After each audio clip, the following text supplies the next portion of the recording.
Hey everyone. Welcome back to Proxima What If. Get ready for an amazing tale. What if Harry was raised by the Malfoys but used Gringotts to steal their entire fortune at age 11? Smash that like button and subscribe for more.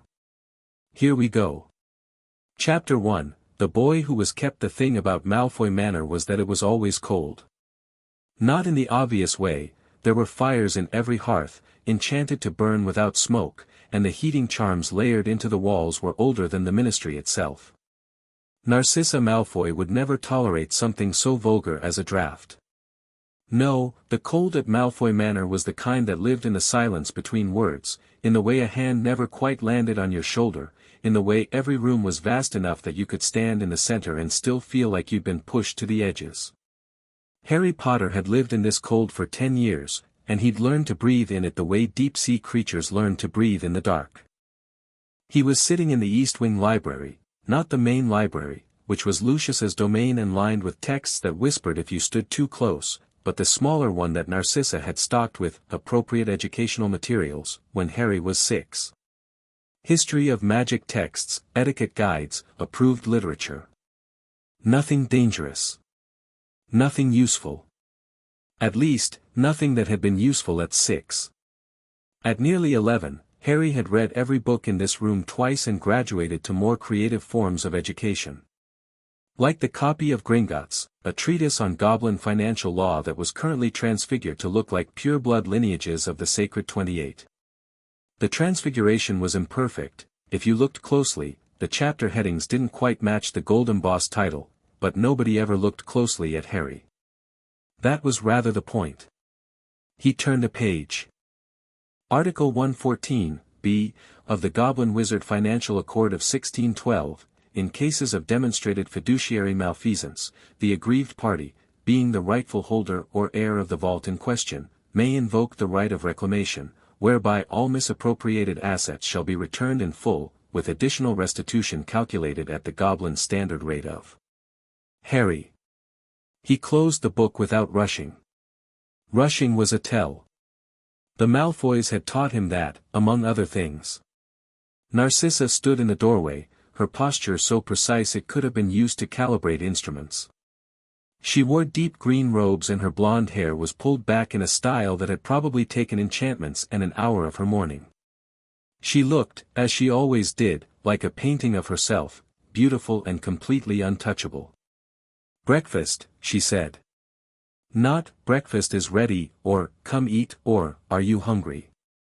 Just the word, like a command given to something that didn't require full sentences. "Of course," Harry said. He smiled.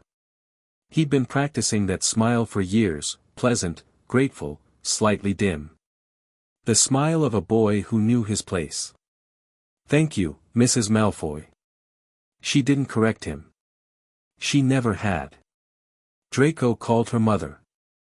Harry called her Mrs. Malfoy. That line had been drawn on his first day and had never so much as smudged. He followed her down the corridor, his footsteps quiet on stone floors that had been polished so thoroughly they reflected the enchanted candlelight like dark water. Portraits of dead Malfoys watched him pass with expressions ranging from disdain to mild curiosity. He'd stopped noticing them years ago. The breakfast room was smaller than the dining hall, only large enough for a table that sat 12, and Lucius was already there, the Daily Prophet spread before him like a paper kingdom. He didn't look up when Harry entered. He rarely did. Draco looked. He always looked. Harry's almost brother was already dressed in clothes that cost more than most families' monthly income, his white blonde hair combed back in miniature imitation of his father. 11 years old in 3 weeks, and already wearing Lucius's face like a rehearsal. But his eyes tracked Harry with something more complicated than his father's dismissal, something that had been there as long as Harry could remember and that Draco had never been able to fully name. "Morning," Draco said. "Good morning, Draco."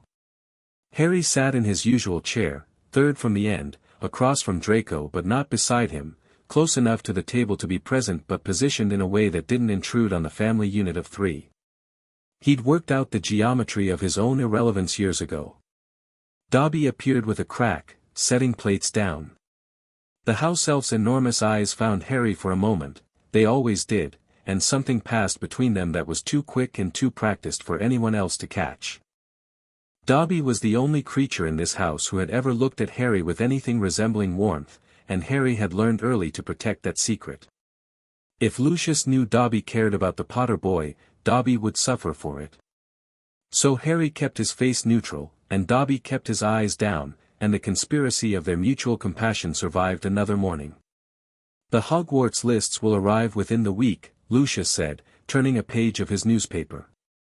His voice was the way everything about him was, smooth, cultured, and carrying the implicit threat of a blade hidden in silk. I've arranged for our Diagon Alley visit on August the 2nd. Both boys will need full outfitting. Both boys. Harry noted the phrasing. Not Harry and Draco. Not my son and his. What? Friend? Ward? Pet project? Lucius had never settled on a word for what Harry was, which told Harry everything about how Lucius saw him, as a thing that defied comfortable categorization, useful but unclassifiable, like a tool you kept in a drawer because you might need it someday but couldn't quite remember what it was for. I want a Nimbus 2000, Draco said immediately. First years aren't permitted broomsticks, Narcissa replied, cutting her eggs with surgical precision. Father could talk to the governors, we'll discuss it later, Draco. Lucius's tone carried a gentle finality that Draco, well-trained creature that he was, recognized and obeyed. Harry ate his breakfast in silence. The food was excellent, it was always excellent, and he'd stopped feeling guilty about enjoying it around the time he'd turned 8 and realized that guilt was a leash, and the Malfoys had fitted him with enough of those already. He was thinking about August the 2nd. 16 days away. He'd been counting since January, when he'd finalized the last piece of his plan, but who was keeping track? Harry was. Harry was keeping meticulous track. It had started 2 years ago, an accident, or what passed for an accident in a house where nothing was truly accidental. He'd been in Lucius's study, sent to fetch a quill because Lucius enjoyed giving Harry small errands that reinforced the hierarchy of the household. Harry, fetch my cloak. Harry, tell Dobby to bring tea. Harry, retrieve the eagle feather quill from the second drawer of my desk. Each errand a tiny reminder, you are here because I allow it, and your purpose is to be useful. Harry had opened the second drawer and found the quill. He'd also found, half hidden beneath a stack of correspondence, a Gringotts account statement bearing the name Potter. He'd had 4 seconds. Lucius was in the drawing room, 1 corridor away. Narcissa was in the garden. Draco was at a playdate with Theodore Knott. 4 seconds to read, memorize, and replace. 4 seconds was enough. The statement showed a vault, Vault 687, with regular withdrawals made under the authorization of one Lucius Abraxas Malfoy, listed as financial guardian. The amounts were not small. The withdrawals had been happening since November 1981. And the authorization, Harry would later learn, had been granted not by any Potter but by a ministry order pushed through in the chaos after Voldemort's fall, signed by 3 members of the Wisengamot who happened to owe Lucius favors. Harry had returned the quill to Lucius with a pleasant smile and spent the next 6 months learning everything he could about goblin banking law. It wasn't easy. The Malfoys controlled his access to information the way they controlled everything, thoroughly and with the assumption that Harry was too dim or too grateful to question it. But Harry had learned, in 10 years of quiet observation, that control always had gaps. Narcissa's appropriate library included a wizarding legal encyclopedia that she'd probably never opened. Lucius's study, which Harry was sent into on those little errands at least twice a week, contained correspondence with Gringotts that Harry photographed with a memorization technique he'd found in the etiquette guides, of all places. The chapter on remembering names at social functions included a modified memory palace method that Harry had repurposed until he could recall full pages of text after a single reading. And then there was Dobby. Harry had never asked Dobby to spy. He'd never asked Dobby for anything, because asking a slave for favors was something Lucius would do, and Harry had drawn certain lines around the kind of person he was willing to be. But Dobby, in his own small rebellions, had taken to leaving things where Harry could find them.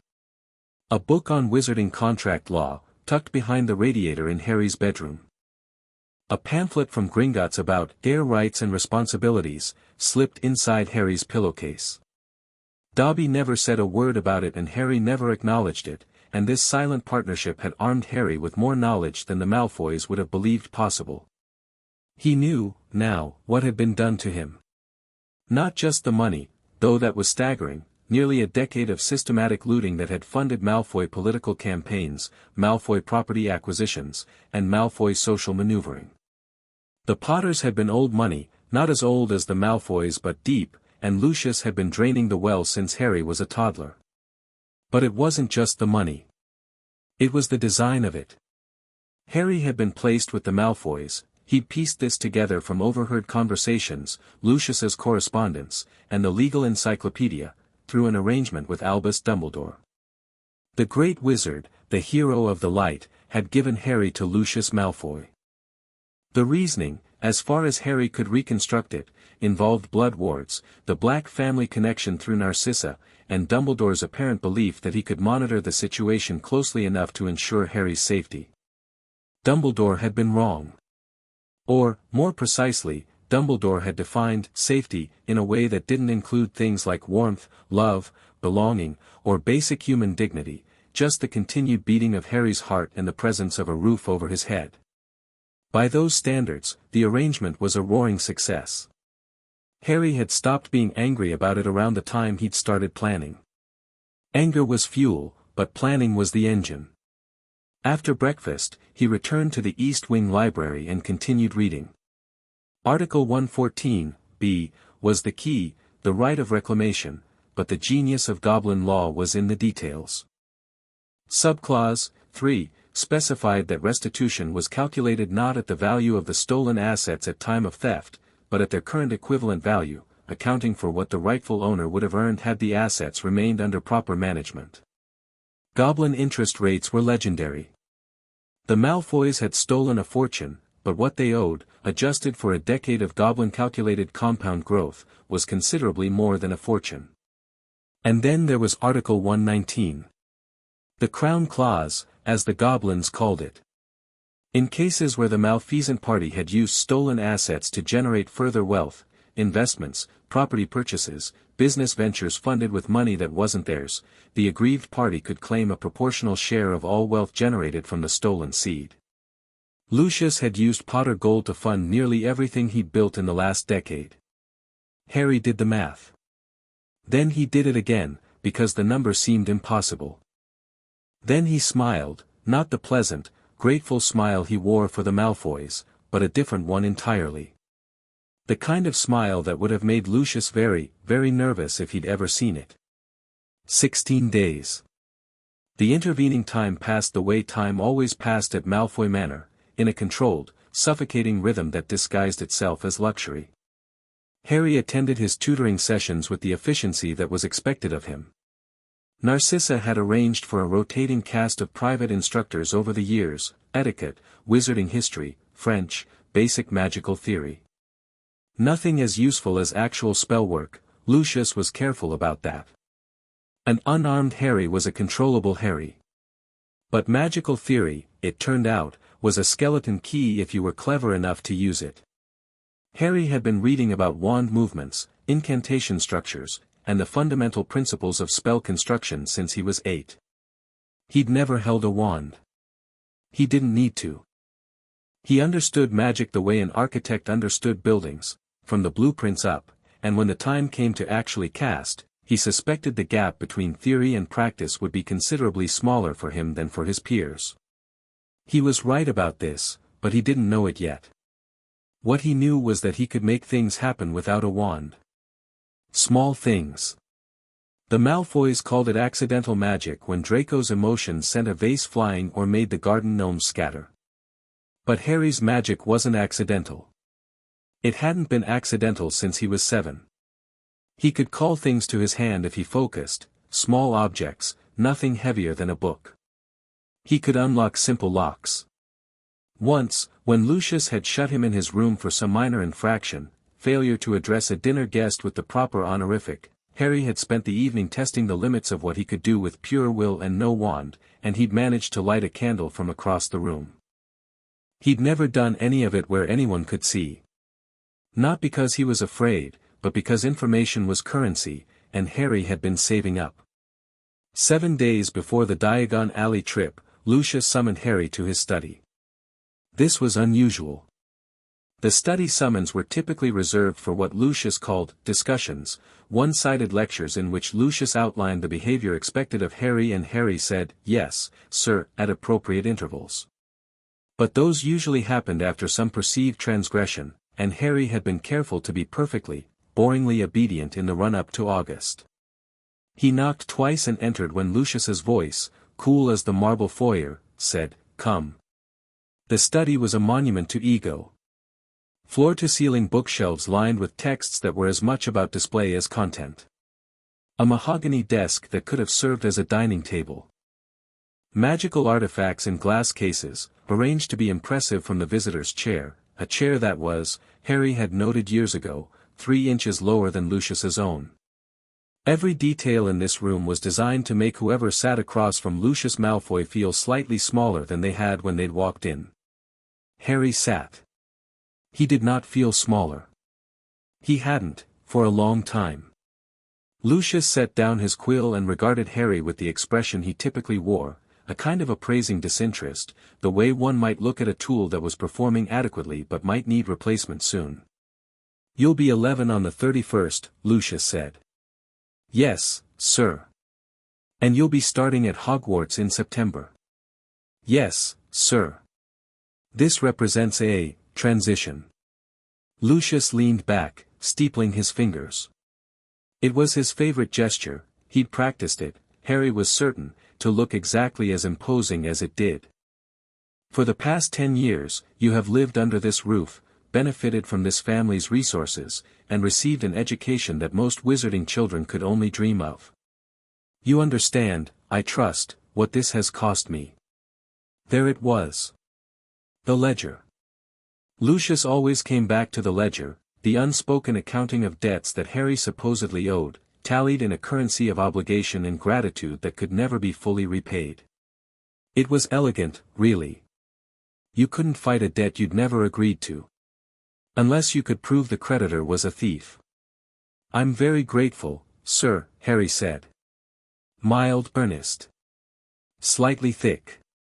Lucius studied him for a moment, and Harry held the gaze with exactly the right amount of deference, not so much that it seemed rehearsed, not so little that it seemed defiant.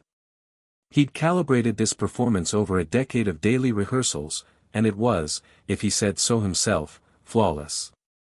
"At Hogwarts," Lucius continued, "you will be sorted into Slytherin. Not, I expect you'll be sorted, or, I hope you'll be sorted." The declarative tense. An instruction, not a prediction. You will comport yourself as befits someone raised in this household. You will maintain appropriate associations.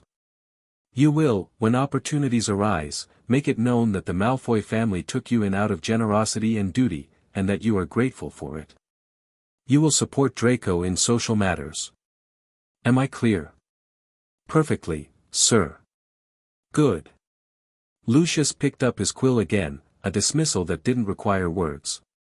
Harry stood to leave and then paused at the door, as if a thought had just occurred to him. "Mr. Malfoy?" Lucius looked up, one eyebrow slightly raised. Harry almost never initiated conversation. It was, Lucius probably thought, a sign of the boy's properly subdued nature. "I was wondering, when we go to Diagon Alley, would it be possible for me to visit Gringotts? I've read that the Potters had a vault, and I thought. Well, I thought it might be nice to see if my parents left me anything. A keepsake, perhaps." He watched Lucius process this. The calculation was visible if you knew where to look, a fractional tightening around the eyes, a micropause before the response. Lucius was weighing risks. A visit to Gringotts, properly supervised, was harmless enough. The Potter vault had been effectively emptied years ago, there was nothing left but a thin layer of galleons and whatever personal effects James and Lily had stored there. Denying the request might seem suspicious. Granting it reinforced the narrative of generosity. "I don't see why not," Lucius said. "We'll stop in during the shopping trip. I'll accompany you, of course." "Of course, sir." "Thank you." Harry left the study with his pulse perfectly steady and his pleasant smile firmly in place. Lucius would accompany him. That was expected. That was, in fact, essential. Harry wanted Lucius there when it happened. The remaining days dissolved in the familiar routine. Meals, lessons, the quiet geography of a house where Harry had mapped every room, every corridor, every hiding spot and shortcut, and still never once felt at home. He spent his evenings reviewing goblin law in his bedroom, the one space in the manor that was unambiguously his, though his was a generous word for a room that was half the size of Draco's and furnished with the cast-offs of 3 generations of Malfoy indifference.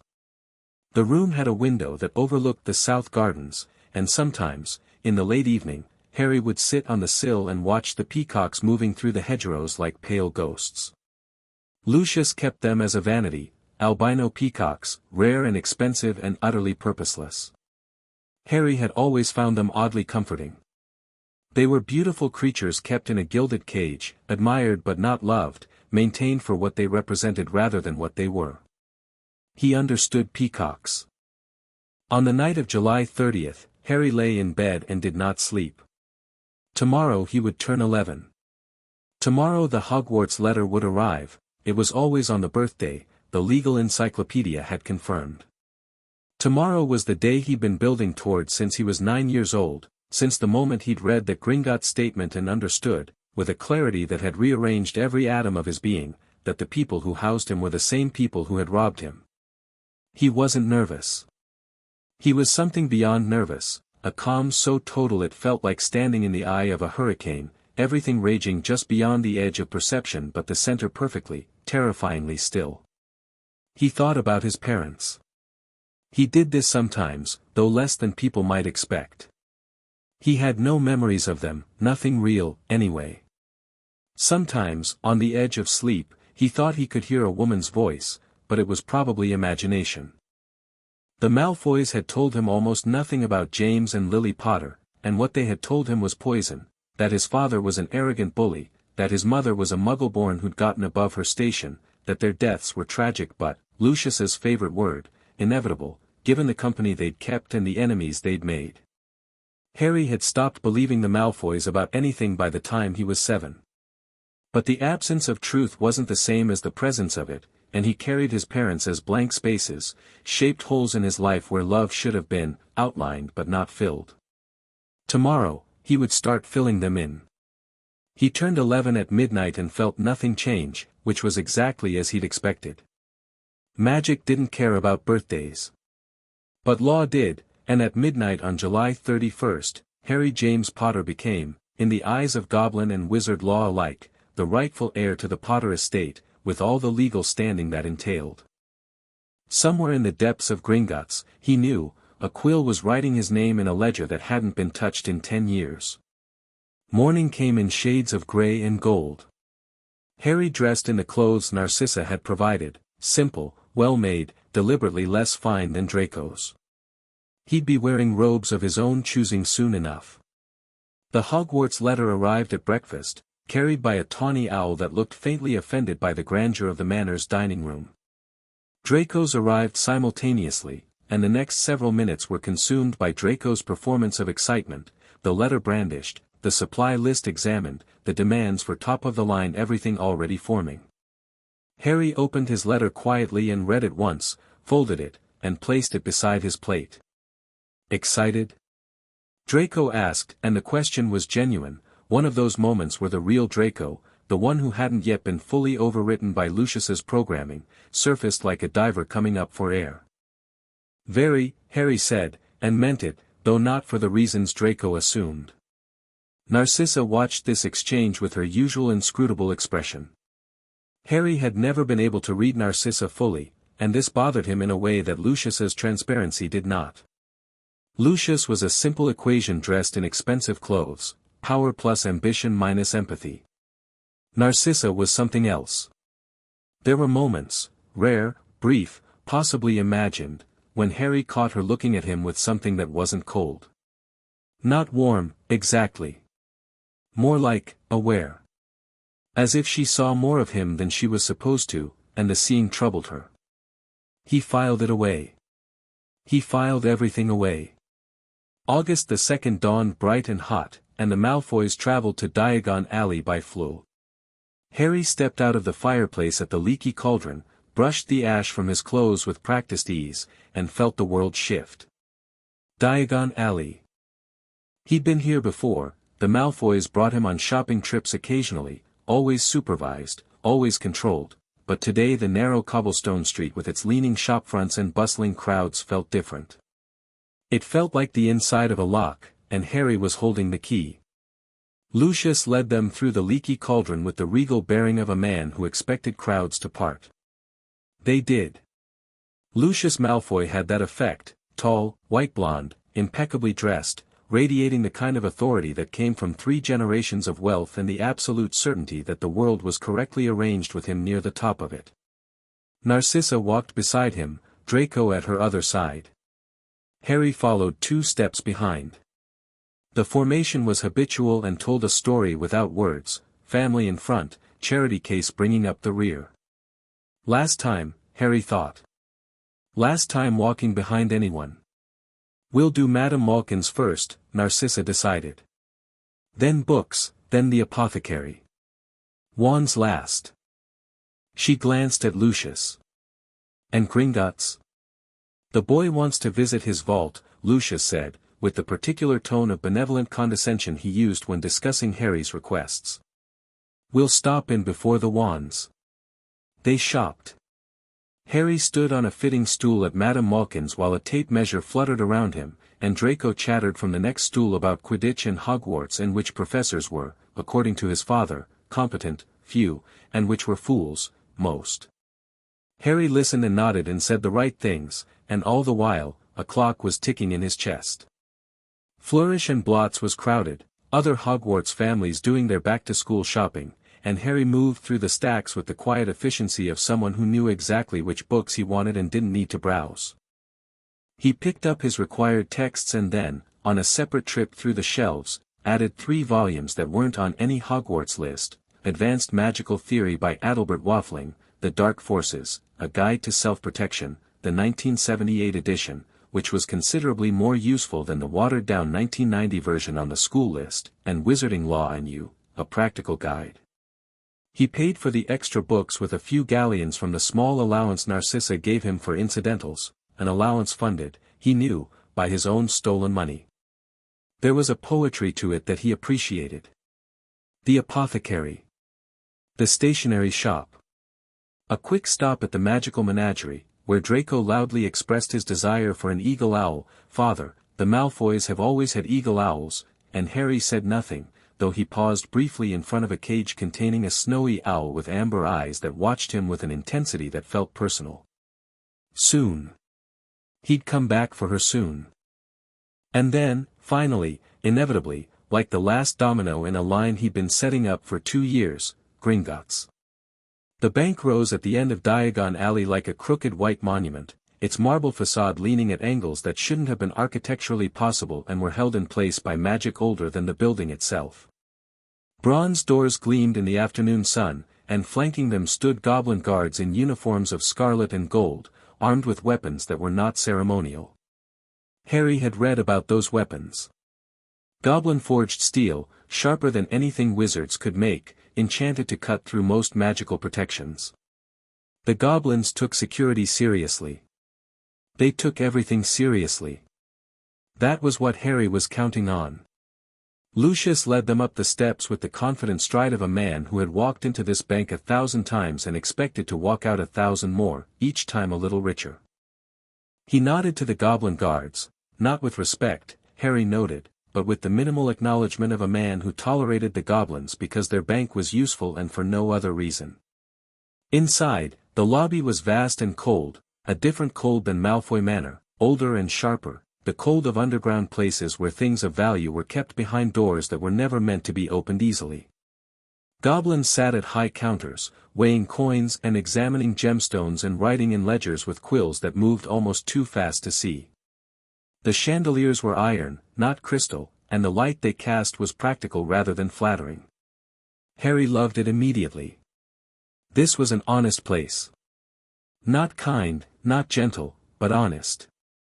The goblins didn't pretend to be anything other than what they were, bankers, warriors, a nation within a nation that tolerated wizards the way a landlord tolerated tenants who were always late on rent.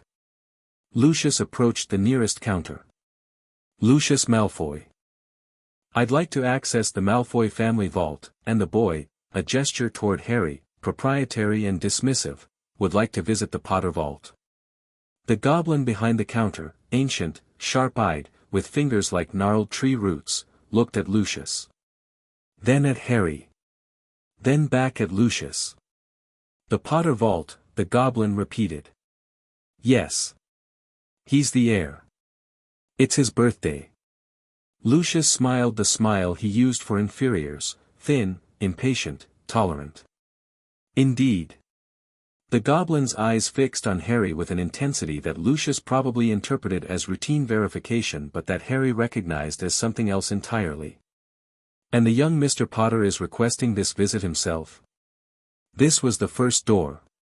Harry stepped forward, positioning himself beside Lucius rather than behind him. A small change. A significant one. Yes, Harry said. I'm requesting it myself. And I'd like to speak with an account manager, please. I have questions about my family's finances. Beside him, he felt Lucius stiffen, fractionally, the kind of micro-reaction that most people wouldn't catch. Harry caught it. That won't be necessary, Lucius said smoothly. We're simply visiting the vault. A quick look. Under Gringotts policy, the goblin said, and there was something in his voice now, a certain relish that Harry recognized as professional satisfaction. Any heir of legal age requesting an account review is entitled to one. Regardless of accompanying parties. He's 11, Lucius said. Hardly of goblin legal age for financial matters, the goblin interrupted, and the interruption itself was a statement of power. Goblins did not interrupt wizards accidentally, is the age of inheritance claim. For the Potter estate, that is 11. As of, he consulted a ledger, yesterday. Shall I arrange the meeting, Mr. Potter? Yes, please, Harry said. Lucius's hand landed on Harry's shoulder. It was meant to look paternal. The grip was not. Harry, Lucius said quietly, leaning down, this really isn't necessary. Your vault is quite modest, and I've been managing it perfectly well, I know, Harry said, and looked up at Lucius with his pleasant, grateful, slightly dim smile. That's what I'd like to discuss. Something moved behind Lucius's eyes. Not alarm, not yet. More like the first faint rumble of thunder from a storm you assumed was moving in the other direction. The goblin directed them to a door behind the counters, staffed by another goblin who led them down a corridor that Harry was reasonably certain most Gringotts customers never saw. The walls here were rough-hewn stone, the floor natural rock, and the torches burned with a light that was somehow both brighter and less reassuring than the lobby's chandeliers. They were going deeper into the bank, past the public face and into the machinery. Narcissa and Draco had been directed to the Malfoy vault separately. Lucius had tried to keep them together, but the goblin had been politely immovable. The Potter account review was for the Potter heir and any accompanying guardians only. Narcissa, after a look from Lucius that communicated several things simultaneously, had taken Draco to the cart system without protest. The meeting room was small, windowless, and dominated by a stone table. Behind it sat a goblin who was different from the others Harry had seen, older, perhaps, or maybe just more important. He wore armor beneath his suit, visible at the collar, and his teeth, when he showed them, were very sharp. Mr. Potter, the goblin said. I am Ragnarok. Senior account manager for the Potter estate. A pause. I have been expecting you. You have? Lucius said, and the smoothness in his voice had developed the faintest crack. "Sit down, Mr. Malfoy," Ragnox said. Not an invitation. Not quite an order. Something in between that was somehow worse than either. They sat. Harry folded his hands on the stone table and felt the cold of it seep into his fingers. It steadied him. "I'd like a full accounting of the Potter estate," Harry said.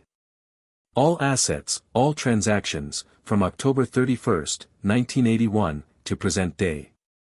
Ragnox opened a drawer and withdrew a folder that was already prepared. Already prepared.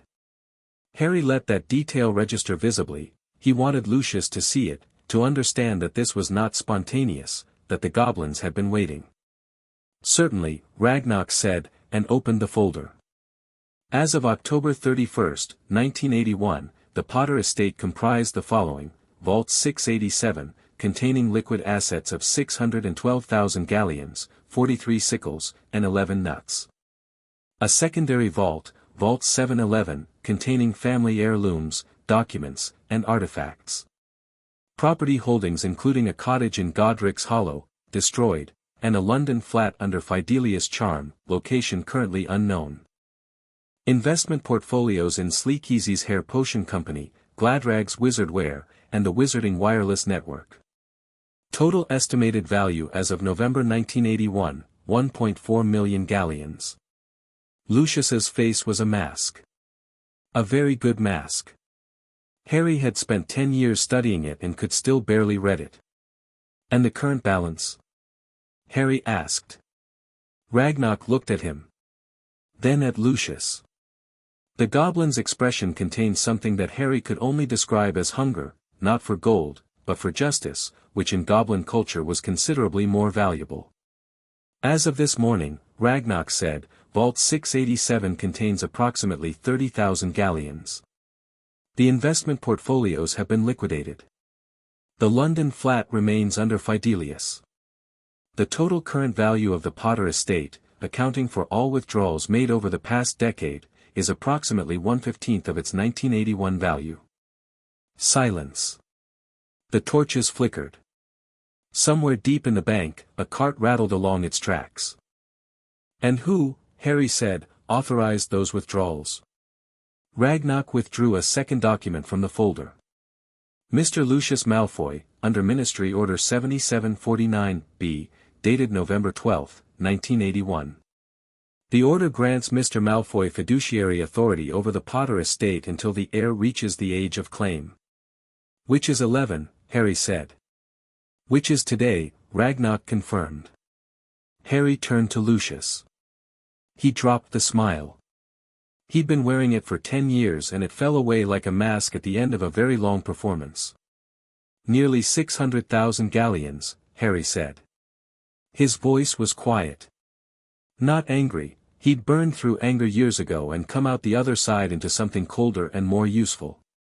"You stole nearly 600,000 galleons from an orphan's vault." "From my vault.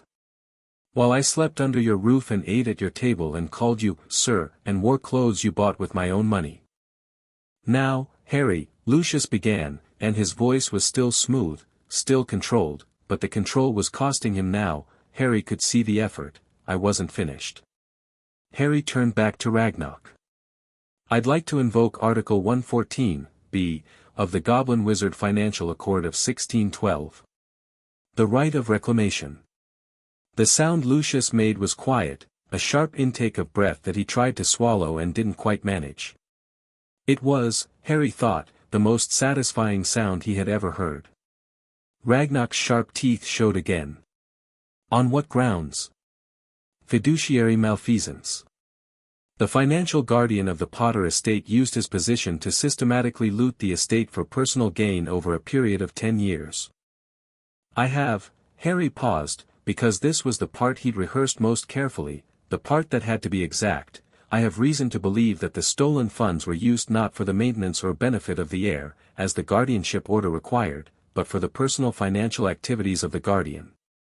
"That is a serious accusation," Ragnox said, in the tone of someone who found serious accusations extremely enjoyable. "It is a documented fact," Harry said. And I believe Gringotts' own records will confirm it. Ragnarok withdrew a third document. Then a fourth. Then a fifth. The folder, it turned out, was very thick. Gringotts, Ragnarok said, has been maintaining a parallel ledger of all transactions on the Potter account since 1981. As per standard Goblin practice for accounts under external fiduciary management. He laid the documents out on the stone table with the care of a card dealer who knew every card in the deck. These records show a pattern of withdrawals consistent with systematic asset stripping.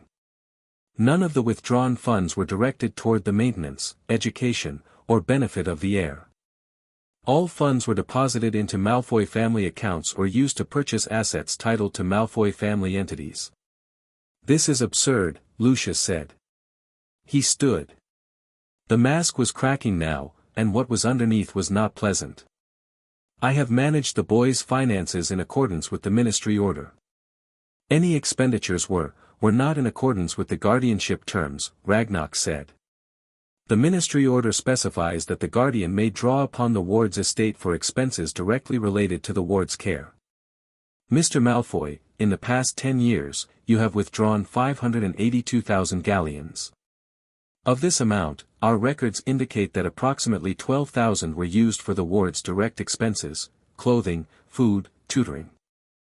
The remaining 570,000 galleons were, he consulted the documents, used to fund the acquisition of the Blackmoor estate in Wiltshire, to make donations to the Minister for Magic's re-election campaign, to purchase a controlling interest in the Daily Prophet's parent company, and to settle various personal debts. Among other things. Lucius's jaw tightened. His hand moved toward his cane, the one with the wand hidden in the handle. Harry saw the movement and didn't flinch. I would advise against drawing a wand in Gringotts, Ragnarok said mildly. The consequences are contractual. Lucius's hand stopped. I invoke the right of reclamation, Harry said again, formally. And I further invoke Article 119, the Crown Clause. The misappropriated Potter funds were used by Mr. Malfoy as seed capital for additional wealth generation. Under Article 119, I am entitled to proportional restitution from all assets grown from the stolen seed. Lucius went white. Not pale, white. The blood drained from his face with a speed that was almost medical, and for the first time in Harry's life, he saw Lucius Malfoy look afraid. You can't, Lucius whispered. I can, Harry said. I am. Ragnarok, what is the calculated restitution under Articles 114, b, and 119? Ragnarok opened the final page of the folder. He placed it on the table and rotated it so that all parties could read it. The number at the bottom was written in goblin ink, which glittered faintly, and it was very, very large. Total restitution owed by the House of Malfoy to the House of Potter, Ragnarok read aloud, calculated under the right of reclamation at Goblin standard rate, with Crown Clause proportional assessment, is 2,341,609 galleons. The number hung in the air like a blade. Lucius sat back down. He sat down very suddenly, as if someone had removed his skeleton. That's. Lucius's voice was different now. The silk was gone. The smooth performance was gone. What was left was raw and ugly and honest in a way that Lucius Malfoy had probably never been in this building before. That's more than, you can't, the manor alone isn't, the restitution will be enforced through standard Gringotts mechanisms, Ragnarok said. Seizure of liquid assets, followed by forced sale of property and holdings as necessary to satisfy the debt. The process will begin immediately upon the heir's formal approval. Ragnarok looked at Harry. Mr. Potter. Harry held Lucius's gaze. The man who had taken him in and hollowed him out. The man who had dressed him in second-hand kindness and called it generosity. The man who had stolen his inheritance and planned to steal his future, who had looked at an orphaned baby and seen not a child but an opportunity. Approved, Harry said. Lucius lunged. Not for Harry, for the documents. His hand shot across the table with the desperate speed of a man watching his world collapse into a sinkhole, and for a moment, the civilized veneer stripped away completely, and Harry saw the real Lucius Malfoy, not the politician, not the patriarch, but the animal underneath, the thing that would bite and claw and burn to protect what it had. He never reached the papers. Ragnar's hand moved, faster than a human hand should, because it wasn't a human hand, and caught Lucius's wrist. The grip was iron. Goblin-forged iron. "Mr. Malfoy," Ragnar said, and his voice was the coldest thing in the room, colder than the stone, colder than the manor had ever been, "you are in Gringotts. You are subject to Gringotts law. You will compose yourself or you will be composed." Lucius went still. His breathing was ragged, his eyes wide, and for one crystalline moment, he and Harry looked at each other with no masks between them. "You ungrateful," Lucius started. "Ungrateful," Harry repeated. "You stole from me, lied to me, used me, and planned to parade me around like a trained pet for the rest of my life. Exactly what should I be grateful for? Everything. I gave you everything. A home. A name. You gave me a room half the size of your son's and told me to say thank you. You gave me clothes bought with my own money and told me to be grateful. You gave me a performance of charity while you looted my family's vault like a tomb robber." Harry stood. He was short, 11 years old, underfed by Malfoy standards though not by anyone else's, and Lucius, even seated, was taller. It didn't matter. Height was just another kind of performance, and Harry was done performing. "You didn't give me anything, Lucius. You took. That's all you've ever done. The difference is that now I'm taking it back." He turned to Ragnar. "I want to visit my vault. The real one. Whatever's left. Of course, Mr. Potter. And might I suggest we discuss the management of your newly expanded estate at your convenience? Gringotts would be pleased to assign a dedicated team to the Potter accounts." "I'd like that. Thank you, Ragnar." He walked to the door, then stopped. Turned back. Lucius was still sitting at the stone table. He looked smaller than Harry had ever seen him. Not diminished, compressed, like something being squeezed by a pressure it couldn't escape. His hands were flat on the table and his eyes were fixed on the number at the bottom of the page, and he was, Harry realized, doing the same thing Harry had done 2 years ago, the math. Running the numbers. Calculating what was left. The answer, Harry knew, was, not much. When Mrs. Malfoy and Draco come up from the vault, Harry said, "Tell them whatever you like. But I won't be going back to the manor tonight. Or ever." He left the room. Behind him, he heard the sound of Lucius Malfoy's fist hitting a stone table, and the short, sharp silence that followed. Ragnar led him through corridors that wound deeper into the bank, past doors marked with runes Harry couldn't read and guarded by goblins who watched him pass with expressions that contained something he'd never seen directed at him before, respect. "You prepared that folder in advance," Harry said as they walked. Ragnar glanced at him. "Gringotts maintains records of all accounts. The parallel ledger is standard practice. But having it ready. Organized like that. With the calculations already done." Ragnar's sharp teeth showed. "Gringotts has been aware of the irregularities in the Potter account for some time. We were waiting for the heir to reach the age of claim. You couldn't act without me. Goblin law requires the aggrieved party to initiate reclamation proceedings. We cannot act on behalf of a wizard, even a wronged one. But we can," another flash of teeth, "have the paperwork ready." Harry processed this. "You wanted this to happen. Gringotts wants all accounts to be properly managed. When they are not, it reflects poorly on the bank. Mr. Malfoy's creative interpretation of his guardianship has been a source of professional irritation for a decade."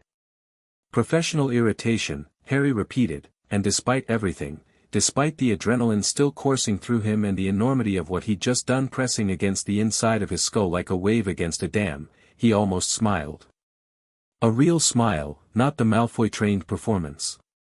Is that what goblins call it when a wizard steals 500,000 galleons under your nose? We call it many things, Ragnock said. Most of them don't translate well into English. The closest approximation would be a profound personal insult. He stopped at a heavy door marked with a seal Harry recognized from his reading, the Potter family crest, a stag rampant on a field of red and gold. Your vault, Mr. Potter. The original one. Vault 711. The door opened at Ragnock's touch, and Harry stepped inside. It wasn't what he'd expected. Or rather, it was exactly what he'd expected. The liquid assets had been drained from the other vault, 687, but the heirlooms vault was untouched. Lucius had taken the gold but left the rest, probably because non-monetary items were harder to sell without attracting attention and because Lucius, in his arrogance, had assumed the gold was all that mattered. Lucius was wrong about many things, but he was especially wrong about this. The vault was modest by Gringotts standards, a single room, perhaps 20 feet square, with stone shelves lining the walls and a few trunks on the floor. Harry walked through it slowly, touching nothing, taking inventory. Books. Dozens of them, some clearly ancient, their spines cracked and their titles faded. Harry's fingers hovered over one, the Potter Grimoire, Family Magic and Traditions, and he felt something pulse against his skin, warm and welcoming, like a handshake from a friend he'd never met. Jewelry. A woman's ring, simple, elegant, set with a small ruby that caught the torchlight and held it. His mother's.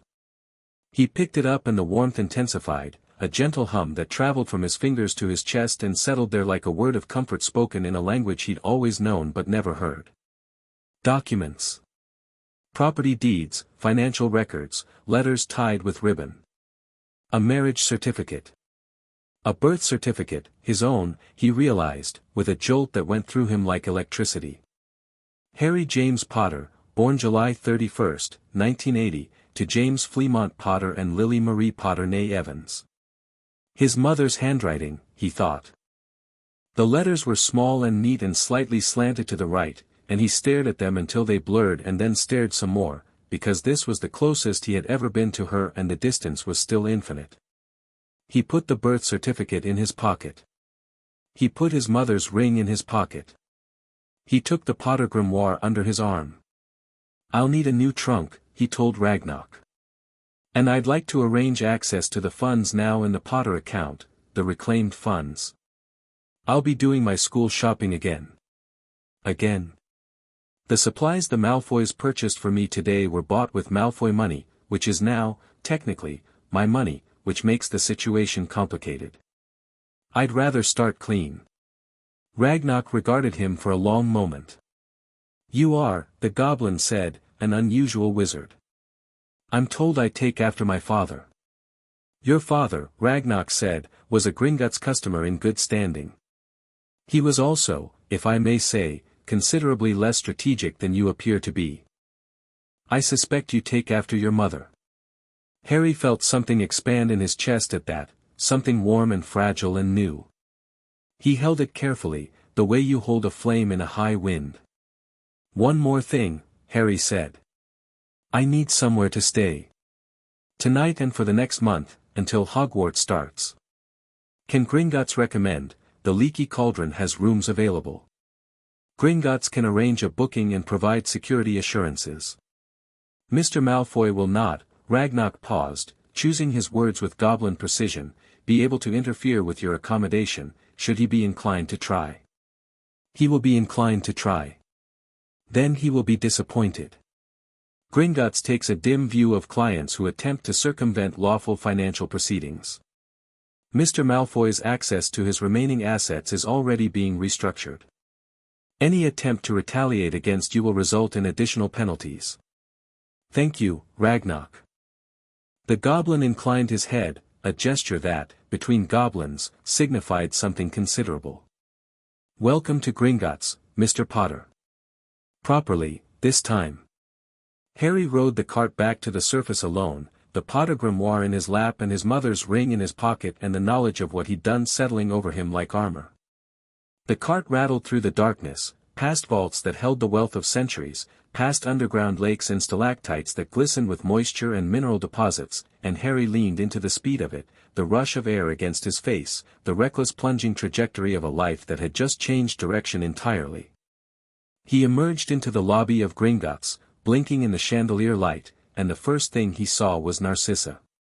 She was standing near the entrance, Draco at her side. No Lucius. She was holding her handbag with both hands, a tell, Harry knew, one of the very few she had. Two-handed grip on the handbag meant stress she was working to conceal. She saw Harry. Their eyes met. Harry walked toward her, and for once, he didn't modulate his expression. He let her see him clearly, not the grateful orphan, not the obedient ward, not the slightly dim boy who said, "Yes, sir," and "Thank you, Mrs. Malfoy," and folded himself into the small space the Malfoys had allotted him. Just Harry. Whoever that was. Narcissa's expression didn't change.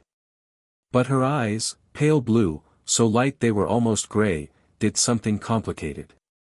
"Harry," she said. Just that. His name, in her voice, which was the same voice that had said, "breakfast," that morning with the flat efficiency of a command. But the inflection was different now. He couldn't identify how, exactly, but it was different. "Mrs. Malfoy. My husband is, concluding his business with the bank." A pause. Her grip on the handbag tightened a fraction. "He tells me you've made a significant financial decision." "Yes. One that will have considerable consequences for this family." "For your family," Harry said. "Yes." The correction landed. Narcissa absorbed it without flinching. She was, whatever else she was, not a woman who flinched, but he saw her register it. "Your family." Not his. Never his. Draco was staring at Harry with an expression of total bewilderment. He didn't know yet. Lucius hadn't told him the details, apparently, just enough to make Narcissa's face go tight and her hands grip her bag. "What's going on?" Draco demanded. Father looked. What happened? Harry considered Draco. The boy who'd had everything Harry hadn't, the name, the love, the assumption of belonging. The boy who'd been raised 3 doors down from Harry and might as well have been on another planet.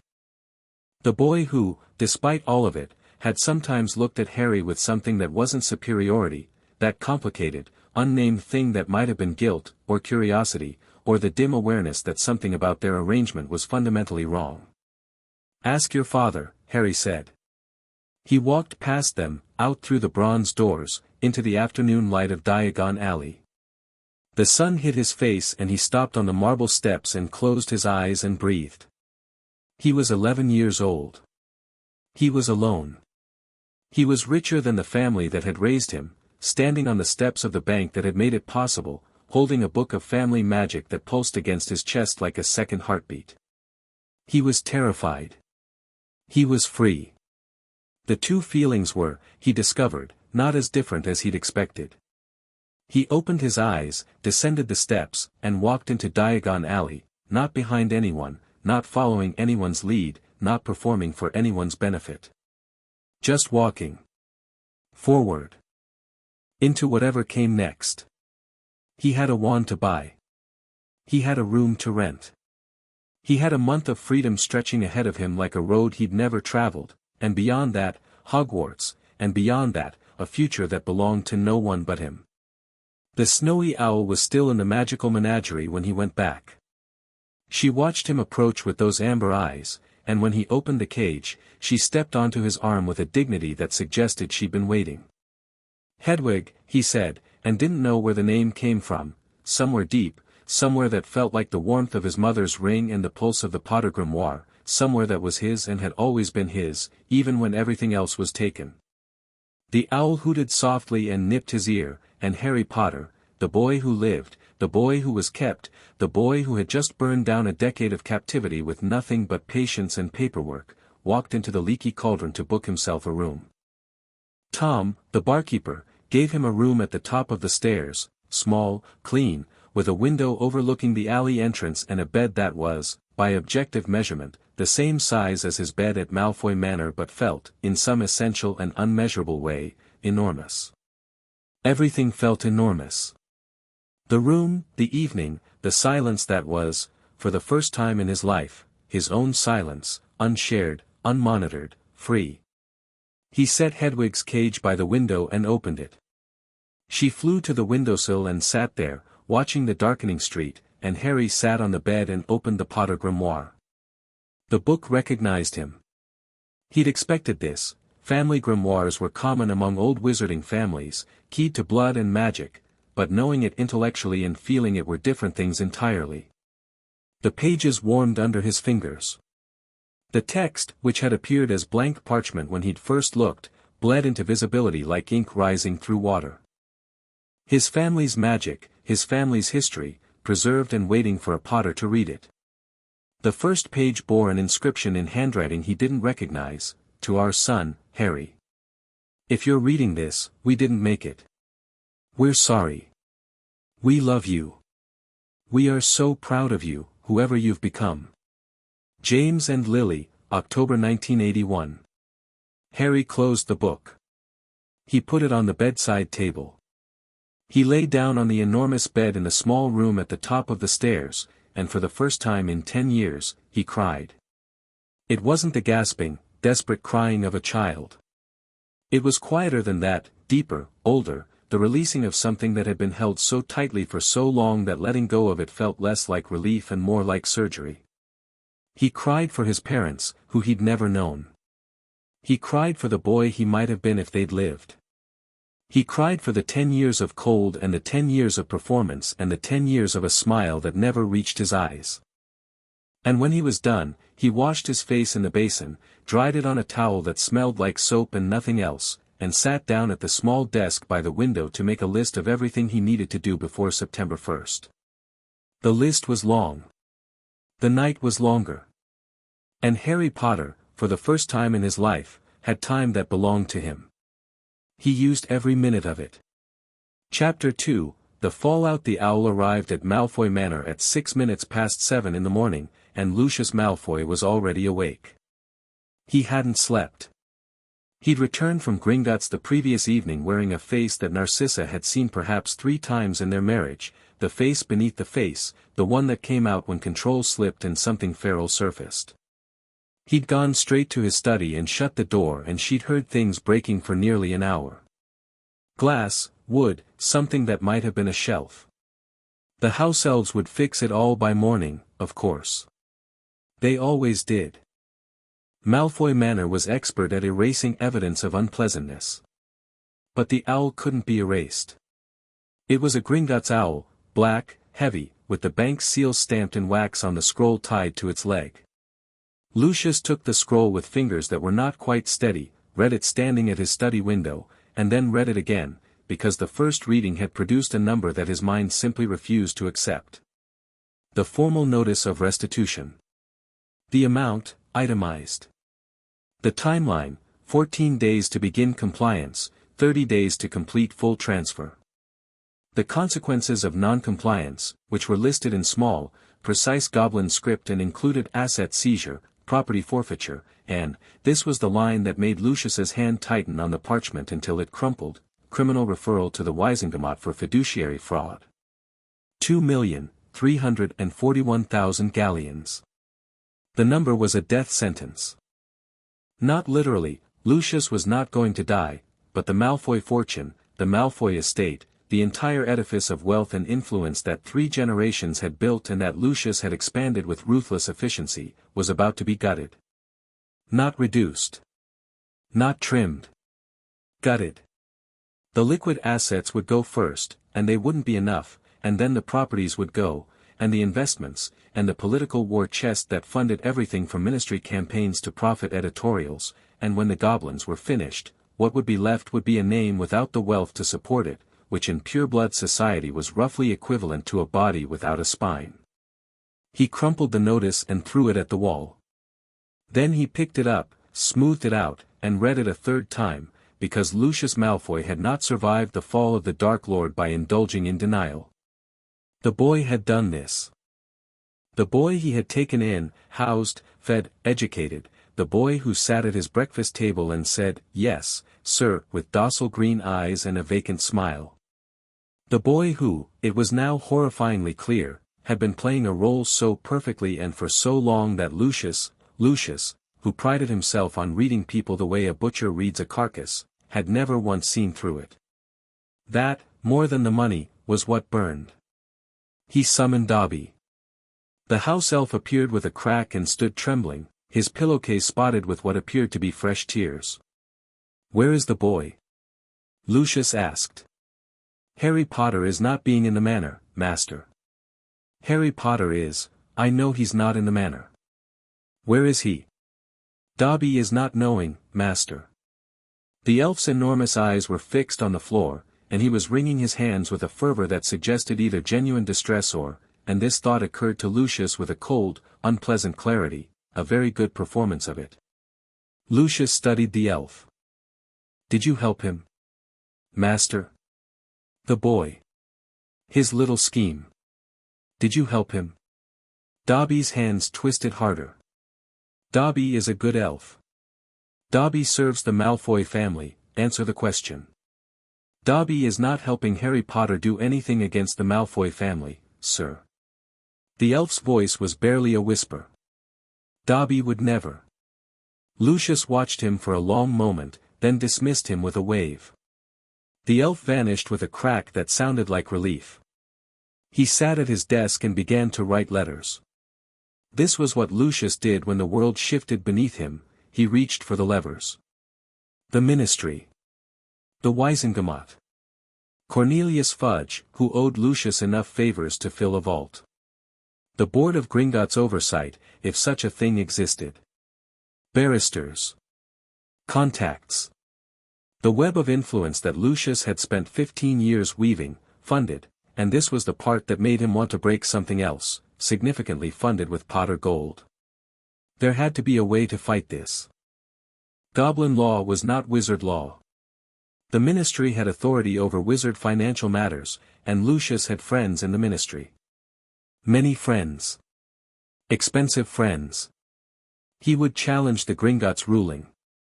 He would claim the guardianship order gave him broader authority than the goblins recognized. He would argue that the boy was 11, a minor, incapable of making legal decisions, manipulated by goblins with their own agenda. He would win. He always won. It was simply a matter of applying the right pressure to the right points. He began writing, and the quill scratched across parchment with the furious energy of a man rebuilding a dam while the water was already coming through. 3 floors above him, Draco Malfoy sat on his bed and tried to understand what had happened. His father had said almost nothing the previous evening. His mother had said less. Harry's room, the small one in the east wing, with the window overlooking the gardens, was empty. Not just empty of Harry, but empty of his things. The books were gone. The few personal items Harry had accumulated over the years, a cracked pocket watch, a set of gobstones, a photograph of something Draco had never been able to see clearly, all gone.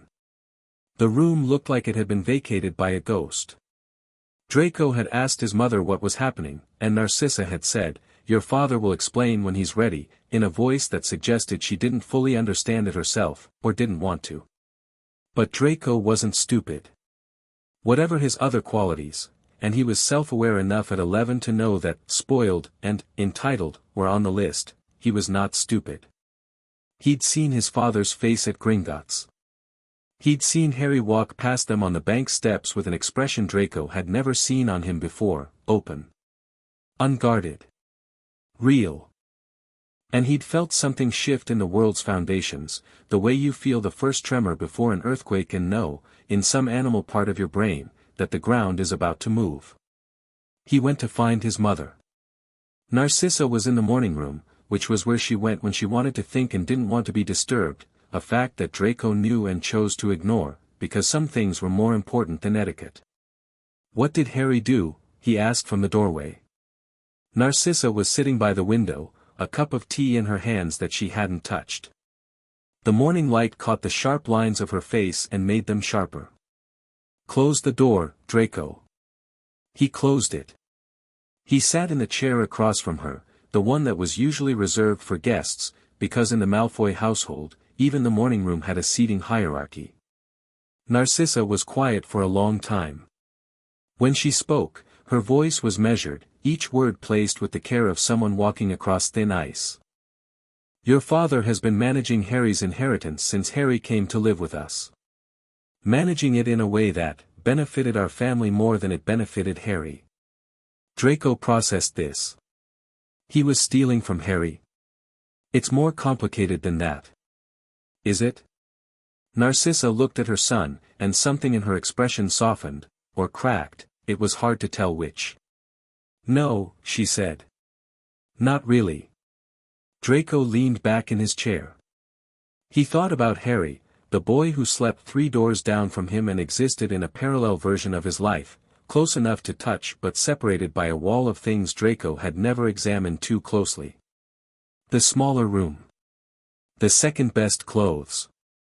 The way Harry always sat slightly apart at meals, slightly behind on walks, slightly below in every invisible measurement of worth that the Malfoy household maintained. Draco had noticed these things. He'd noticed them his entire life. He'd just never, and this was the part that sat in his stomach like a stone, he'd never questioned them. They were simply the architecture of his world, as natural and unexamined as the walls of the manor itself. How much? Draco asked. The details are between your father and Gringotts. Mother. How much? Narcissa's tea was growing cold. She set it down with a precision that was more about control than about the tea. Enough that the restitution Gringotts is demanding will be significant. How significant? Very. The word landed in the morning room with a weight that rearranged the furniture. Draco sat with it, turning it over, feeling its edges. Very. In Malfoy vocabulary, where understatement was an art form and slight inconvenience could mean anything up to and including catastrophe, very was as close to panic as Narcissa would allow herself to come. Will we lose the manor? He asked, and was surprised by how small his voice sounded. I don't know. 2 words. The most honest 2 words Narcissa Malfoy had ever spoken to her son. Miles away, in a room above the leaky cauldron, Harry Potter woke at dawn and felt, for 3 disorienting seconds, that something was wrong. The ceiling was too low. The light was coming from the wrong direction. There was no sound of peacocks in the garden, no distant clatter of house elves preparing breakfast, no ambient hum of the manor's ancient warming charms. Then he remembered, and the wrongness resolved into something that was the opposite of wrong, so deeply, fundamentally right that it felt like surfacing from deep water and taking a first full breath. He sat up. Hedwig was asleep on her perch, her head tucked under one wing. The Potter grimoire was on the bedside table where he'd left it, its leather cover warm to the touch even in the morning cool.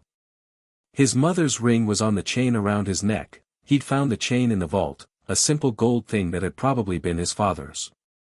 He got dressed, the same clothes from yesterday, which were Malfoy bought and Malfoy chosen and which he intended to replace at the earliest opportunity, and went downstairs. The leaky cauldron at 7 in the morning was a different creature than the leaky cauldron at midday.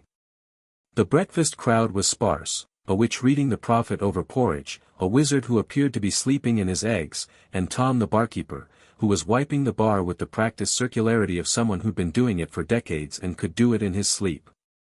Morning, Mr. Potter, Tom said, and the name still felt strange in someone else's mouth. Not, the boy, or Harry, or you there, but Mr. Potter, said with a warmth that Tom probably extended to all his guests but that Harry absorbed like rain on dry earth. Breakfast? Please. And Tom, could I get a copy of the prophet? On the house, Mr. Potter. Harry took a table near the back, where he could see the door and both walls and anyone coming down the stairs, a habit formed by years of living in a house where knowing who was approaching and from which direction was a basic survival skill. The Daily Prophet's front page was about Quidditch. The second page was about the minister's upcoming trade summit. The third page was an advertisement for Ogden's Old Fire whiskey. Nothing about the Malfoys. Nothing about Gringotts. Not yet. It would come. Lucius would try to control the narrative. He owned a controlling stake in the Prophet's parent company, or had until yesterday. Harry made a mental note to check whether that stake had been purchased with Potter funds. If it had, it was his now. He ate breakfast, eggs, toast, sausages, a cup of tea that was too strong and too hot and absolutely perfect, and planned his day. First, shopping.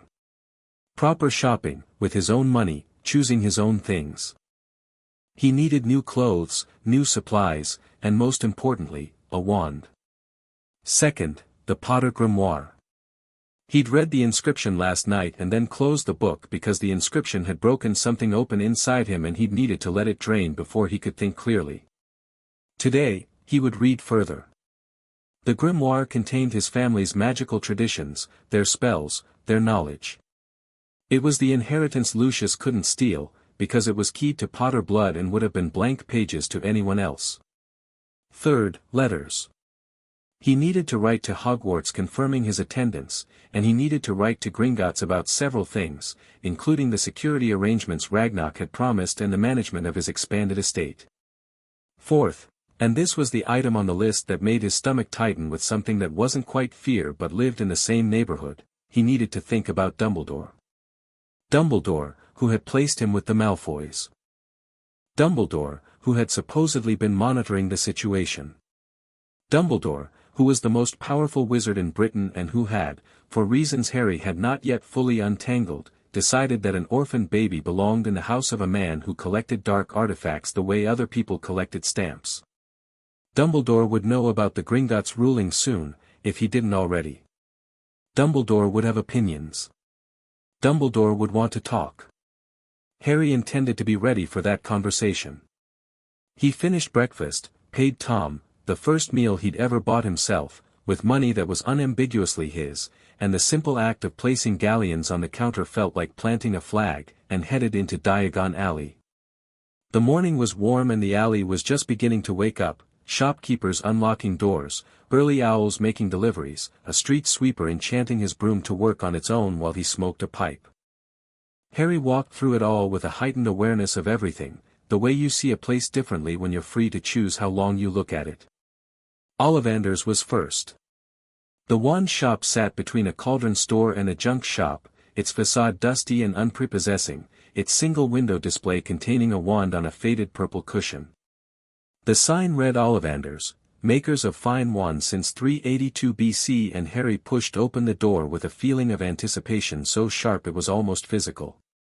The shop was narrow and deep, stacked floor to ceiling with long, thin boxes that filled every shelf and spilled off the edges and balanced in precarious towers that defied both gravity and organization. It smelled of wood and something older, not dust exactly, but time. Accumulated time, as if the shop existed in a different temporal zone than the alley outside. Good morning. The voice came from everywhere and nowhere. Harry didn't startle. 10 years in Malfoy Manor had cured him of startling, but he turned toward it with careful attention. Ollivander emerged from between the shelves like a man surfacing from tall grass. He was old, very old, with skin like parchment and eyes like pale moons, and he moved with the particular grace of someone who knew every inch of the space he occupied. "Mr. Potter," Ollivander said. "I wondered when I'd be seeing you. You know who I am." "I know everyone who comes through that door, Mr. Potter." "Eventually." Ollivander's pale eyes fixed on Harry with an intensity that was uncomfortable, not because it was hostile but because it was thorough. "I remember every wand I've ever sold. Your mother's was willow, 10¼ inches, swishy. Nice wand for charm work. Your father's was mahogany, 11 inches, pliable. Excellent for transfiguration." He paused. The pale eyes moved to Harry's forehead, to the scar, and then away again with a delicacy that surprised Harry. "I also sold the wand that gave you that scar," Ollivander said quietly. "You and Phoenix Feather. 13½ inches. Very powerful. Very. I'd hoped to sell that wand to someone who would do great things with it." "He did, I suppose." Terrible, yes. But great. Harry filed this information in the mental cabinet where he kept things that would be useful later. You and Phoenix Feather. 13.5 inches. Let's find you a match, Ollivander said, and the atmosphere shifted from memorial to workshop. Which is your wand arm? Right. A tape measure flew from Ollivander's pocket and began taking measurements, wrist to elbow, shoulder to finger, knee to armpit, around the head, between the nostrils. Harry let it work. Ollivander disappeared into the shelves and returned with a box. Try this. Beechwood and dragon heartstring. 9 inches. Quite whippy. Harry took the wand and waved it. Nothing happened. Ollivander snatched it back before Harry had finished the movement. No, no. Let's see, maple and phoenix feather. 7 inches. Springy. Another wave. A stack of boxes fell off a shelf. Ollivander reclaimed the wand and dove back into the shelves. They went through wand after wand. Ash and unicorn hair. Ebony and dragon heartstring. Vine and phoenix feather. Cedar and unicorn hair. Each one produced either nothing, mild disaster, or a reaction that made Ollivander shake his head with increasingly animated fascination. With each rejection, the wandmaker's eyes grew brighter, his movements quicker, his shelving more chaotic, as if Harry's difficulty were not a problem but a puzzle, and Ollivander lived for puzzles. Tricky customer, Ollivander murmured, not displeased. Tricky, tricky. I wonder. He vanished into the deepest recesses of the shop, where the shelves were so packed that they seemed to breathe, and returned with a box that he held differently, more carefully, as if the contents were not just valuable but significant. Holly and phoenix feather, Ollivander said. 11 inches. Nice and supple. Harry took the wand, and the world changed. Not dramatically, there was no explosion, no earthquake, no choir of angels. But warmth flooded through his fingers and up his arm and into his chest, a warmth that was different from the grimoire's recognition or his mother's ring's gentle pulse. This was completion, as if he'd been walking around with a missing limb and hadn't known it until the limb was returned. The wand felt like an extension of his hand, an articulation of something that had always been inside him but had never had a voice. He waved it, and a shower of red and gold sparks erupted from the tip, filling the dusty shop with light. Ollivander clapped. Oh, bravo! Yes, yes, very good. Very good indeed. But his expression, when the clapping stopped, was complicated. He was looking at Harry with something that wasn't quite concern and wasn't quite excitement and was probably some alchemical mixture of the two. Curious, Ollivander said. Very curious. What's curious? I remember every wand I've ever sold, Mr. Potter. The phoenix whose tail feather resides in your wand gave another feather, just one other. It is curious that you should be destined for this wand when its brother gave you that scar. The shop was very quiet. The dust motes hung motionless in the light from the window. The wand chooses the wizard, Mr. Potter. And I think we must expect great things from you. Ollivander's pale eyes were luminous. After all, he who must not be named did great things. Terrible, yes. But great. I'll do better than great, Harry said. Not a boast. A statement of fact, delivered with the calm certainty of someone who had spent 10 years learning exactly what the world looked like from the bottom and had every intention of rearranging it from the top. How much for the wand? 7 galleons. Harry paid. He left the shop with the holly wand in his hand, not pocketed, not boxed, but held, because it was his and he was done putting things away where he couldn't reach them. The rest of the morning was a series of purchases that were, individually, unremarkable and, collectively, revolutionary. New robes from Madame Malkin's, fitted properly this time, in fabrics Harry chose himself, without Narcissa's silent oversight steering him toward the cheaper options. A proper trunk with expansion charms and a 7-compartment interior. New books, not just the school list but everything that caught his eye, because he could, because the money was his, because no one was standing behind him deciding what he was allowed to read. He bought potion supplies, a telescope, a set of brass scales. He bought ink and quills and parchment. He bought a penknife with a goblin silver blade from the second-hand shop because it was beautiful and functional and because Lucius would have called it common, which was reason enough. And he read the grimoire. Between purchases, sitting on benches or leaning against shop walls or perched on the low wall outside Flourish and Blots, he read. The Potter grimoire was not a textbook, it didn't present magic in neat categories with labeled diagrams. It was a conversation across generations, each Potter adding to the family's knowledge in their own voice, their own style. Great-great-grandfather Fleamont's notes on potion innovation, written with the enthusiasm of a man who'd invented a haircare empire. Great-grandmother Euphemia's elegant dissertations on defensive ward craft. And scattered throughout, in margins and footnotes and sometimes scrawled across entire pages in handwriting that grew increasingly urgent, James Potter's notes. His father's magic had been transfiguration, deep, intuitive, the kind of shape-shifting wizardry that was as much art as science. James had been an animagus by age 15, which was either brilliant or insane, and his notes reflected both possibilities.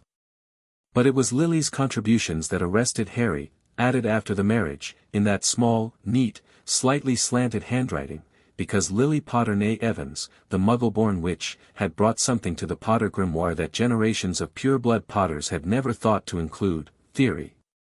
Lily had understood magic the way a physicist understood gravity, not just as a force to be used but as a system to be comprehended. Her notes dissected spell construction with surgical precision, identified patterns in magical behavior that other witches and wizards simply accepted as how things work, and proposed modifications to standard spells that were, as far as Harry could tell, decades ahead of their time. His mother had been a genius. Not the word people used casually, not clever, or talented, or gifted, but a genuine, world-class intellect applied to magical theory, and the only reason the wizarding world didn't know it was that she died at 21, before she could publish any of it. Harry read her notes in the shade of Flourish and Blots and felt the blank space where she should have been ache with a ferocity that took his breath away. It was mid-afternoon when the confrontation he'd been expecting arrived, though not in the form he'd expected. He was sitting in Fortescue's ice cream parlor, the grimoire open on the table beside a sundae he was eating with the focused attention of someone who had rarely been allowed to choose his own dessert, when a shadow fell across the table. Not Lucius.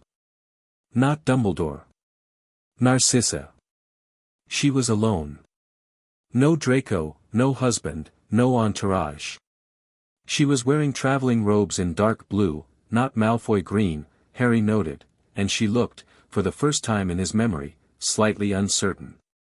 "May I sit?" she asked. Harry considered saying no. The temptation was real, a decade of coldness repaid with a closed door, a line drawn as sharply as all the lines she'd drawn around him. But curiosity won out, as it usually did. "Please." Narcissa sat.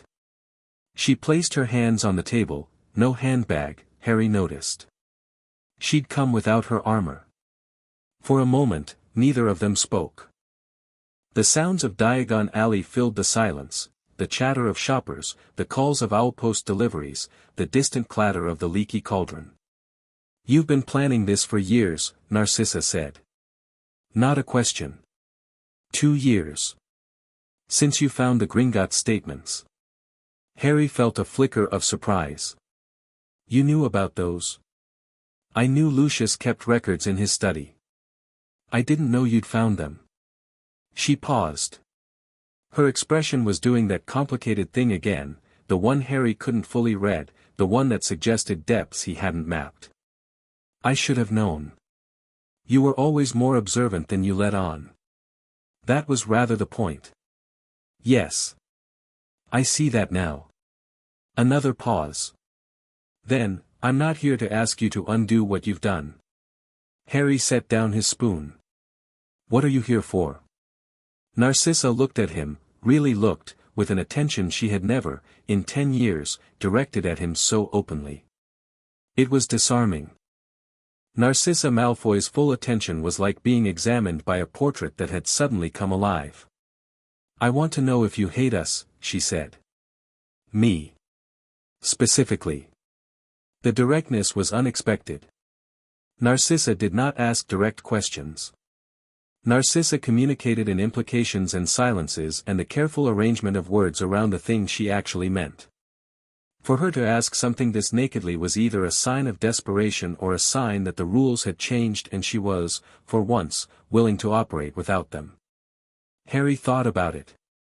He owed her that much, not politeness, not performance, but genuine thought. "Lucius, yes," he said. "He stole from me and he planned to use me and he did it all with a smile and a lecture about gratitude. I hate him for that. And me? You never hit me. You never screamed at me. You made sure I was educated, fed, clothed. You did everything that a guardian is technically required to do and not one single thing more." Harry held her gaze. "I don't hate you, Mrs. Malfoy. But I don't owe you anything, either. You watched your husband rob an orphan for 10 years and you didn't stop it. You didn't report it. You didn't protect me. You just," he searched for the right word, "maintained me. Like the manor. Like the peacocks. Something to be kept up because the alternative would be untidy." Narcissa absorbed this without visible reaction, which was itself a reaction, the effort of maintaining composure when someone has said something that landed exactly where it was aimed. "That's fair," she said, quietly. "I'm not interested in fair. I'm interested in honest. Why are you really here?" The mask slipped. Not fully, Narcissa's mask was welded more firmly than Lucius's, but enough that Harry saw what was underneath, and what was underneath was fear. Not for herself. For her son. "Draco," she said. "Ah. The restitution will take almost everything. Lucius will fight it, he's already mobilizing every contact he has, but the goblin legal framework is ironclad, and we both know it. What's left after the goblins are finished won't maintain the manor. It won't maintain Draco's lifestyle. It won't maintain the alliances that have protected this family since the war." She swallowed, a tiny motion, barely visible, but Harry saw it. "Draco is 11 years old. He's about to start at Hogwarts as the son of a disgraced family with no fortune. The other children will," she stopped herself. "Rearranged. He didn't do this, Harry. He didn't know. I know he didn't know. Then, what are you asking me? To give the money back? To go easy on Lucius for Draco's sake? To feel sorry for a boy who had everything I didn't because his father was spending my inheritance on it?" Narcissa flinched. It was small. It was real. Harry let out a breath. "I'm not going to hurt Draco. I'm not going to publicly humiliate him or sabotage him at Hogwarts or do any of the things Lucius would do in my position. Draco's not my enemy. He never was. But I'm not giving back what's mine, and I'm not softening what's coming to protect someone else's child when no one ever bothered to protect me." The words hung between them. Narcissa's hands were perfectly still on the table. Her face was a study in controlled emotion, a woman who had built her life on composure, now holding it together with visible effort. "I understand," she said. And then, softer, "For what it's worth, Harry, and I know it may not be worth much, I'm sorry." Harry looked at her for a long moment. He wanted to believe it. Some part of him, the part that was still a child, still the boy in the small room watching the peacocks and wanting, more than anything, for someone in that enormous house to see him, wanted to believe it badly. "It's worth something," he said. "Not enough. But something." Narcissa stood. She smoothed her robes with hands that didn't quite manage their usual steadiness. She turned to leave, then stopped. "Be careful of Lucius," she said without turning around. "He won't accept this. He'll fight, and he'll fight dirty. He has resources that aren't financial. Death Eater resources. The words hit Narcissa like a physical blow. She turned back, and her expression was sharp, almost angry. "I don't know what you think I grew up in his house, Mrs. Malfoy. I know what's in the room beneath the drawing room floor. I know who visits when he thinks the children are asleep. I know what the tattoo on his left arm is, even though he's never rolled up his sleeves in front of me." Harry's voice was level, factual, the voice of someone stating coordinates on a map. "I know exactly what Lucius Malfoy is. I've known since I was 8. Narcissa stared at him. Whatever she saw in his face, the cold certainty, the accumulated knowledge of a decade spent watching and listening and filing everything away, drained the last trace of color from her complexion. "You're 11, she whispered. It wasn't a statement about his age. It was something closer to horror. "I'm a Potter raised by Malfoys," Harry said. "I'm whatever that makes me." She left. Harry watched her go, the straight spine, the measured stride, the slight tremor in her hands that she almost managed to hide, and felt something he hadn't expected. Not sympathy. Not forgiveness. Just a kind of weary recognition. Narcissa Malfoy was, in her way, as trapped as he had been. The cage was just bigger and the bars were made of different material. He finished his sundae, closed the grimoire, and went to buy parchment. He had letters to write. The first letter went to Hogwarts, a formal acceptance of his enrollment, sent via Hedwig, who seemed delighted to have a purpose. The second went to Gringotts, confirming his appointment with the Potter account management team for the following morning. The third, and this one he wrote slowly, choosing each word with care, went to the office of Amelia Bones, head of the Department of Magical Law Enforcement. "Dear Madam Bones, my name is Harry Potter. I am writing to formally notify the DMLE that during the 10 years I spent as a ward of Lucius Malfoy, approximately 570,000 galleons were misappropriated from the Potter family vault under the guise of a guardianship order. Gringotts has verified this and has initiated restitution proceedings under Goblin financial law. I believe the matter may also warrant investigation under wizarding criminal law, specifically regarding fraud, misuse of guardianship authority, and potential violations of the Orphan Welfare Act of 1847. I am available to provide testimony and documentation at your convenience. I am currently residing at the Leaky Cauldron and can be reached by owl. Respectfully, Harry James Potter." He read it twice, changed, formally notify, to, bring to the attention of, because the first version sounded too much like Lucius, and sent it. The fourth letter was the hardest. He sat with the blank parchment for 20 minutes, the quill in his hand, trying to find the right opening. Everything he drafted sounded wrong, too aggressive, too passive, too revealing, too guarded. Finally, he put the quill down and decided that this conversation needed to happen in person. Some things couldn't be contained in ink. He wrote a single line, "Professor Dumbledore, I believe we have matters to discuss. I'll be at Hogwarts on September 1st, Harry Potter." He tied it to Hedwig's leg and watched her fly north, a white speck dwindling against the evening sky, and felt the particular satisfaction of a chess player who has made an opening move and is now waiting to see how the board responds. The board responded faster than he'd expected. 2 days later, on a Tuesday morning that had started with rain and progressed to a muggy, overcast afternoon, Harry was in his room at the Leaky Cauldron reading the Potter Grimoires section on defensive magic when a knock came at the door. He put down the book, picked up his wand, and opened the door.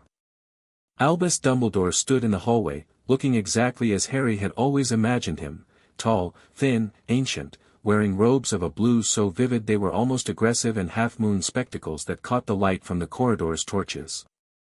His beard was long and silver, his eyes were blue and sharp, and he was smiling the particular smile of a man who wanted to look grandfatherly and probably practiced it in mirrors. "Harry," Dumbledore said. "I thought we might talk now, rather than waiting for September. Come in." Dumbledore entered the small room and looked around with the air of someone cataloging details while appearing to notice nothing. His gaze swept over the grimoire, the wand on the bedside table, Hedwig's empty cage, the neat stack of new textbooks, and a single photograph Harry had propped against the lamp, a photograph of his parents that he'd found in the vault, waving and smiling in an endless loop of happiness. "May I sit?" Dumbledore asked, gesturing to the room's single chair. "Please." Dumbledore sat. Harry sat on the bed. The positioning put them at roughly the same eye level, which Harry suspected was not accidental on Dumbledore's part. "You've had quite a week," Dumbledore said. "I have. The Gringotts situation has caused considerable discussion in certain circles. Lucius has been vocal. I imagine he has." Dumbledore studied Harry over his spectacles. The eyes behind the half-moons were not grandfatherly at all, they were penetrating, analytical, and very, very old. Harry met them without looking away. "I received your note," Dumbledore said. "It was very concise. I didn't think a long version was necessary. You know what happened. You probably knew about the theft before I did." The words landed quietly, but their impact was visible. Dumbledore's expression shifted, not dramatically, but the benign smile thinned by a fraction, and the eyes behind the spectacles became more careful. "That," Dumbledore said slowly, "is a significant accusation. It's a significant question. Did you know Lucius was looting my vault?" Dumbledore was silent for a moment. When he spoke, his voice was measured, not evasive, exactly, but precise in the way that someone is precise when they're aware that every word is being weighed. "I knew that Lucius had been granted financial guardianship. I was not aware of the specific extent to which he had exceeded the boundaries of that guardianship." "Were you aware that he had exceeded them at all?" "I had concerns." "Concerns." Harry tasted the word. It was bitter. "You had concerns about the man you placed me with. The man you chose, specifically, deliberately chose, to raise the orphan child of James and Lily Potter. You had concerns, and you what? Monitored the situation. Kept an eye on things. Trusted that it would all work out." "Harry, I'm not finished." Harry's voice didn't rise. He didn't need it to. The quiet was more effective, a lesson he'd learned from Lucius, repurposed now for better use. "You put me in that house. You made the arrangement. Whatever blood ward logic you used to justify it, and I've read enough about the theory to know the justification was thin, you chose to place a 1-year-old child with Lucius Malfoy. A known Death Eater sympathizer. A man whose entire worldview is built on the supremacy of bloodlines that my mother's existence contradicted. You did that, Professor. And then you had concerns." Dumbledore's hands, which had been resting on the arms of the chair, laced together in his lap. It was, Harry recognized, a self-soothing gesture. The most powerful wizard in Britain was in a small room above a pub, being confronted by an 11-year-old, and he was fidgeting. "The decision to place you with the Malfoys was not made lightly," Dumbledore said. "The original arrangement, your mother's sister, Petunia Dursley, fell through. Petunia refused, categorically and physically, to take you in. The blood wards that your mother's sacrifice created required a familial connection. Narcissa Black Malfoy, through the Black family line, provided a viable, if unconventional, anchor for modified protections. There were few options and less time. Voldemort's followers were still active, still hunting, and you were the most targeted infant in Britain. So you chose speed over safety. I chose survival over perfection." For the first time, something raw entered Dumbledore's voice, not guilt exactly, but the weariness of a man who had made 1,000 impossible choices and was tired of defending them. "You are alive, Harry. In the decades since your parents' deaths, multiple attempts have been made to locate you, by former Death Eaters, by sympathizers, by people who would have killed you in your crib. The Malfoy wards, augmented by the protections I placed, held. You survived. I survived because I'm difficult to kill, apparently, not because Lucius Malfoy was a quality guardian.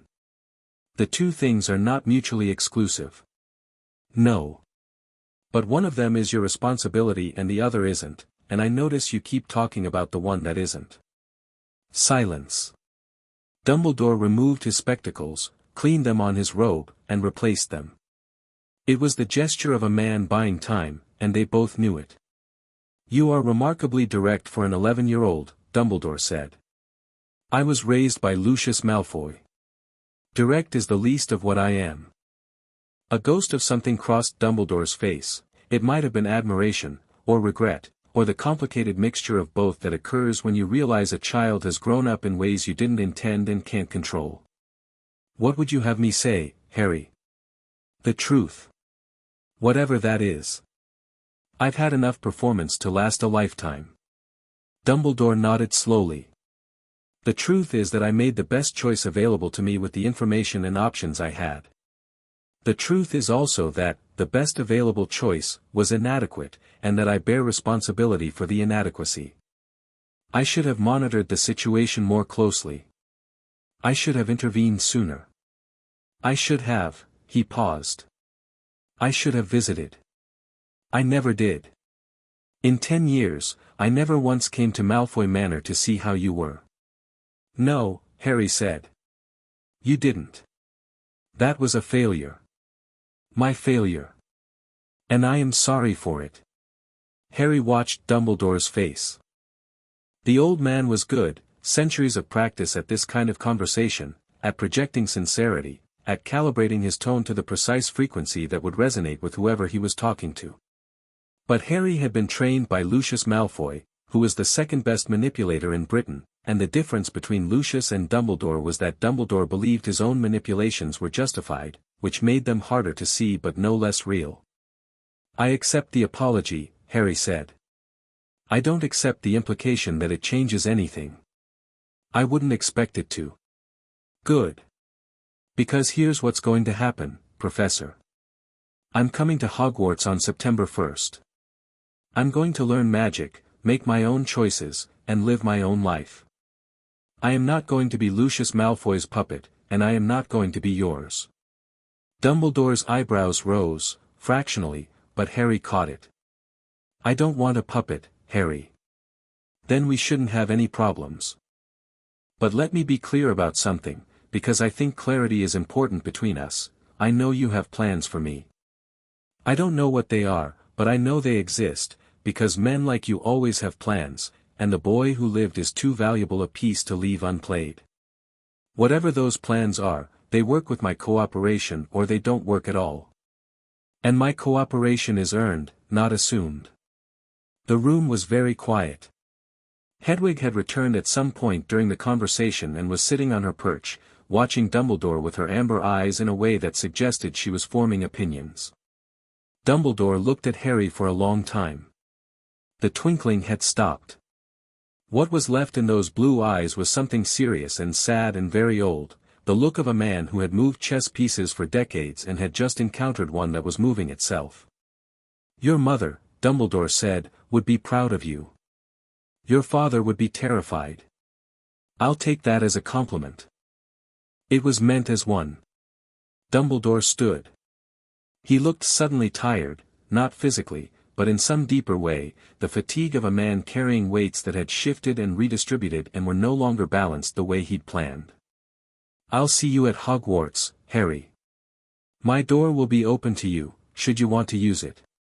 "I appreciate that, Professor. Truly." Dumbledore moved to the door, then paused. "One more thing. The wand you purchased, Holly and Phoenix Feather." Harry's hand moved instinctively toward his wand. Ollivander mentioned the connection. "Did he?" "Not a question." Dumbledore's expression was unreadable. "Be careful with that knowledge, Harry. The connections between things are not always what they seem." "In my experience," Harry said, "they're usually exactly what they seem. People just don't want to look." Dumbledore smiled, a real smile, tired and rueful and genuine in a way his earlier one hadn't been. "Perhaps you're right.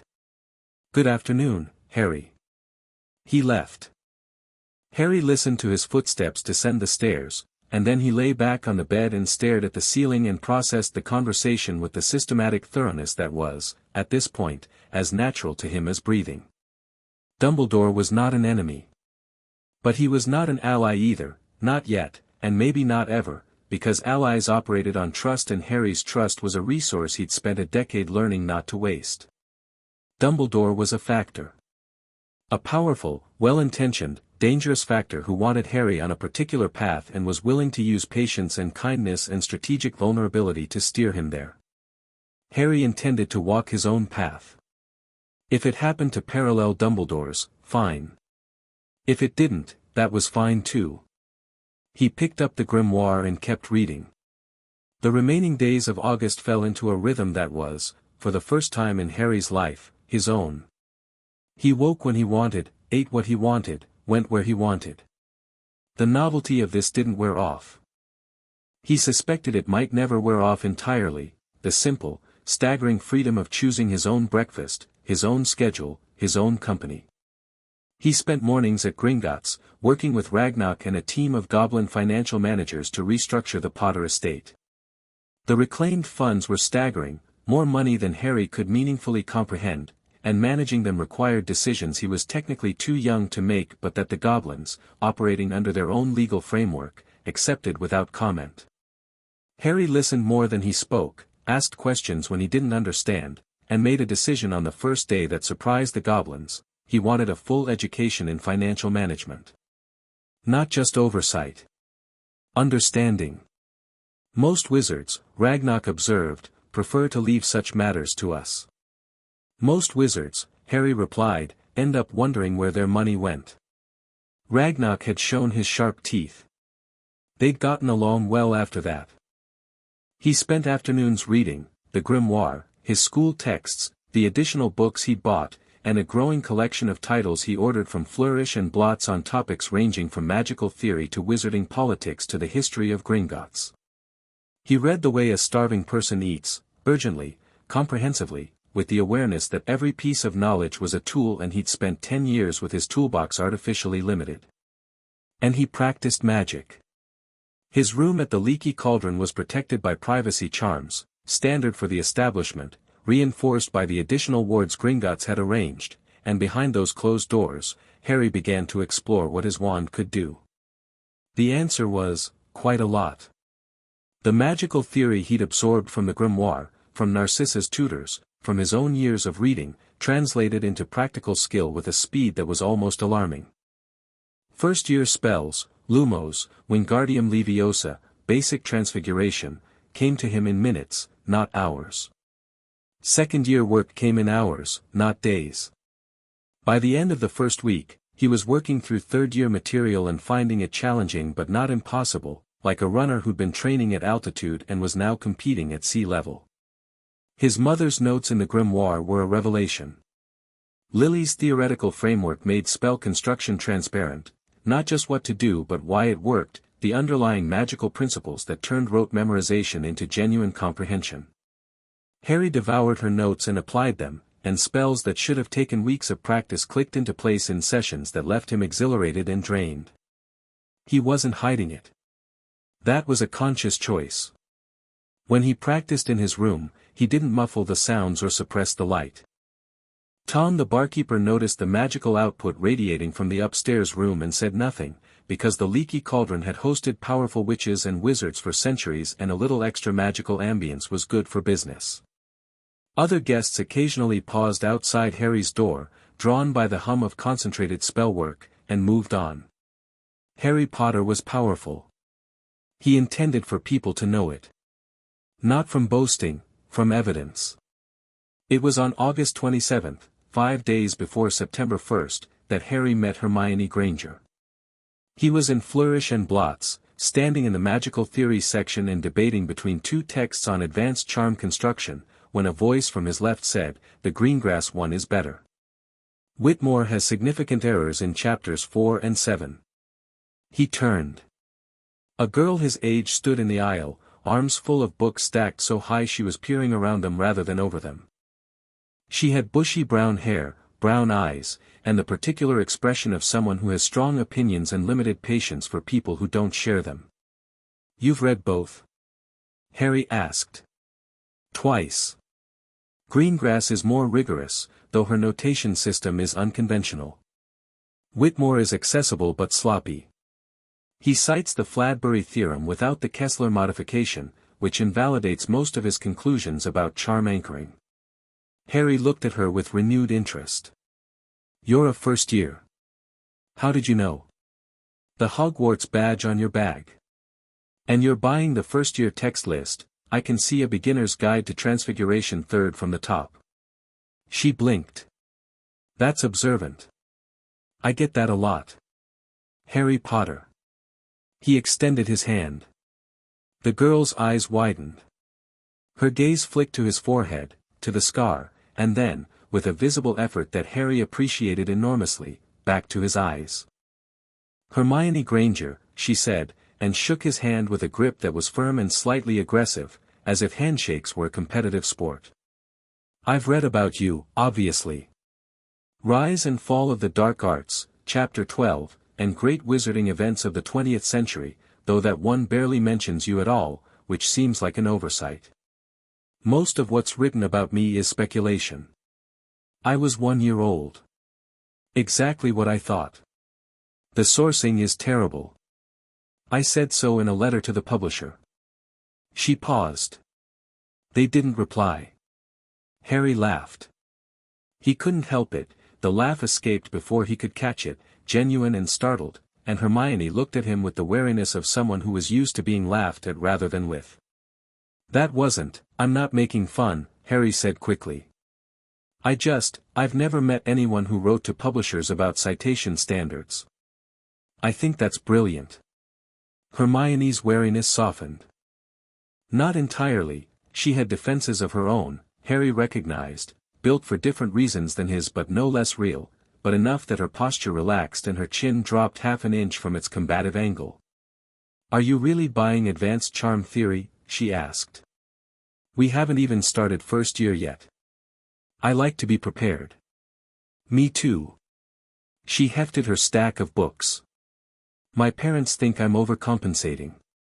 They're muggles, dentists. They don't really understand how this works. They're supportive, just bewildered. I've been reading everything I can since I got my letter. I don't want to be behind. You won't be behind, Harry said, with a certainty that surprised them both. You've read Greengrass's charm theory twice. You're going to be miles ahead. Something shifted in Hermione's expression, a guard lowering, carefully and partially, like a drawbridge opened just enough to see who was on the other side. Would you like to get tea? She asked. Fortescue's has a table. I have questions about the Hogwarts curriculum that I haven't been able to find answers to in any book, and you seem like someone who might know things. I seem like that. You're reading advanced theory and you knew what the Kessler modification is. Yes. You seem like that. They went to Fortescue's. The tea became a 2-hour conversation that ranged from charm theory to Hogwarts house reputations to the structural inadequacies of the first-year reading list, and somewhere in the middle of it, between Hermione's passionate critique of a history of magic, Binns wrote it while dead, and it reads like it, and Harry's explanation of goblin legal theory, something happened that Harry didn't have a framework for. He made a friend. Not an ally, not a contact, not a strategic relationship. A friend. Someone who was interested in what he thought, not what he was worth. Someone who argued with him, actually argued, pushing back on his points and expecting him to push back on hers, without any agenda beyond the argument itself. Someone who, when he mentioned offhandedly that he'd grown up with the Malfoys, said, "That sounds awful," with a directness that was so different from Narcissa's careful non-statements that Harry nearly laughed again. It was, he said. It's done now. Good, Hermione said, and bit into a biscuit with the ferocity of someone who had already decided that whoever had made Harry's childhood awful was on her list. Harry didn't know yet that Hermione kept lists, but he would learn. They exchanged room numbers at the Leaky Cauldron. Hermione and her parents were staying there for the last few days before term as well, and agreed to sit together on the Hogwarts Express. Harry walked back to his room that evening feeling something unfamiliar in his chest, a lightness, an expansion, as if a space that had been compressed for a very long time was cautiously, experimentally opening. He identified it after some thought as hope, and he held it carefully, the way he held everything that mattered, close, and quiet, and ready to defend. The days compressed toward September. Harry packed his trunk, new robes, new books, new wand, old grimoire, mother's ring, and on the morning of September 1st, he checked out of the leaky cauldron, tipped Tom generously, and took a ministry car to King's Cross Station.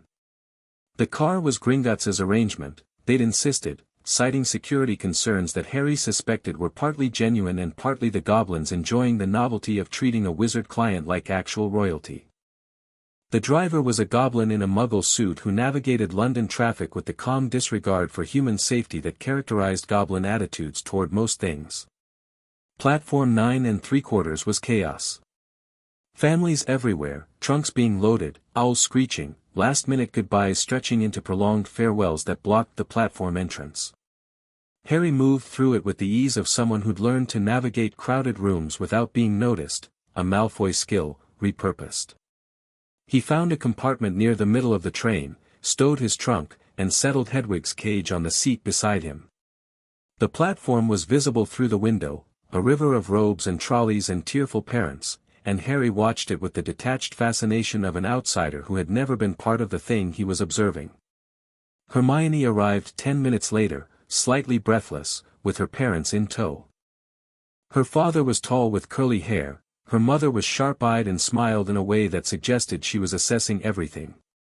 They hugged Hermione with the unself-conscious warmth of people who loved their child without conditions or calculations.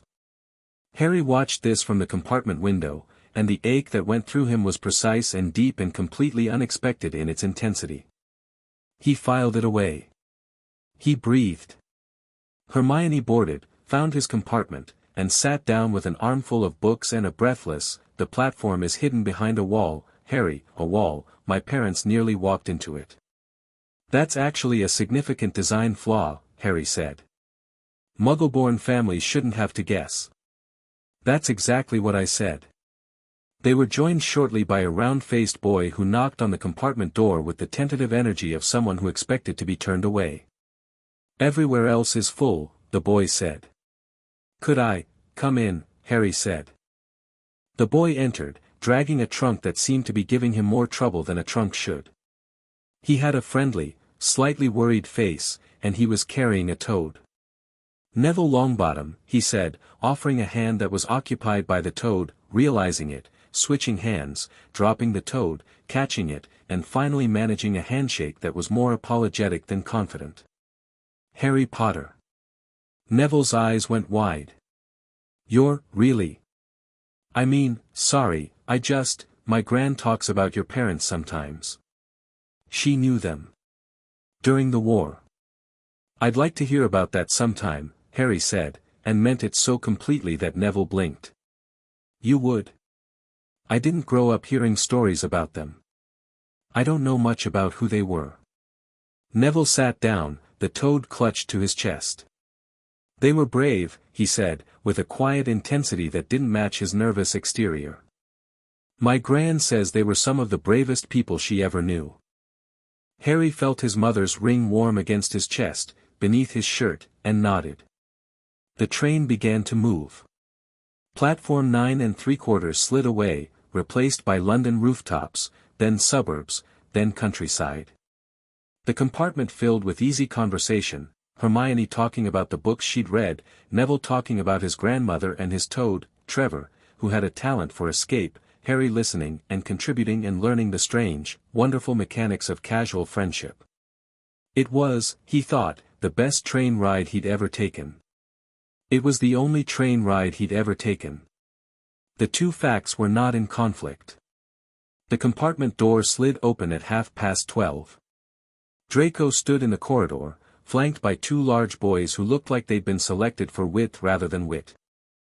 He was wearing new robes, expensive, but not as expensive as they would have been a month ago, and Harry noticed, and his expression was a complicated fortress of bravado and anger and something underneath both that might have been hurt. "Potter," Draco said. "Malfoy," Harry said. The compartment went very still. Hermione, who had been mid-sentence about the theoretical foundations of the switching spell, stopped talking. Neville's hand tightened on Trevor. Draco's eyes moved over the compartment, over Hermione, who he dismissed with a glance, over Neville, who he dismissed with less. They settled on Harry with the concentrated intensity of someone who had been rehearsing this moment. "You stole my family's fortune," Draco said. "I reclaimed my family's fortune," Harry corrected. "Your father stole it first. I just took it back. With interest." "That's not, my father is going to, your father is going to do what, exactly?" "He's already filed 3 challenges with Gringotts. All rejected. He's petitioned the ministry. Amelia Bones has opened an investigation into him.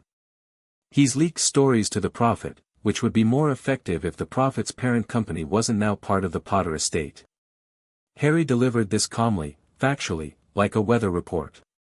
"Your father is running out of moves, Draco. He just hasn't admitted it yet." Draco's jaw worked. The 2 boys behind him shifted uncertainly, sensing that the confrontation was not going the way it was supposed to. "You think you're so clever," Draco said. "Living in that pub. Making friends with mudbloods and, don't." Harry's voice dropped, and the temperature in the compartment seemed to drop with it. "Don't use that word in front of me, Draco. Not now. Not ever." Something in Harry's tone, or his eyes, or the way the air itself seemed to thicken around him, made Draco take half a step back. The movement was involuntary, and the knowledge that it was involuntary made Draco's face flush with anger and embarrassment. "You're going to regret this," Draco said. Your father is a thief who got caught. Everything that's happening to your family right now is the consequence of his choices, not mine. I didn't do this to you, Draco. He did. And the sooner you figure that out, the better off you'll be." The words hit Draco like a slap. His eyes went bright, not with tears, exactly, but with the precursor to tears that an 11-year-old boy who'd been raised to never cry in public was fighting with everything he had. "You were my brother," Draco said, and the bravado was gone, and what was left was the voice of a child who had woken up one morning to find his world rearranged beyond recognition. Harry felt it. The pull of that shared history, the 10 years of proximity, of breakfasts at the same table, of existing in adjacent orbits within the same cold household. Draco was not innocent, he was Lucius's son, shaped by Lucius's values, carrying Lucius's prejudices like luggage he didn't know how to put down. But he was also 11, and scared, and standing in a train corridor trying to be angry because angry was easier than everything else. "I was never your brother," Harry said, and his voice was quieter now, not cruel, just honest. "I was your father's project. There's a difference. But I was never your enemy either, Draco. I'm still not. Your father made choices, and those choices have consequences, and I'm sorry you're caught in the middle of them. But I'm not going to apologize for taking back what's mine." The train rocked gently. Countryside rolled past the window. Draco stood in the corridor with his fists clenched and his chin trembling and his 2 oversized companions looking increasingly uncomfortable. "This isn't over," Draco said. "It is if you want it to be. Go back to your compartment, Draco. Have a chocolate frog. We're going to the same school, we don't have to be enemies unless you choose it." Draco stared at him for a long moment. Then he turned and walked away, his 2 followers stumbling after him, and the compartment door slid shut on the sound of retreating footsteps. Silence held for several seconds. "Well," Hermione said. "That was dramatic." Harry exhaled. "That was Draco. He called me I know. I'm sorry. He's repeating what he's been taught. It doesn't make it acceptable, but it makes it predictable." Hermione's jaw was set. "I don't care what he's been taught. It's a disgusting word. It is. And he won't use it around me again." She looked at him, really looked, the way she did when she was evaluating whether someone's convictions were genuine or performative.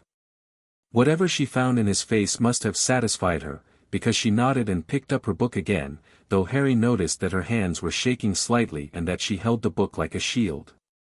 He made a mental note: anyone who used that word in Hermione's hearing, ever again, would regret it. The note was filed in the same place he kept all his non-negotiable commitments, deep, permanent, and fully funded. Neville, who had been silent through the entire exchange, spoke up. "My gran says the Malfoys are the kind of people who smile at you while they're picking your pocket." "Your gran," Harry said, "is a perceptive woman." The rest of the train ride was uneventful. They changed into their robes as the sky darkened and the train began to slow. Hermione quizzed Neville on basic spells. He was nervous and kept getting the wand movements backward, which Hermione corrected with a patience that Harry suspected she normally didn't extend to people. Harry watched the approaching lights of Hogsmeade Station and felt something building in his chest, not anxiety, not excitement, but the particular pressure of a life about to change direction again. Hogsmeade Station was a small platform lit by swinging lanterns, and standing at the end of it was the largest man Harry had ever seen. "Furs years. Furs years over here. Hagrid." Harry knew the name from his reading: Rubeus Hagrid, keeper of keys and grounds at Hogwarts, half-giant, though this wasn't officially acknowledged, expelled in his third year under circumstances that Harry's research had flagged as suspicious. He was enormous, easily twice the height of a normal man, with a wild beard and eyes like black beetles and hands the size of dustbin lids. "All right there, Harry," Hagrid said, beaming down at him with an affection that seemed too large and too immediate for someone Harry had never met. "Last time I saw ya, you was only a baby. I'm the one who brought ya from, well, long time ago." "You brought me from Godric's Hollow," Harry said. "After my parents died." Hagrid's face crumpled. The giant man's emotions were apparently proportional to his size, too big to be contained, spilling out through his eyes and his voice and his enormous hands, which he wrung together as if they were dishcloths. "Your mum and dad were the best people I ever knew," Hagrid said, and his voice was thick and real and carried no agenda whatsoever. "I'm sorry ya ended up with them Malfoys. Never liked it. Told Dumbledore so. But, well. Dumbledore knows best, Don, he. Does he?" Harry said, mildly. Hagrid blinked. Then he laughed, a booming, barrel-chested laugh that scattered the first years standing nearby like a flock of startled birds. "You're definitely Lily's boy. She used her question everything, too. Come on, boats this way." The boats were small, enchanted, and self-navigating. Harry, Hermione, and Neville climbed into one, joined by a red-haired boy who introduced himself as Ron Weasley and then spent the entire boat ride staring at Harry's scar with an intensity that suggested he was trying to read it like Braille. And then the castle appeared. Hogwarts rose from the darkness like something from a dream you'd had so many times it felt like memory. Towers and turrets and lit windows reflecting in the black lake, the whole impossible structure clinging to the cliff face as if daring gravity to complain. It was enormous and ancient and alive in a way that Harry felt in his bones, a hum, a warmth, a sense of being recognized by something vast and very, very old. "Oh," Hermione breathed. "Yeah," Harry said. Even Neville's toad stopped trying to escape. The boats docked. The first years climbed out, wet-kneed and wide-eyed, and were led up a flight of stone steps to a massive oak door that opened before anyone knocked. Behind it stood a tall, severe woman in emerald robes, with her hair pulled back in a bun so tight it seemed to be in active disagreement with her scalp. "I am Professor McGonagall," she said, and her voice was Scottish and sharp and carried the particular authority of someone who had been managing 11-year-olds for longer than most of them could imagine and was not interested in being tested. "Welcome to Hogwarts. The start of term banquet will begin shortly, but before you take your seats, you will be sorted into your houses. The sorting is a very important ceremony." Harry listened to the speech: Gryffindor, Hufflepuff, Ravenclaw, Slytherin, point system, house cup, and felt the pressure in his chest build.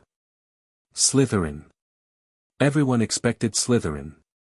The boy who lived, raised by the Malfoys, trained in their customs, versed in their values, of course he would be Slytherin. It was the narrative that made sense, the box that the wizarding world had prepared for him, the next chapter in a story everyone thought they already knew. McGonagall led them into the Great Hall, and Harry's first thought was that it was the most casually magnificent room he'd ever seen. The ceiling was enchanted to show the night sky, stars and clouds and a sliver of moon, and below it, for long tables stretched the length of the hall, filled with students in black robes, lit by thousands of floating candles. At the head of the hall, the staff table sat on a raised platform, and at its center, Dumbledore watched the first years enter with those blue eyes that missed nothing. His gaze found Harry. Harry met it. Neither of them looked away.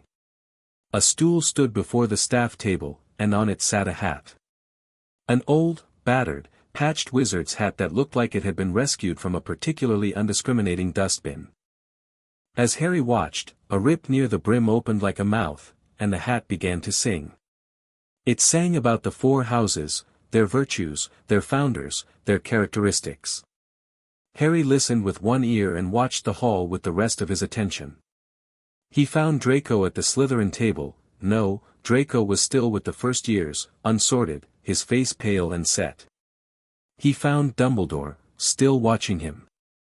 He found Snape, greasy-haired, hook-nosed, dark-eyed, staring at Harry with an expression of such concentrated loathing that it seemed almost parodic, like hatred distilled to its purest form and poured into a human vessel.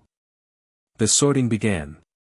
McGonagall called names alphabetically, and first years stumbled forward to sit on the stool and wear the hat and be sent to their futures. Abbott, Hannah, Hufflepuff. Bones, Susan, Hufflepuff. Boot, Terry, Ravenclaw.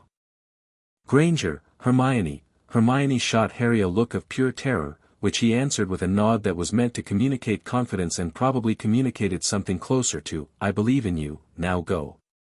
The hat sat on her head for nearly 2 minutes. Harry could see Hermione's lips moving, she was arguing with it. Of course she was. Gryffindor, the hat shouted, and Hermione's face broke into a grin of such radiant relief that Harry felt it in his own chest. Longbottom, Neville, the hat took even longer, and Neville looked like he might pass out, but, Gryffindor. Malfoy, Draco. The hat barely touched his head. Slytherin. Draco walked to the Slytherin table with his chin high and his eyes carefully not finding Harry's. And then, Potter, Harry. The great hall went silent. Not quiet, silent. The kind of silence that has weight and texture, that presses against your ears like deep water. Every head turned. Every eye found him. Harry walked to the stool. He sat down. McGonagall placed the hat on his head, and the world disappeared. Well, well, well. The voice was in his head, not his own voice, something older and stranger, with the amused attachment of an entity that had seen 1,000 years of 11-year-olds and was rarely surprised by any of them. Harry Potter. I've been looking forward to this. Have you? Oh, yes. You're something of a puzzle, Mr. Potter. The mind of a Slytherin, the cunning, the strategic thinking, the ability to dissemble. But the courage, you're brave, aren't you? Not reckless brave, not stupid brave, but the deep kind. The kind that plans a revolution from a bedroom in the enemy's house and carries it out at age 11. I don't think of it as a revolution. No. What do you call it? Survival. The hat was quiet for a moment. I could put you in Slytherin. You do brilliantly. You have the mind for it, the temperament, the training. Slytherin would make you powerful. I'm already powerful. I don't need a house to make me anything. Interesting. Then what do you need? Harry thought about it. Not strategically, honestly. He thought about Hermione's firm handshake and Neville's quiet intensity and the sound of Hagrid's voice breaking when he talked about Lily and James. He thought about the Malfoys' cold, transactional world, where every relationship was a chess move and every kindness had an invoice attached. I need to be somewhere that isn't about what I can get from people. I need to be somewhere that values courage because it's right, not because it's useful. I've spent my whole life in a house where everything was strategy. I want to be somewhere where some things are just, real. The hat was quiet for a long time. You know, it said, I've been doing this for 1,000 years, and I can count on one hand the number of students who've surprised me.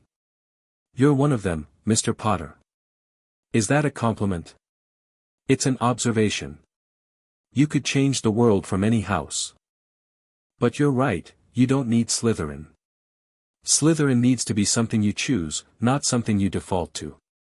And you're not defaulting to anything, are you? Never again. Then it had better be, Gryffindor. The hat shouted it, and the silence broke like a wave. The Gryffindor table erupted. Hermione was on her feet, clapping.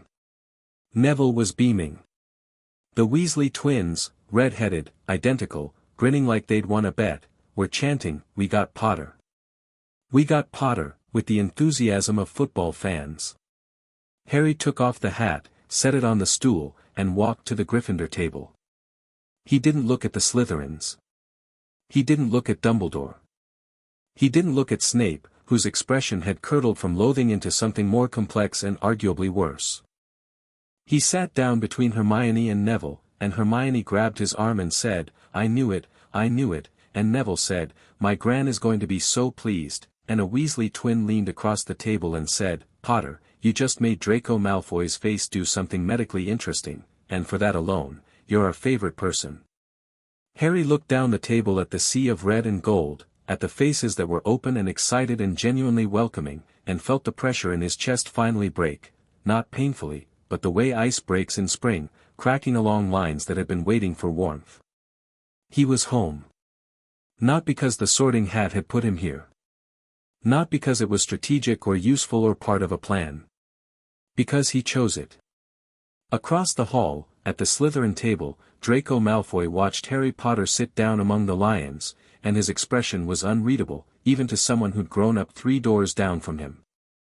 And at the staff table, Albus Dumbledore picked up his goblet, took a sip, and began, very quietly, to recalculate. Chapter 3, The Lion's Gambit. The first morning at Hogwarts started with getting lost. Not dramatically lost, Harry wasn't the sort to wander into a forbidden corridor and stumble into mortal danger before breakfast, but the castle's staircases moved. They actually moved, swinging between landings with the casual disregard for human convenience that characterized most of Hogwarts architecture, and Harry found himself on the wrong floor twice before he worked out that the trick was watching the banister for a slight shimmer that preceded the shift. He filed this away. He filed everything away. Hermione was waiting in the common room when he came back down from his second wrong turn, already dressed, already carrying 3 textbooks, already radiating the particular intensity of someone who had been awake since 5 and was slightly offended that the rest of the world hadn't caught up. "The staircases have a pattern," she said without preamble. "I've been watching them. They rotate on a 17-minute cycle, but every third rotation skips a floor. I'm making a chart." "Of course you are. Don't mock me." "I'm not mocking you. I genuinely want a copy of that chart." Hermione's expression softened from combative to something warmer. "I'll have it done by Wednesday." Neville joined them in the Great Hall, looking slightly dazed, as if the reality of being at Hogwarts hadn't fully settled and might evaporate if he blinked too hard. Trevor the Toad was absent, which Neville noticed halfway through his porridge with the resigned expression of someone who'd accepted Toad loss as a recurring feature of his life. "He'll turn up," Harry said. "He always does. That's what worries me. I don't know where he goes. What if he's getting into something dangerous? There are dungeons here. And that corridor on the 3rd floor, what about the 3rd floor corridor?" Harry asked, his attention sharpening. "Dumbledore mentioned it at the feast last night. The right-hand side of the 3rd floor is out of bounds to anyone who doesn't want to die a painful death." I think he was serious. Harry had caught the announcement. He'd noted it, filed it, and flagged it as exactly the kind of warning that was also an invitation, especially when delivered to a castle full of children by a man who understood exactly how children responded to being told not to go somewhere. "We'll avoid it," then, Harry said mildly, and ate his toast, and thought about it. The first class of the day was Transfiguration, taught by Professor McGonagall, who turned out to be exactly as formidable in a classroom as she was in a corridor. She began the lesson as a cat. Not began, she was already a cat when they arrived, sitting on her desk with an expression of feline superiority that was, in retrospect, entirely consistent with her human personality. When the last student sat down, the cat leaped from the desk and transformed mid-air, robes billowing, spectacles settling onto her nose as if they'd been waiting for her to resume human form. The class made impressed noises. Hermione actually gasped. Harry didn't gasp, but he was genuinely startled, not by the transformation itself, which he'd read about in the grimoire, but by the elegance of it. McGonagall's animagus shift was seamless, effortless, the product of decades of mastery applied to a discipline that his father had achieved at 15. His father had been an animagus. McGonagall was an animagus. Harry added, "Learn animagus transformation," to his mental list and underlined it twice. Transfiguration, McGonagall said, is some of the most complex and dangerous magic you will learn at Hogwarts. Anyone messing about in my class will leave and not come back. You have been warned.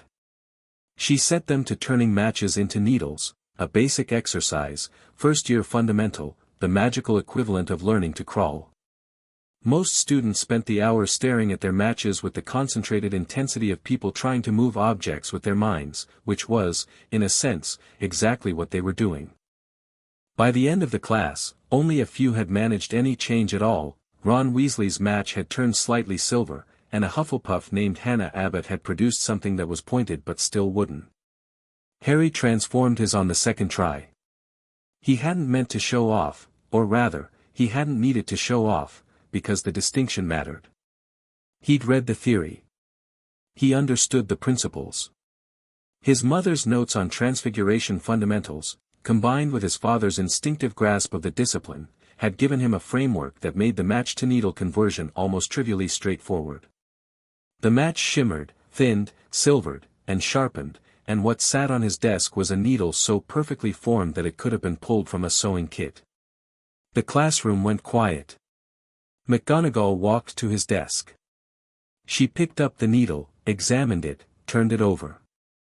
Her expression was complicated, surprise overlaid with assessment overlaid with something that Harry suspected was the particular emotion that teachers felt when a student was genuinely, unexpectedly exceptional. "Mr. Potter," she said. "Have you studied transfiguration before?"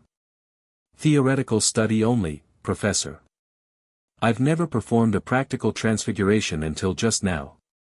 "Theoretical study." She turned the needle again. "This is not the work of someone operating on theory alone.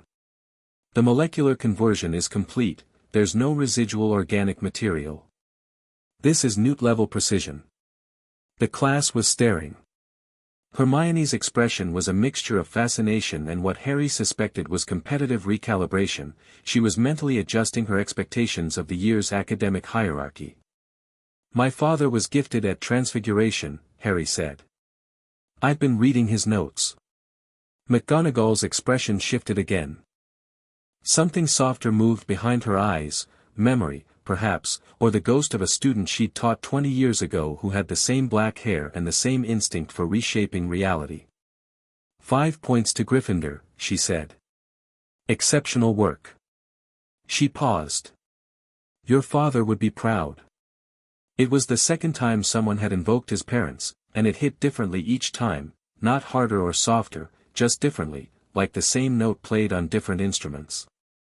Harry nodded, pocketed the needle, and spent the rest of the class helping Neville, whose match was stubbornly refusing to change and seemed to be doing so out of personal spite. By lunch, the school was buzzing. The boy who lived had been sorted into Gryffindor, that was yesterday's news. The boy who lived was a transfiguration prodigy, that was today's. Information moved through Hogwarts at a speed that would have embarrassed the postal service, carried by whispers and glances and the particular brand of gossip that 11-year-olds elevated to an art form. Harry ignored it. He'd spent 10 years being talked about, as the Malfoys charity case, as the boy who lived, as a symbol and a story and a strategic asset, and he'd learned that attention was a resource other people spent on you, and the only response that mattered was what you did with it. What he did with it was go to charms.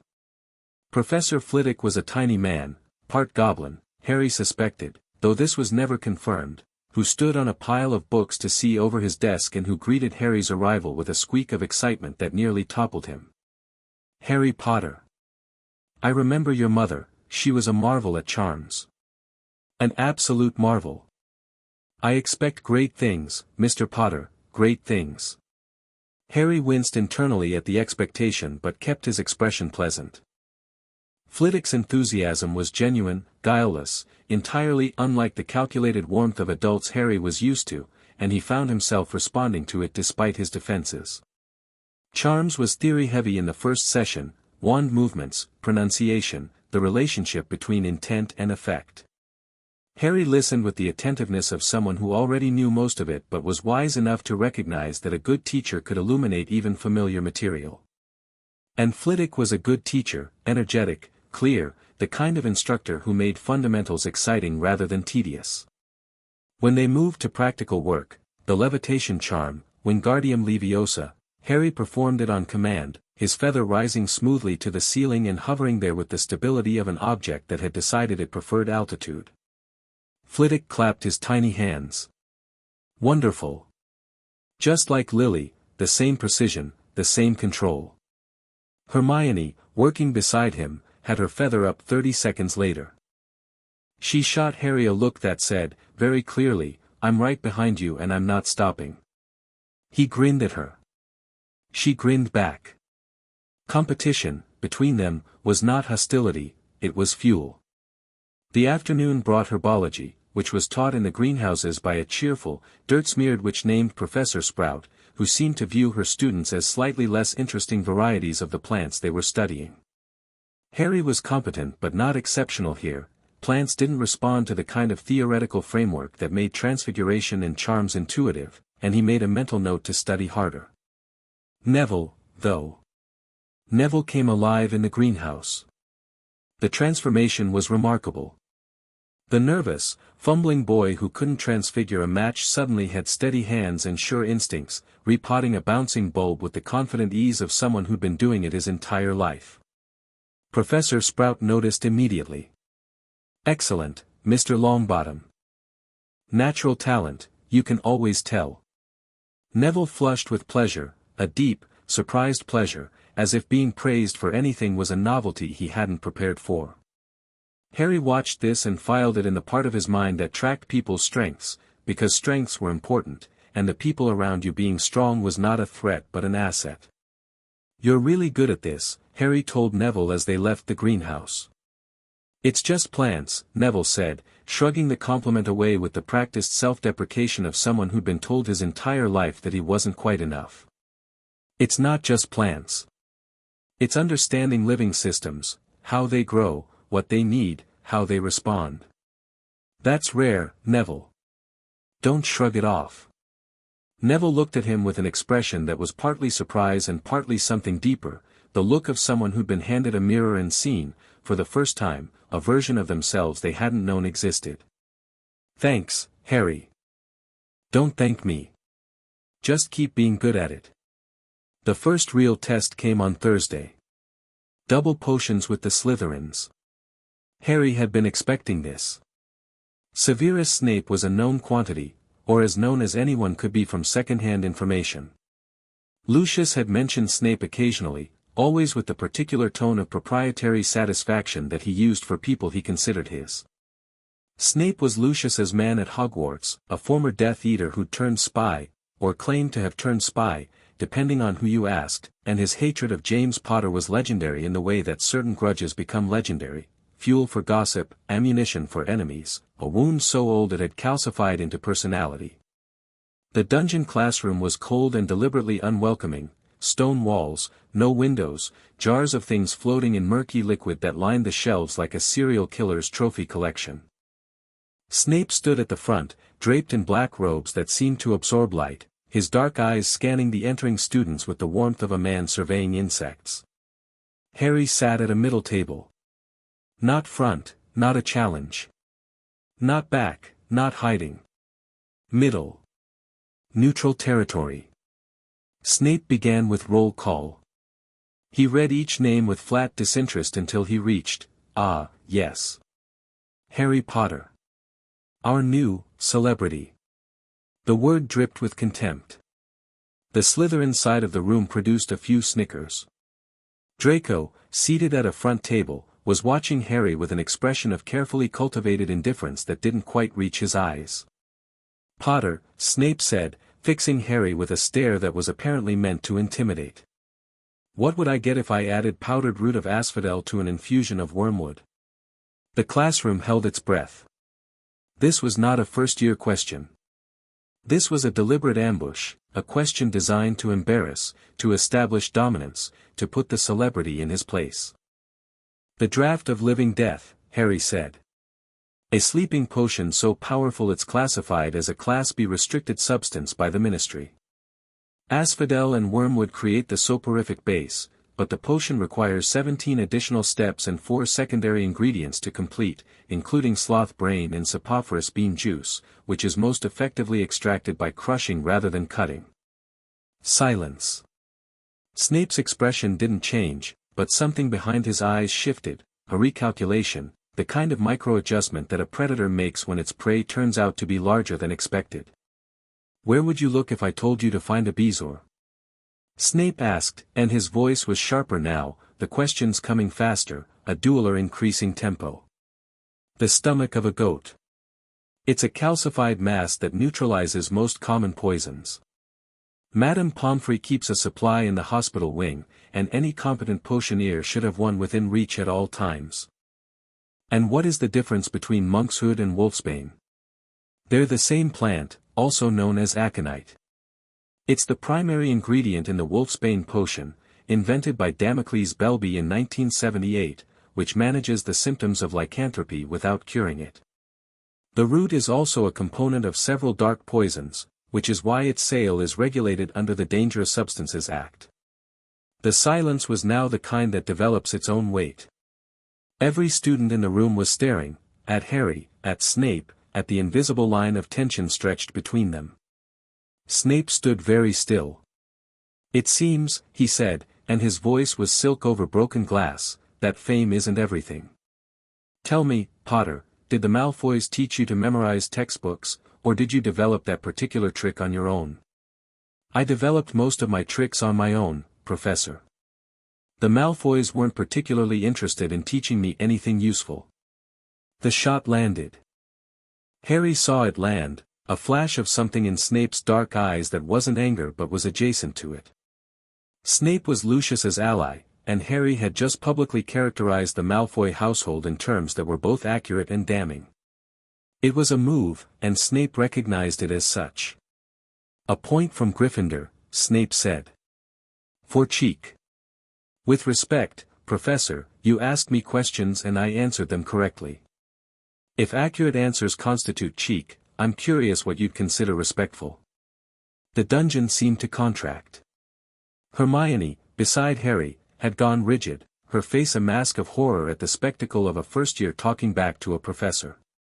Neville looked like he wanted to be in a different room, possibly a different country. The Slytherins were frozen, caught between loyalty to Snape and the dawning realization that something unprecedented was happening. Snape's face was white. Not the white of fear, the white of rage controlled so tightly that it consumed all available blood. "Detention, Potter. Tonight. My office. 8 o'clock. I'll be there, Professor." Snape turned away, his robes swirling like a storm system, and began the lesson proper. The rest of the class passed in the particular tense atmosphere that follows a confrontation neither side is willing to escalate further, Snape teaching with vicious precision, Harry performing every step of the boil-cure potion with the mechanical perfection of someone who was making a point without appearing to make a point. His potion was flawless. Snape examined it, said nothing, and moved on. The absence of criticism was, from Snape, the highest available praise. After class, Hermione caught his arm in the corridor. "What was that?" she hissed. You can't just, he's a professor, Harry. You can't antagonize professors. I didn't antagonize him. He came after me. I stood my ground. There's a difference between standing your ground and what? Hermione struggled for the word. And being scary. When you looked at him, Harry, the way you looked at him. It wasn't how an 11-year-old looks at a teacher. Harry considered this. She was right, and the rightness of it sat uncomfortably alongside the necessity. He had learned, in 10 years with the Malfoys, that backing down from a bully, any bully, regardless of their title or authority, was an invitation for more. Snape was a bully. A complicated, damaged, intelligent bully with legitimate reasons for his anger, perhaps, but a bully nonetheless. And Harry did not back down from bullies. But Hermione's discomfort was real, and her concern was genuine, and these things mattered to him in a way that was still new enough to feel strange. "You're right," he said. "I could have handled it with more diplomacy." "Could you have?" "Probably not. But I acknowledge the theoretical possibility." Hermione's mouth twitched. It was the first time Harry had made her almost laugh in a moment of genuine tension, and he noted it as a minor victory of a kind he hadn't known he was pursuing. "Just be careful," she said. "Snape clearly has it in for you, and detention on the third day isn't a great start. I've survived worse than detention." The way he said it, matter of fact, without self-pity, made Hermione's expression do something complicated. She squeezed his arm and let go. The detention was at 8. Snape's office was in the dungeons, a cold, cramped room lined with more floating jars and smelling of formaldehyde and old spite. Harry arrived on time, knocked, and entered to find Snape sitting behind his desk with the posture of a man who'd been waiting. "Sit," Snape said. Harry sat. For a long moment, Snape simply looked at him. The classroom performance was gone, no audience, no students to impress or intimidate. What was left was rawer and more uncomfortable, two people in a room with a decade of displaced animosity between them. "You are not your father," Snape said. It wasn't what Harry had expected. He'd expected lines to copy, or floors to scrub, or some other petty exercise in dominance. Not this. Not a statement so loaded it could have sunk a ship. "No," Harry agreed. "I'm not. Your father was an arrogant, bullying torag who coasted on talent and charm and never once questioned whether he deserved the things he was given." Harry said nothing. The words were familiar, a variation of what Lucius had told him for years, but from Snape, they carried a different charge. This wasn't political positioning. This was personal. This was a wound. "You have his face," Snape continued, and his voice was very controlled, each word placed with the precision of someone handling volatile materials. "His arrogance. His certainty that the rules don't apply to him. And my mother's eyes, apparently." Harry said it quietly, without challenge. "Everyone mentions that." Snape went still. The silence that followed was different from the classroom silence, deeper, older, charged with something Harry couldn't quite identify. Snape's face was a mask, but the mask was cracking at the edges, and what was underneath? "Do not," Snape said, very softly, "mention your mother to me." Harry studied him. The hatred wasn't simple, he realized. It wasn't the clean, political hatred of Lucius, who despised Harry as an obstacle and an asset simultaneously. Snape's hatred was tangled, knotted, wrapped around something else, something that lived in the way he'd said your mother, like the words were thorns he'd swallowed and never quite managed to digest. "You knew her," Harry said. Not a question. Snape's jaw tightened. "Your detention is to organize the ingredients cupboard. Alphabetically. By hand. No magic. Begin." Harry stood. He walked to the ingredients cupboard, which was large and chaotic and would take hours. He began sorting.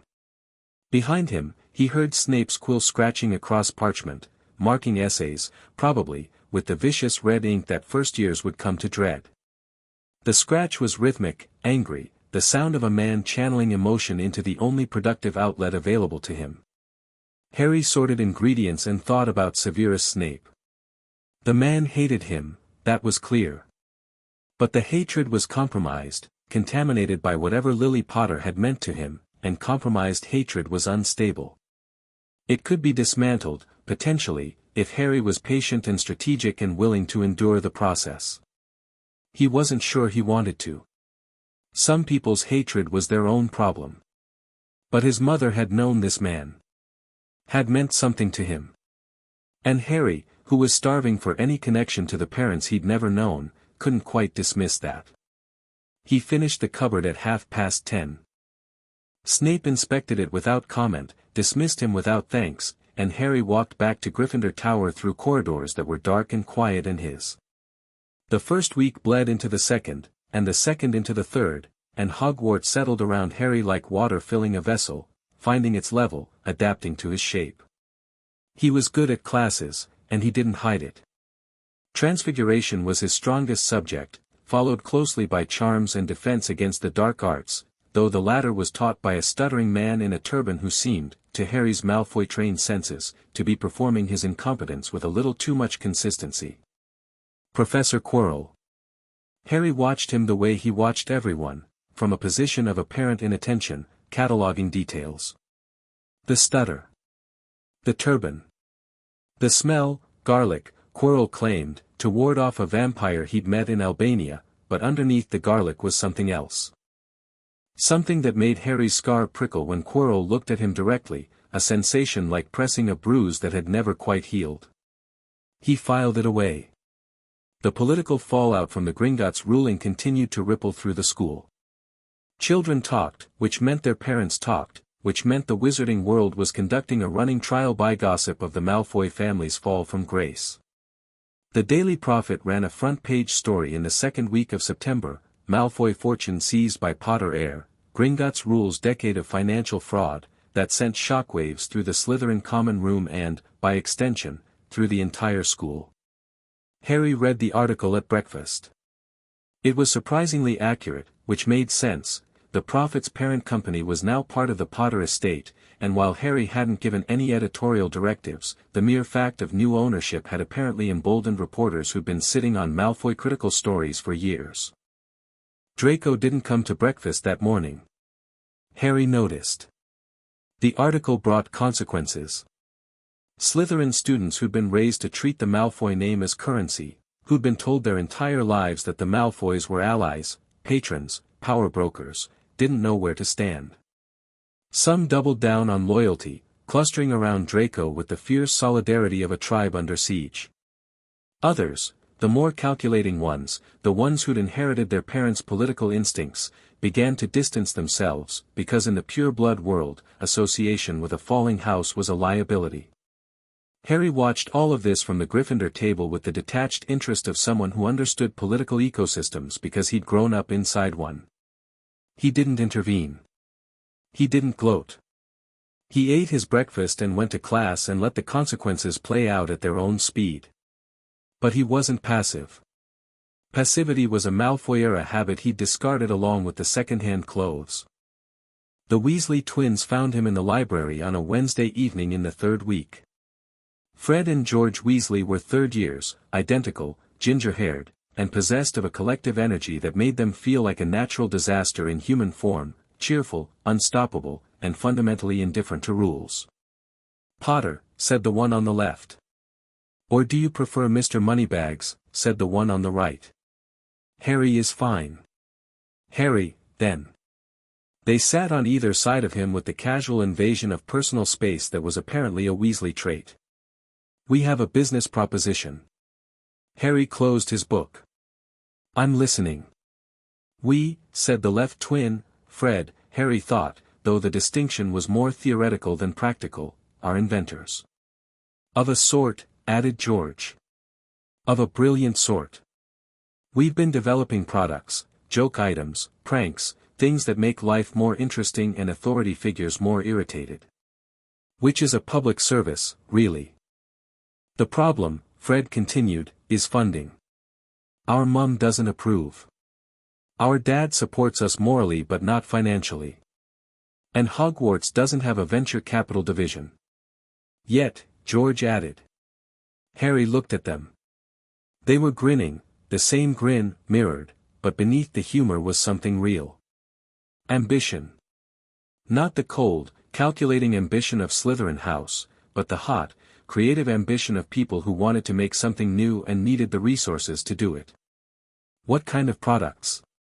Harry asked. What followed was a 30-minute presentation that was equal parts sales pitch and comedy routine. The twins had prototypes, canary creams, tung-tung toffees, nosebleed nougats, and the prototypes were genuinely clever. Not just funny, though they were that, the magical engineering behind them was sophisticated, involving transfiguration and charms and potions work that was well above their academic level. You made these yourselves? Harry asked, turning a canary cream over in his hands. Every one. We taught ourselves the base work and improvised the rest. The nosebleed nougat uses a modified pepper-up potion base, George said. Which technically isn't legal without a brewing license, but we figure if we're going to break rules, we should break interesting ones. Harry thought about it for approximately 4 seconds. How much do you need? The twins exchanged a glance. 50 galleons would get us through the year. Better equipment, better ingredients, maybe some proper testing space. I'll give you 100. The silence that followed was, by Weasley twin standards, remarkable. 100, Fred repeated. Galleons, George clarified. 100 galleons. On 3 conditions. First, I get a 10% stake in whatever business eventually comes out of this. Not profit, stake. I want to be an investor, not a creditor. Done. Second, you test everything thoroughly. No one gets hurt, no one goes to the hospital wing, no lasting effects. Funny is fine. Dangerous isn't. We were going to do that anyway, Fred said, looking slightly offended. Third, and this is the important one, I want a favor bank. Not from you. From the school. You two know everyone. You know who owes who, who's fighting with who needs what. I want information, when I need it. Not gossip, intelligence. The twins looked at each other. A conversation happened in the space between their matched grins, a negotiation conducted entirely in eyebrow movements and micro-expressions. You're not what we expected, Potter, George said. What did you expect? Honestly? A traumatized orphan with a scar and a chip on his shoulder. I have the scar. I traded the chip for something more useful. Fred laughed. Deal. You've got yourself a spy network, Potter. The finest Hogwarts has ever seen. They shook on it, 3 hands clasped together over a library table, and Harry felt something click into place, the way a gear engages in a machine that's been waiting for the right component. He wasn't building an army. He was building a community. The distinction was important, even if the practical outcomes sometimes overlapped. The weeks advanced. Harry settled into a routine that would have been comfortable if he'd been the type to get comfortable, which he wasn't. He kept his grades at the top of every class, sharing the position with Hermione, who treated their academic rivalry with the dedication of an Olympic athlete and the good humor of someone who'd finally found a worthy opponent. He practiced magic in the room of requirement, which the Weasley twins had shown him in exchange for the first installment of their funding, a hidden room on the 7th floor that became whatever you needed it to be, a concept so elegant that Harry suspected it was the single best piece of magical engineering in the castle. In the room, he practiced beyond the curriculum. Way beyond.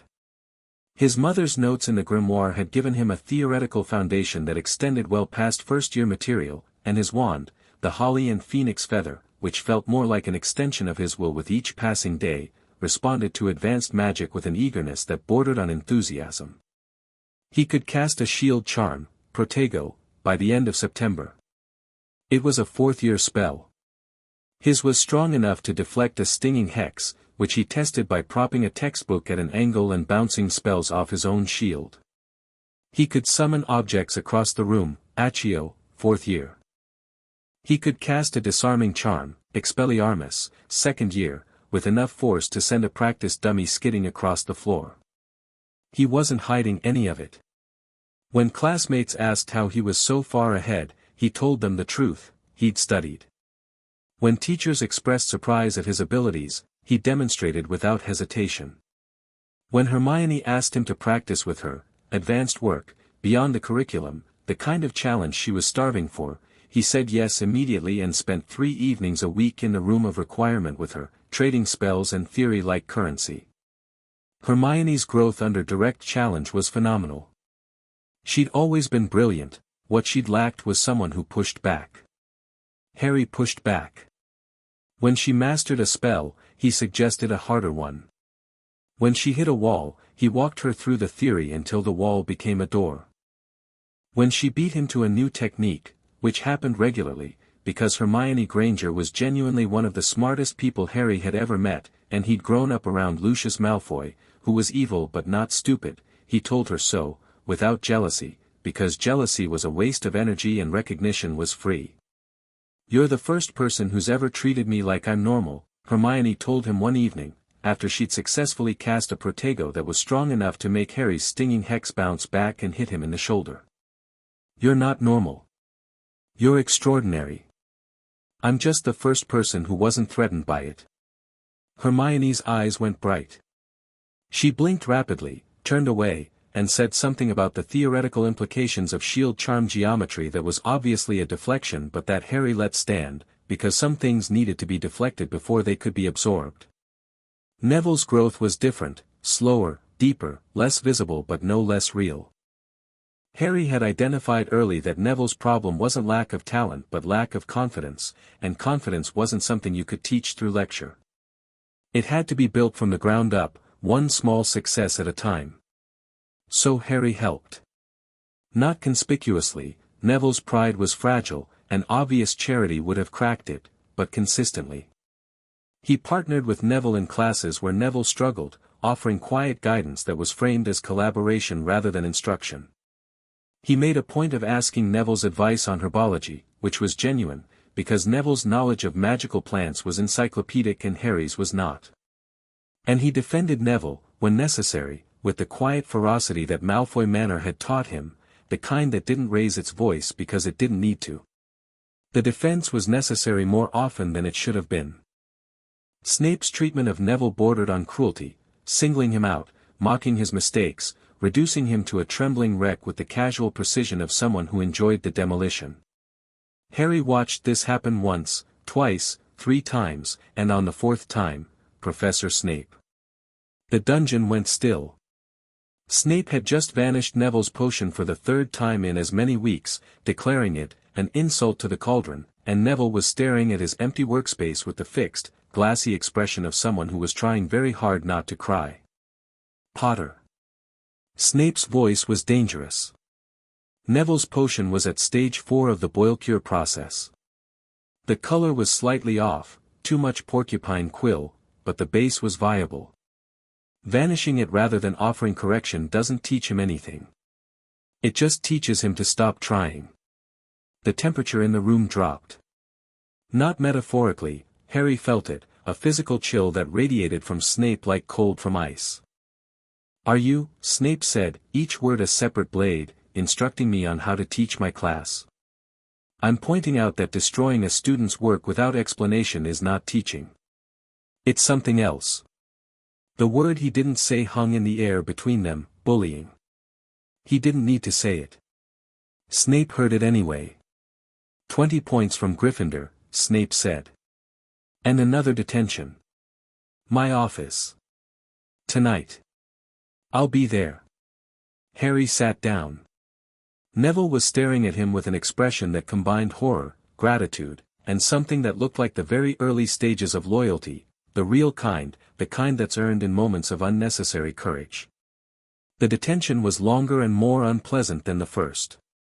Snape assigned him to scrub cauldrons, by hand, without magic, the residue of 3 weeks' worth of failed student potions caked onto copper surfaces that resisted cleaning like they'd been enchanted. They probably had been. Harry scrubbed without complaint, because the complaint wasn't the point. The point had been made in the classroom, publicly, and every Gryffindor first year had heard it. Snape watched him scrub for 20 minutes before speaking. You defend Longbottom. Why? Because no one else does. He is weak. He's 11. So am I. The difference is that I've had practice at being targeted by people who should know better, and he hasn't.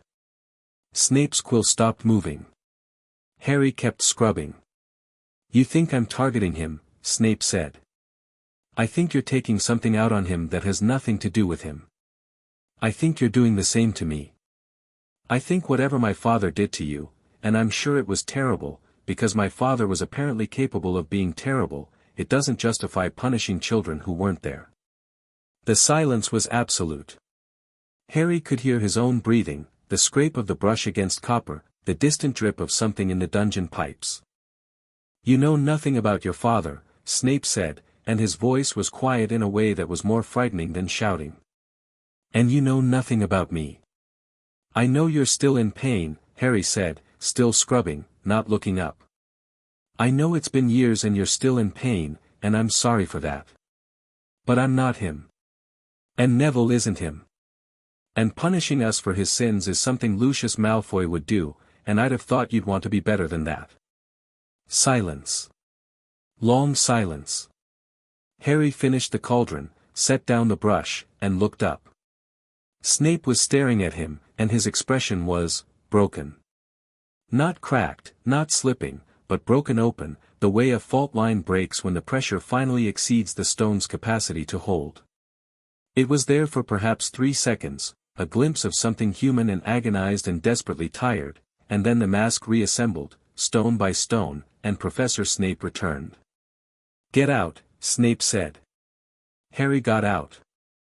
He closed the door behind him and stood in the dungeon corridor and breathed, and his hands were shaking, not with fear, but with the particular tremor that comes after you've said something true to someone who desperately needed to hear it and desperately didn't want to.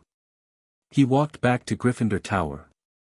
Neville was waiting in the common room, sitting in an armchair that was too big for him, with Trevor on his lap and an expression of determined wakefulness. You didn't have to do that, Neville said. I know. Thank you. You're welcome. Harry, Neville hesitated. Why? You barely know me. Harry sat in the chair beside him. The common room fire was burning low, casting warm shadows on the walls, and for a moment, the room felt like what he imagined a home should feel like, not the architectural perfection of Malfoy Manor, but something rougher and warmer and infinitely more real. Because when I was growing up, Harry said, nobody ever stood up for me. And it would have meant everything if someone had. So I stand up for people now. Because I can. Neville was quiet for a long time. I'll remember that, he said, and his voice was different, steadier, firmer, as if something inside him had just been set in a new direction. If you ever need someone to stand up for you, I'll remember. I'll hold you to that. They sat by the fire until it burned to embers, and then they went to bed, and Harry lay in his four-poster in the Gryffindor dormitory and listened to the breathing of 4 sleeping boys and felt, for the second time in his life, the cautious, fragile expansion of something that might be belonging. October came with rain and the beginning of flying lessons, which were taught by Madame Hooch on the Quidditch pitch on a Thursday afternoon that was overcast and gusty and absolutely perfect, according to Harry's body, which apparently had opinions about weather that his brain had not been consulted on. The class was Gryffindor Slytherin, because whoever designed the Hogwarts schedule had a talent for engineered conflict. Broomsticks lay in 2 rows on the grass, and the first years lined up beside them with expressions ranging from excitement, Ron Weasley, to terror, Hermione, to studied indifference, Draco, who hadn't spoken to Harry directly since the train and who carried his bruised pride like a visible wound. Everyone step up to the left side of your broomstick, Madame Hooch instructed. Put your right hand over the broom and say, up. The pitch filled with shouted commands. Ron's broom jumped into his hand. Hermione's rolled over. Neville's didn't move. Harry said, up, and the broom shot into his palm like a dog greeting its owner, fast, eager, delighted. Madam Hooch walked the line, correcting grips and stances. Now, when I blow my whistle, kick off from the ground, hover for a moment, and come back down. On my whistle. 3, 2, Neville's broom launched.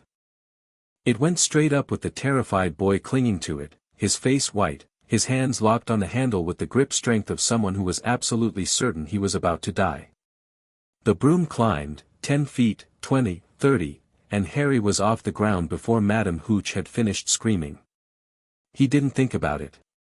There was no calculation, no strategy, no weighing of risks and benefits. Neville was in danger and Harry moved, and the broom beneath him responded to his intent with a speed that turned the world into a blur of grey sky and green grass and Neville's diminishing form above him. He caught up at 40 feet. Neville's broom was jerking wildly, bucking like an animal trying to throw its rider, and Neville's grip was failing. Harry could see his fingers slipping, one hand already loose, the broom spinning in a way that would dislodge him in seconds. Neville. Let go, I'll catch you.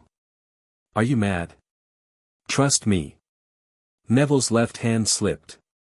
His right followed a heartbeat later, and he fell, a small, round figure dropping through the sky, and Harry dove.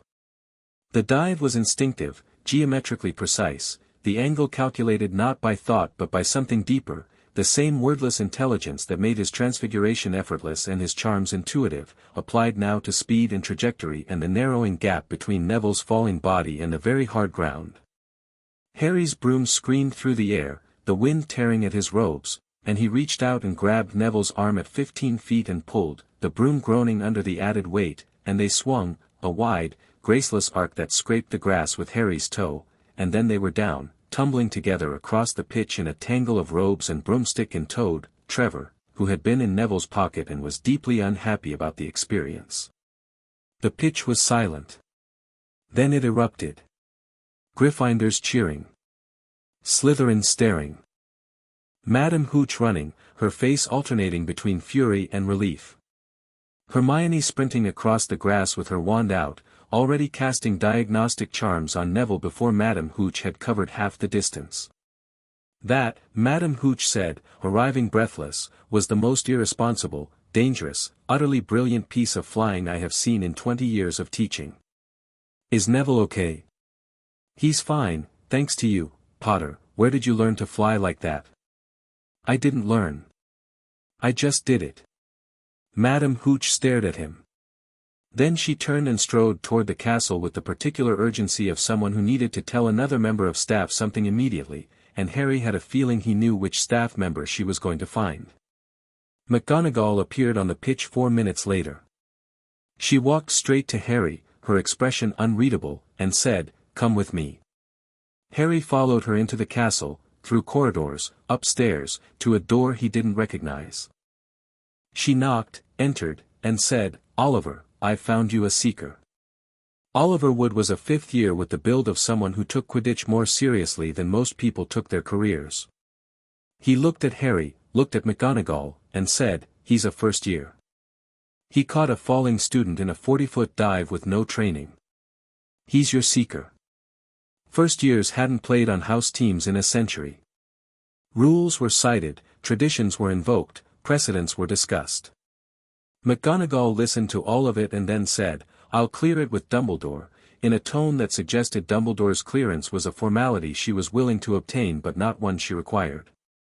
Harry left the meeting as the youngest Quidditch player at Hogwarts in 100 years. The news traveled through the school at approximately the speed of light. Draco confronted him about it that evening, in the entrance hall, with a predictability that was almost comforting.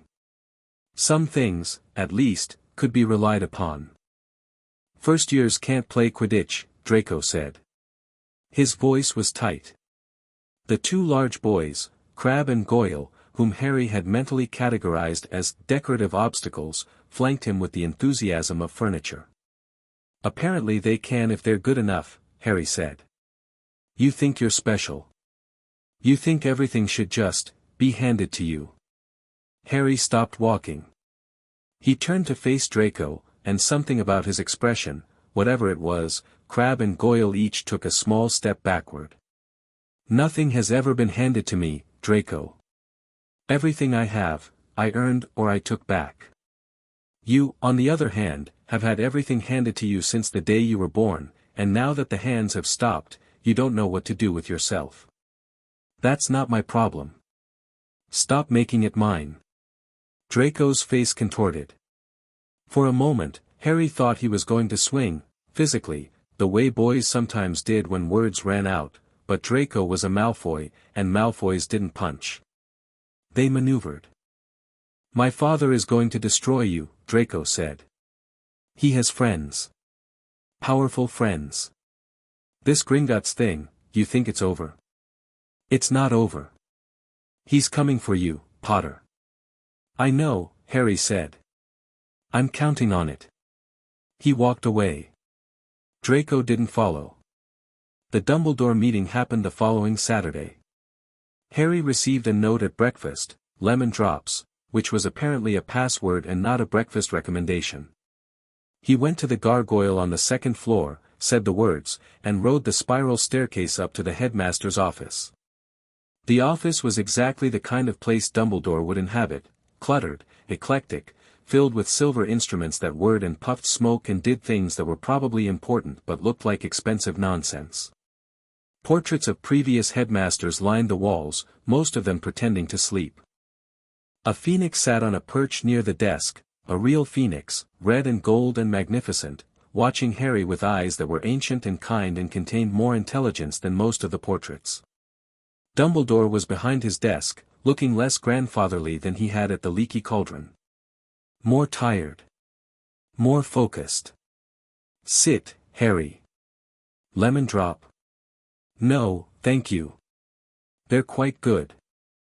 I find sugar helps with difficult conversations. Is this going to be a difficult conversation? Dumbledore's eyes twinkled, but the twinkle was thinner than usual, diluted, like a light behind frosted glass. I've received several communications about you in the past week. From Professor McGonagall, regarding your exceptional aptitude. From Professor Snape, regarding your disposition. From Madame Hooch, regarding your flying.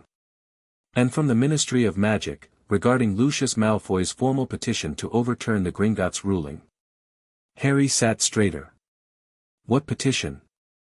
Lucius has filed with the Wisengamot, claiming that Goblin financial law does not supersede wizard guardianship rights. He argues that the ministry order granting him fiduciary authority was legally binding under wizard law, and that Gringotts exceeded its jurisdiction. Harry processed this. It was the move he'd expected, Lucius running to the human courts to overturn the Goblin verdict. It was a strong play, politically. The Wisengamot was full of purebloods who'd prefer wizard authority over Goblin, and Lucius still had allies there. What are the chances? Harry asked. Dumbledore considered. In a normal Wisengamot, with normal political dynamics. Non-trivial. Lucius still commands loyalty. But the DMLE investigation that Amelia Bones has opened complicates things for him considerably. It's difficult to petition the court for the return of funds when the head of law enforcement is simultaneously investigating you for stealing them. I wrote to Amelia Bones. I know. It was a shrewd move. Dumbledore said this neutrally, but Harry caught the undertone, not disapproval, exactly, but a certain wariness. The wariness of a chess master watching a piece develop its own strategies. I'm not going to apologize for being strategic, Professor. I wouldn't expect you to. I would, however, encourage you to consider who your strategies serve. Dumbledore leaned forward. You've made allies, Miss Granger, Mr. Longbottom, the Weasley twins. You've funded the twins' enterprise. You've defended Neville against Snape. These are good things, Harry. But I want to know, and I ask this not as your headmaster but as someone who cares about your answer, are you doing these things because they're right, or because they're useful? The question hung in the air. The silver instruments whirred. The phoenix ruffled its feathers. Both, Harry said. And I don't think those things have to be in conflict. Dumbledore studied him. No, he said slowly. They don't. Your mother understood that instinctively. Your father had to learn it. Which one do you think I take after? I think, Dumbledore said, that you are entirely yourself. Which is either very reassuring or very concerning, and I haven't decided which. Harry almost smiled. Fair enough. Is there anything else, Professor? One thing. Dumbledore's tone changed, lighter, but deliberately so, in the way that indicated the lightness was a vehicle for something heavier. Professor Quirrell. Harry's attention sharpened. What about him? You've noticed something about him. It wasn't a question. Harry weighed his response, decided on honesty. His stutter is inconsistent. It drops when he thinks no one is paying attention. His turban smells wrong, not garlic, something else. And my scar hurts when he looks at me, which has never happened with anyone else and which I don't think is normal. Dumbledore's expression was very, very still. You're observant, Dumbledore said. I was trained to be. By the Malfoys. By survival. The Malfoys were just the classroom. A long pause. The phoenix made a soft, musical sound, 3 notes, descending, that carried an emotion Harry couldn't name but that settled his nerves like a hand on a shoulder. I would ask, Dumbledore said carefully, that you stay away from the 3rd-floor corridor. The one you announced was forbidden at the opening feast. In front of the entire school. Including several hundred curious children. Yes. That one. What's there, Professor? Something that is being guarded and is not your concern. And if it becomes my concern, then I hope you'll come to me before acting on your own. Harry held Dumbledore's gaze. They both knew, in the shared, unspoken language of people who understood each other better than they liked, that Harry's answer to this request would depend entirely on whether Dumbledore earned the trust it required. I'll keep that in mind, Professor. That will have to do. Good day, Harry. Harry left the office. The gargoyle sealed behind him, and he stood in the corridor and thought about Quirrell and turban smells and scar pain and forbidden corridors. Something was in this castle.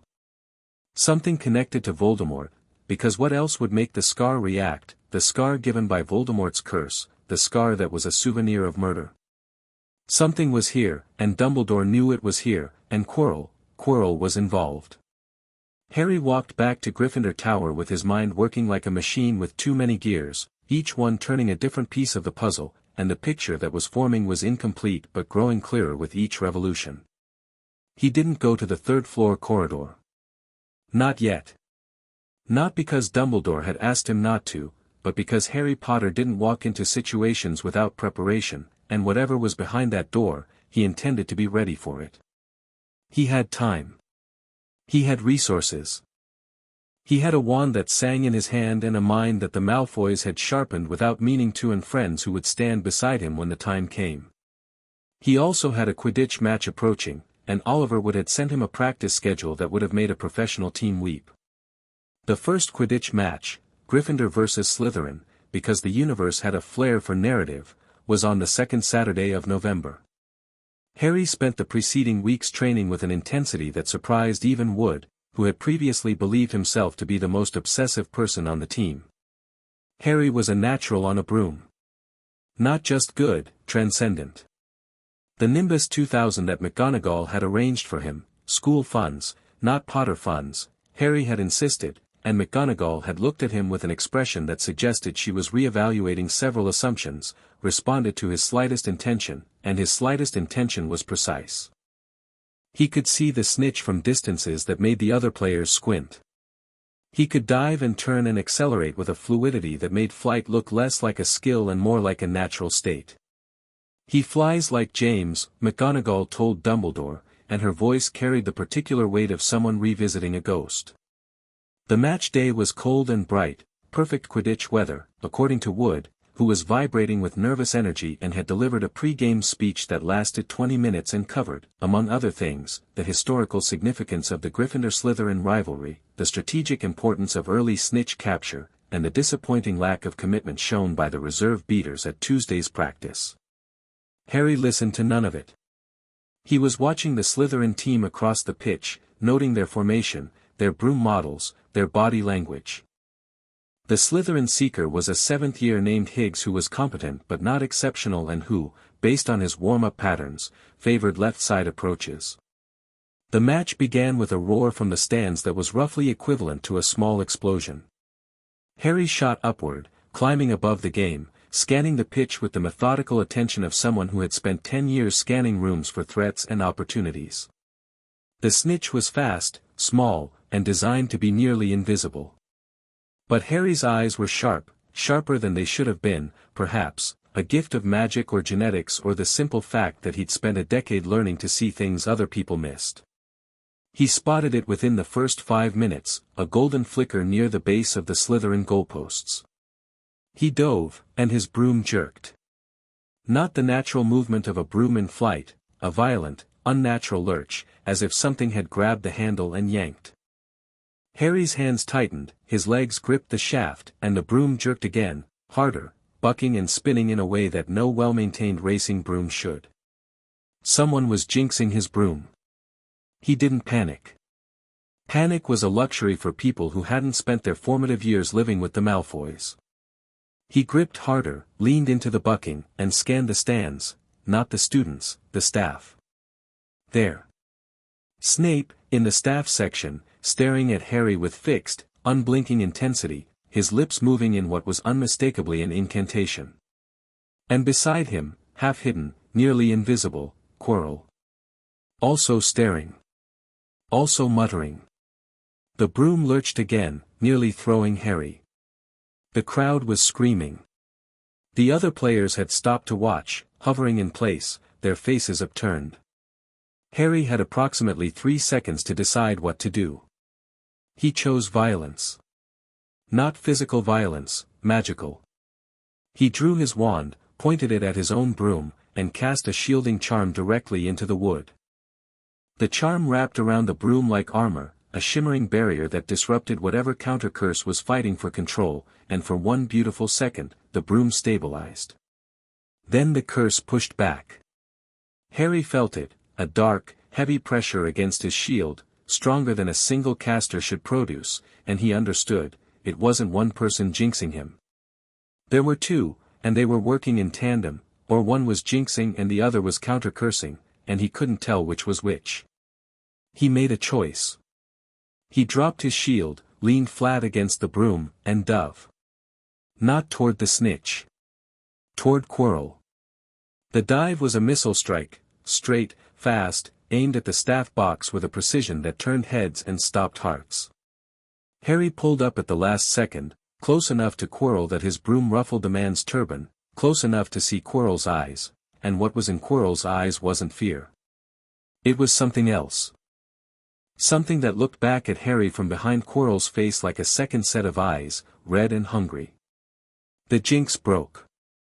The broom stabilized instantly, as if whatever had been holding it had flinched at Harry's approach. Harry banked, climbed, and in the moment of clarity that followed, with the crowd still screaming and the commentator still shouting and the game still technically in progress, he spotted the snitch. It was 20 feet to his right, hovering near the Ravenclaw stands, gleaming in the November sun. He reached out and caught it. Casually. Like picking fruit.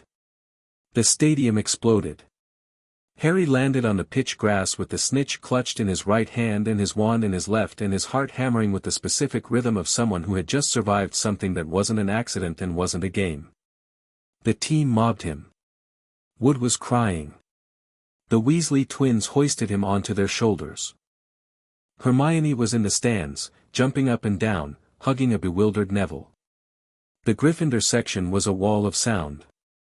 Harry let it wash over him, but his eyes were on the staff box, where Quirrell was adjusting his turban with hands that shook, and where Snape was staring at Harry with an expression that was, not hatred. Not anger. Something else. Fear. Snape was afraid. Not of Harry, for Harry. The realization hit like a physical blow, rearranging every assumption Harry had made about the greasy-haired potions master in a single, disorienting second. Snape hadn't been jinxing the broom.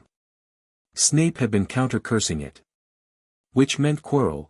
Harry got down from the twins' shoulders, accepted congratulations with appropriate grace, and walked off the pitch with his mind already 3 moves ahead. Quirrell. The stutter. The turban. The scar pain. The thing behind his eyes that wasn't Quirrell at all.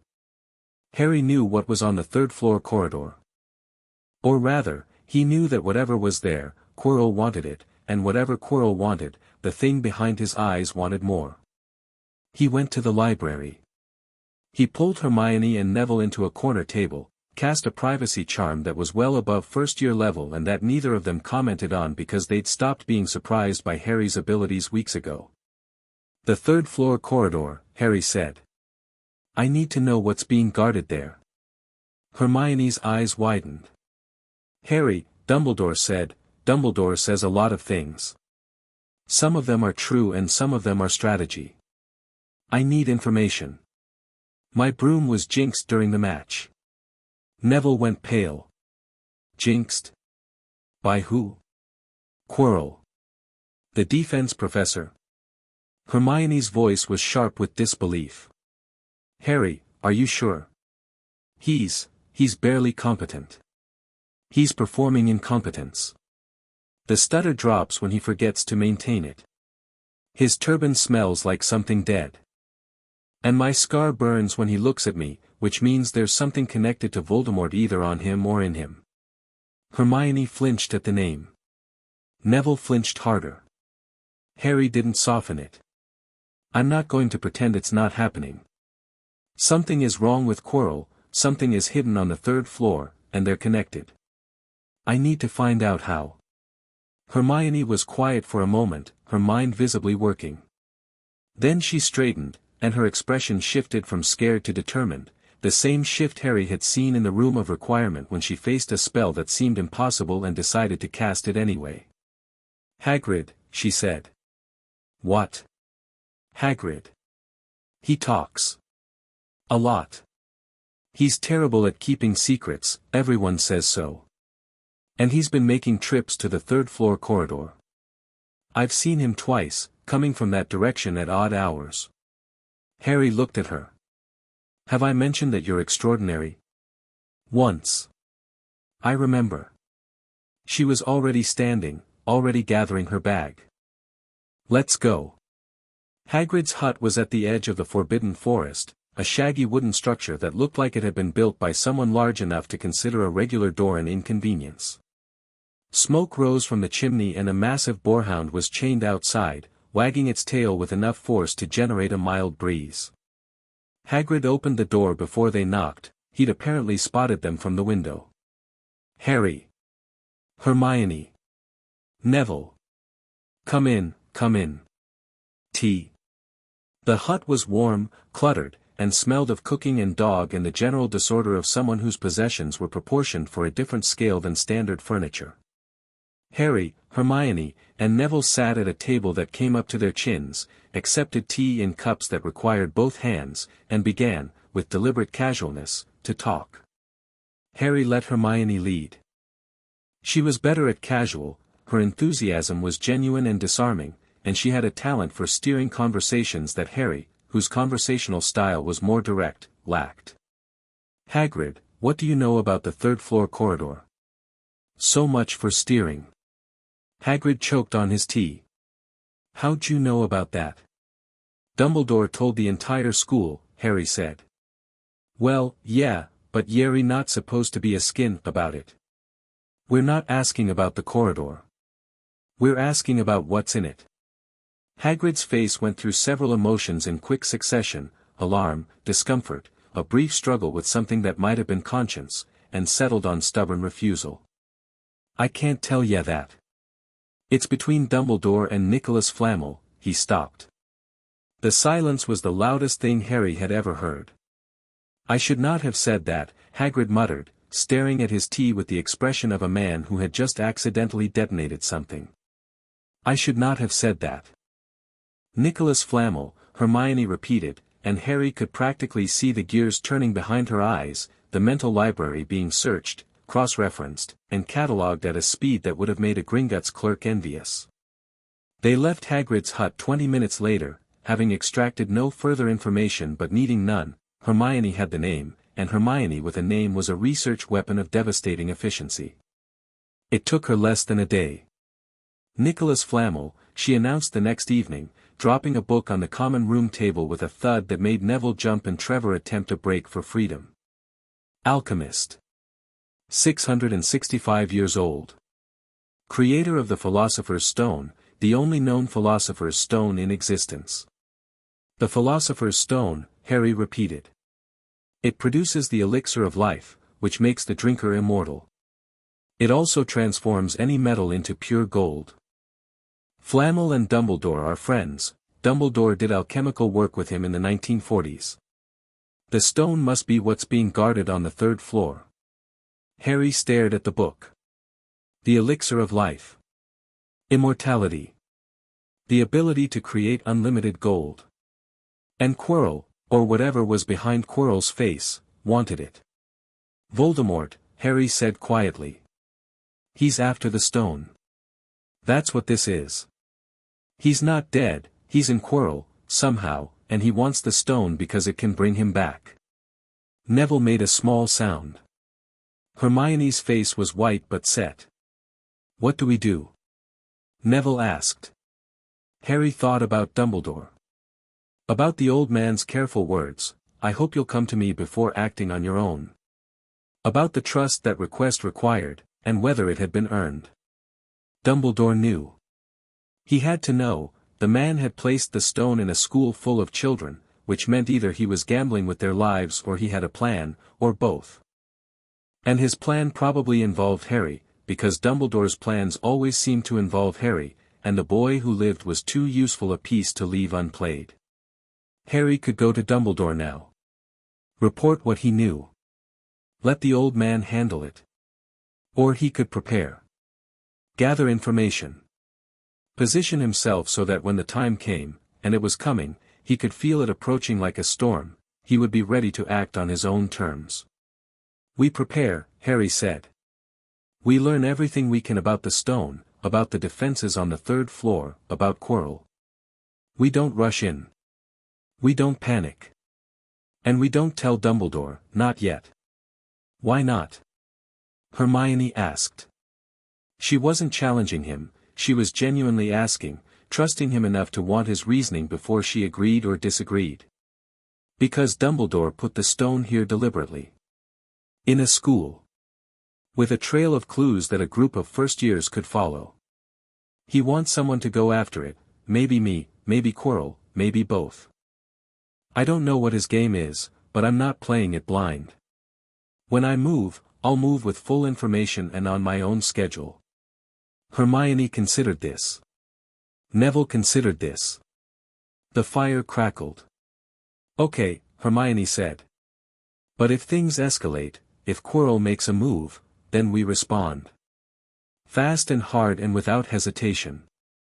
Harry looked at both of them, his friends, his allies, the people he was choosing to trust in a world that had taught him trust was a liability. I'm not going to let anyone in this school get hurt. Not by Quirrell, not by whatever's riding behind his face, and not by Dumbledore's chess game. We're with you, Neville said, and his voice was steady, steadier than it had been a month ago, steadier than it had been a week ago, shaped by the accumulated effect of small courageous moments into something that sounded, for the first time, like iron.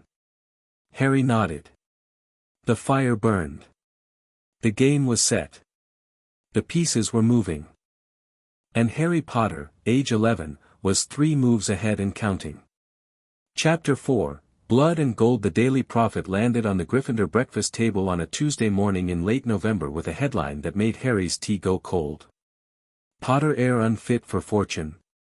Malfoy ally calls for ministry intervention. He read it standing up, which was a habit he'd developed at Malfoy Manor. You read bad news on your feet so you were ready to move. The article was attributed to senior ministry correspondent Rita Skeeter, a name Harry didn't recognize but filed immediately, and it laid out a case with surgical precision. Harry Potter, age 11, a minor with no legal guardian, had been granted control of a multi-million galleon estate through goblin legal proceedings that circumvented proper wizarding authority. The child was living unsupervised, making financial decisions beyond his competence, and displaying behavioral patterns. Here the article quoted an unnamed, concerned Hogwarts staff member, that suggested instability, aggression, and a troubling disregard for institutional authority. The article called for Harry to be declared a ward of the ministry, his financial affairs placed under responsible adult oversight, and the Gringotts ruling reviewed by a special Wisengamot tribunal. Harry read it twice. Then he folded the paper, sat down, and buttered his toast. "Harry," Hermione said carefully, watching his face. "That article, I see it. It's obviously planted. Lucius Malfoy's fingerprints are all over it. That concerned staff member is almost certainly Snape, probably.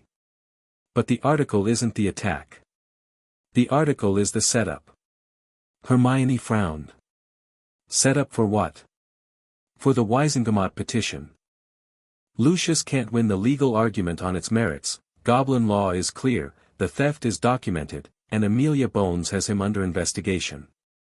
So he's going around the law and going to the court of public opinion instead. Get enough people worried about an 11-year-old controlling a fortune, get the ministry to appoint a responsible guardian, and suddenly the money's back under someone else's control.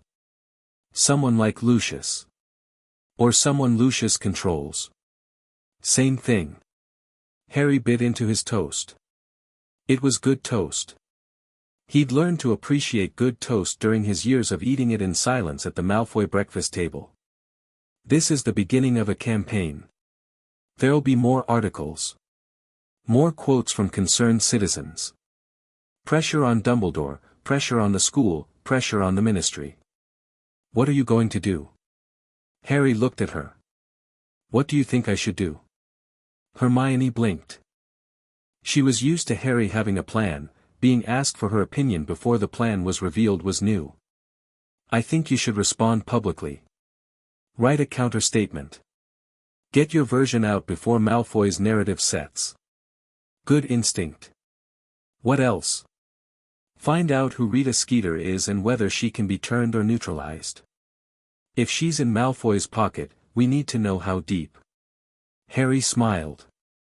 A real smile, not the Malfoy performance, not the strategic deployment, but the genuine article, directed at a girl who'd gone from bookish first year to political strategist in 3 months without breaking stride. Remind me never to make you angry, he said. Too late. That article made me furious. They went to work. Harry's countermove was a letter, not to the Prophet, which was a battlefield Lucius had chosen and therefore one Harry would avoid, but to Amelia Bones. The letter was precise, restrained, and strategically devastating. Dear Madam Bones, I write regarding the article in this morning's Daily Prophet, which I believe represents an attempt by Lucius Malfoy to influence the ongoing DMLE investigation through public pressure and character assassination. I am aware that Mr. Malfoy has filed a petition with the Wisengamot seeking to overturn the Gringotts ruling and place my financial affairs under ministry control. I would like to make several facts clear for the record. First, the Gringotts ruling was based on documented evidence of financial fraud spanning 10 years. The evidence is in Gringotts' possession and available for DMLE review. Second, my financial affairs are being managed by Gringotts' professional account management team, not by me personally. I am 11 and fully aware of the limitations that implies. Third, the article's characterization of my behavior as unstable is, I believe, sourced from individuals with a direct interest in discrediting me. I remain available to cooperate fully with the DMLE investigation and would welcome a formal interview at your convenience. Respectfully, Harry James Potter. He also wrote a second letter, to Ragnarok at Gringotts.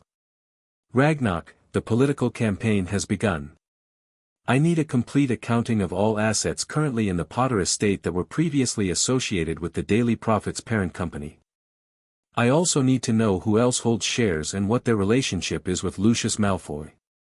If there are editorial decisions I'm entitled to make as a majority stakeholder, I'd like to understand my options. Additionally, I'd like to establish a legal defense fund within the Potter estate, a designated reserve for any Wisengamot proceedings that arise from Malfoy's petition. Please recommend a wizarding solicitor or barrister with experience in both goblin and wizard financial law and no connections to the Malfoy family. Thank you for your continued counsel. Harry Potter. He sent both letters with Hedwig, who was becoming increasingly burdened with correspondence but bore it with the stoic dignity of an owl who understood that her human had unusual demands. The response from Gringotts came within 24 hours. Ragnar's letter was, by goblin standards, nearly chatty. Mr. Potter, the Potter estate holds a 52% controlling interest in Wizard Media, the parent company of the Daily Prophet, the Witch Weekly magazine, and the Wizarding Wireless Network's news division. This interest was acquired by Lucius Malfoy using Potter funds in 1986 and has been transferred to the Potter estate as part of the restitution settlement. As majority stakeholder, you are entitled to appoint the editorial board, approve or reject major personnel decisions, and set broad editorial policy. We recommend exercising these rights promptly, as Mr. Malfoy's remaining allies within Wizard Media may attempt to use the platform against your interests before your ownership is formally asserted. Regarding legal counsel, we recommend Andromeda Tonks, née Black. She is a qualified wizarding barrister with expertise in pureblood estate law. She is also, we note, estranged from the Black family and has no relationship with Lucius Malfoy. Her estrangement is, in fact, the result of circumstances that may make her particularly motivated to assist you. The Goblin Nation continues to view the Potter account as a priority relationship. Ragnar's senior account manager, Gringotts Bank. Harry read the letter in the common room, sitting by the fire, and felt the gears of the machine he was building click forward another notch. Andromeda Tonks, née Black. Narcissa's sister, the one who'd been burned off the family tapestry for marrying a Muggleborn. The Goblin's recommendation was elegant, a pureblood lawyer who knew the system from the inside, had personal reasons to despise Lucius Malfoy's worldview, and couldn't be pressured or bought because she'd already lost everything the pureblood world could take from her. Harry wrote to Andromeda Tonks that evening. The letter he received in return was brief, sharp, and signed with a handwriting that was eerily similar to Narcissa's but slightly less controlled, as if the same training had been applied but the personality underneath had refused to be fully contained. Mr. Potter, I've been following your situation with interest. I accept your retainer. I'll be at Gringotts on Saturday at 10 a.m. to review the estate documents. Bring everything you have. And call me Andy. Mrs. Tonks makes me feel like I'm in court, which I suppose I may be shortly. Andromeda Tonks' Saturday's meeting at Gringotts was Harry's first experience of what a competent, motivated adult could do when pointed at a problem. Andromeda Tonks was tall, dark-haired, and sharp in the way that a well-honed blade is sharp. You didn't notice the edge until something got cut. She arrived at Gringotts in Muggle clothes, deliberately, Harry suspected, a small act of defiance against the pure-blood world she'd left, read the entire estate file in 2 hours, and delivered her assessment with the clipped efficiency of someone who didn't waste words. Lucius's Wisengamot petition has 3 pillars, she said, spreading documents across Ragnar's conference table. First, that goblin financial law doesn't supersede wizard guardianship rights. Second, that you're a minor incapable of managing your own affairs. Third, that the Gringotts ruling was procedurally flawed because you lacked independent legal counsel at the time. Is any of that true? Harry asked. The third point has legs. You walked into Gringotts without a lawyer, invoked complex financial clauses, and signed binding documents at age 11. A sympathetic judge might rule that you were taken advantage of, not by Lucius, but by the goblins. Ragnar, who was present, showed his teeth. Goblin proceedings do not require wizard legal counsel. Our procedures are self-sufficient. I know that. You know that. The Wisengamot is largely composed of wizards who think goblin law is a quaint suggestion. Andromeda turned to Harry. We need to get ahead of this. First, we formalize my appointment as your legal representative, retroactively, if possible, so the procedural argument collapses. Second, we respond to the Prophet campaign. Not with a counter-article, that's playing on their field. We go directly to the Wisengamot members. Personal letters from your attorney, outlining the facts, accompanied by Gringotts documentation. Lobbying, Harry said. Politics. Which is just lobbying with better clothes. She gave him a look that was assessing and, he thought, slightly impressed. You're remarkably calm about all this for an 11-year-old. I was raised by Lucius Malfoy. Political warfare was the background music of my childhood. Something moved across Andromeda's face, a recognition, perhaps, of what that childhood must have been like, filtered through her own experience of the Black family's particular brand of dysfunction. She didn't comment on it directly. There's a fourth angle, she said. One Lucius hasn't played yet but will. Guardianship. You currently have no legal guardian, you left the Malfoy household, and no replacement has been appointed. The ministry could argue that an unguarded minor should be placed under state supervision, and state supervision in this political climate means whoever the minister appoints. Fudge is in Lucius's pocket, Harry said. Fudge is in everyone's pocket. The man has more owners than a rental broom.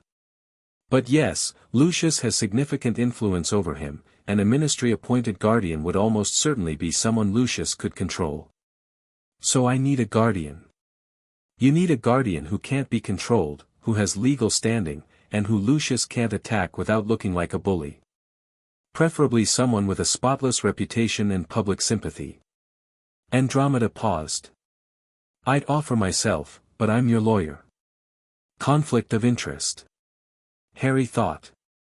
His mind ran through the list of adults he'd encountered, a short list, and most of them were compromised. Dumbledore was too politically complex. McGonagall was a professor, not a guardian.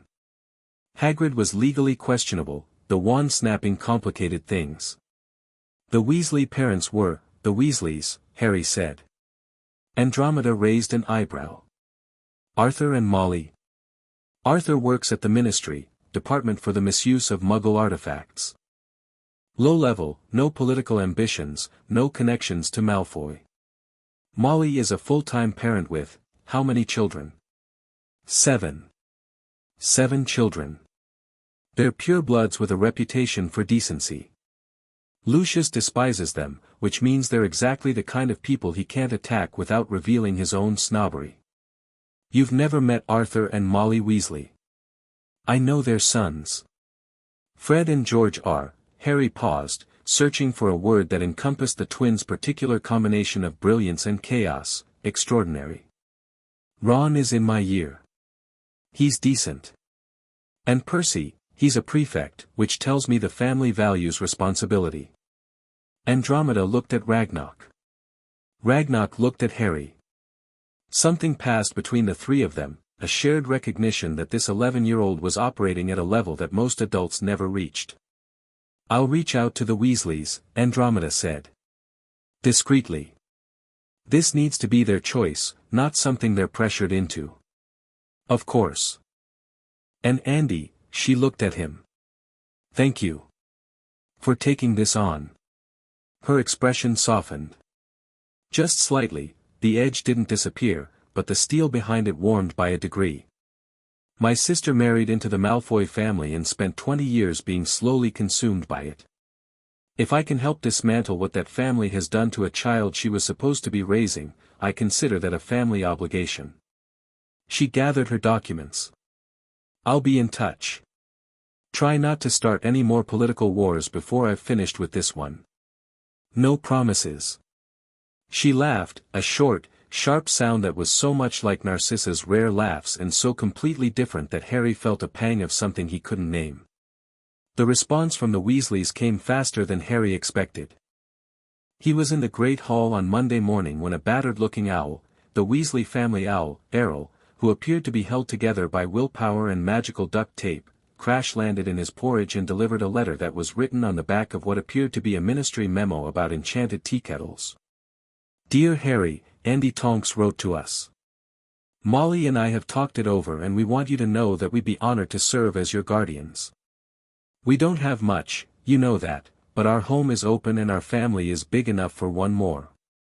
Molly wants me to add that she's already knitting you a Christmas jumper and there's nothing you can do about it. Come visit us at the Burrow this Christmas if you'd like. No pressure. Just family. Arthur Weasley. Harry read the letter 3 times. Not because he didn't understand it, but because the simplicity of it, the unadorned kindness, the offer made without calculation or condition, was so far outside his experience that his brain kept trying to find the angle and failing. Just family. He put the letter in his pocket, next to his mother's ring, and went to class. The weeks ground forward. Lucius's campaign continued, more profit articles, each one a little sharper, a little more personal. Skeeter wrote a piece alleging that Harry was using his fortune to buy influence at Hogwarts. Another piece questioned his magical education under the Malfoys, implying he might have been exposed to dark arts. A third, more insidiously, suggested that the scar on his forehead might have left him psychologically compromised and that the wizarding world was placing too much faith in an unstable child. Andromeda dismantled each piece methodically. She filed formal complaints with the Prophet's editorial board, which, Harry was amused to note, he technically controlled, and began a quiet campaign of her own, meeting with Wizengamot members and presenting the Gringotts documentation with the devastating precision of someone who'd spent a career in wizarding courtrooms. The tide began to turn.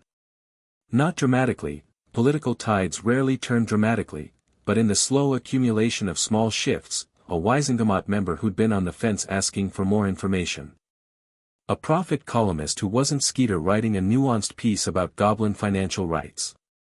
A whisper campaign in the ministry corridors, driven by Amelia Bones's investigation, suggesting that Lucius Malfoy's petition was less about protecting a child and more about recovering stolen goods. Harry let Andromeda handle the politics and focused on what he could control: school, friends, and the growing problem of Quirrell. The problem grew sharper in December. Harry's scar, which had been a background hum of discomfort since September, began to spike, sharp, needle-like pains that came without warning and always, when Quirrell was nearby. In defense against the dark arts classes, the pain was a constant low throb that Harry managed through sheer willpower and the occlumency exercises he'd found in the grimoire, his mother's contribution, naturally, a set of mental discipline techniques that she'd developed by combining wizarding mind magic with Muggle meditation practices. But the pain was getting worse. And Quirrell was getting bolder. Harry had been watching him. Not obviously, Harry was very good at watching people without being seen doing it, but consistently, tracking Quirrell's movements through the castle, noting his patterns, his absences, his late-night trips to the third-floor corridor that he thought no one observed. Harry observed them. He observed them because the Weasley twins, true to their word, had activated their intelligence network, and the Marauder's map, a magical document they'd shown him in confidence, a map of the entire castle that showed every person in real time, made surveillance trivially easy. He goes to the third floor every Thursday night, Harry told Hermione and Neville in their corner of the library, voice low, privacy charm in place. Between midnight and 2. He stands outside the door for about 20 minutes, then leaves. Testing the defenses? Hermione asked. Learning them. He's working out how to get past whatever's guarding the stone. He's not ready yet, there's something he doesn't know, some piece he hasn't figured out. But he's getting closer. We should tell Dumbledore, Neville said. He said it without conviction. He'd been part of enough of Harry's strategic sessions to understand why Harry was reluctant, but he said it because Neville Longbottom had a conscience that was, in its way, as sharp as Harry's intellect. Not yet, Harry said. Dumbledore knows Quirrell is here. Dumbledore put the stone here. This is a trap, Neville, the stone is bait, and we're all pieces on the board.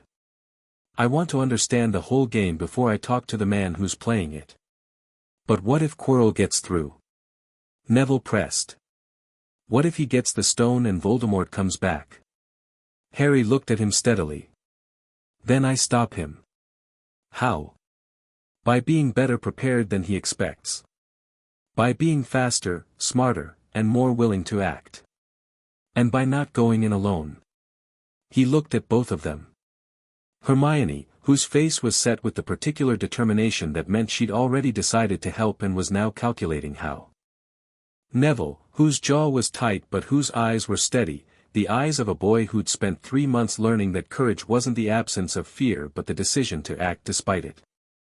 "I can't ask you to come with me," Harry said. "This is dangerous.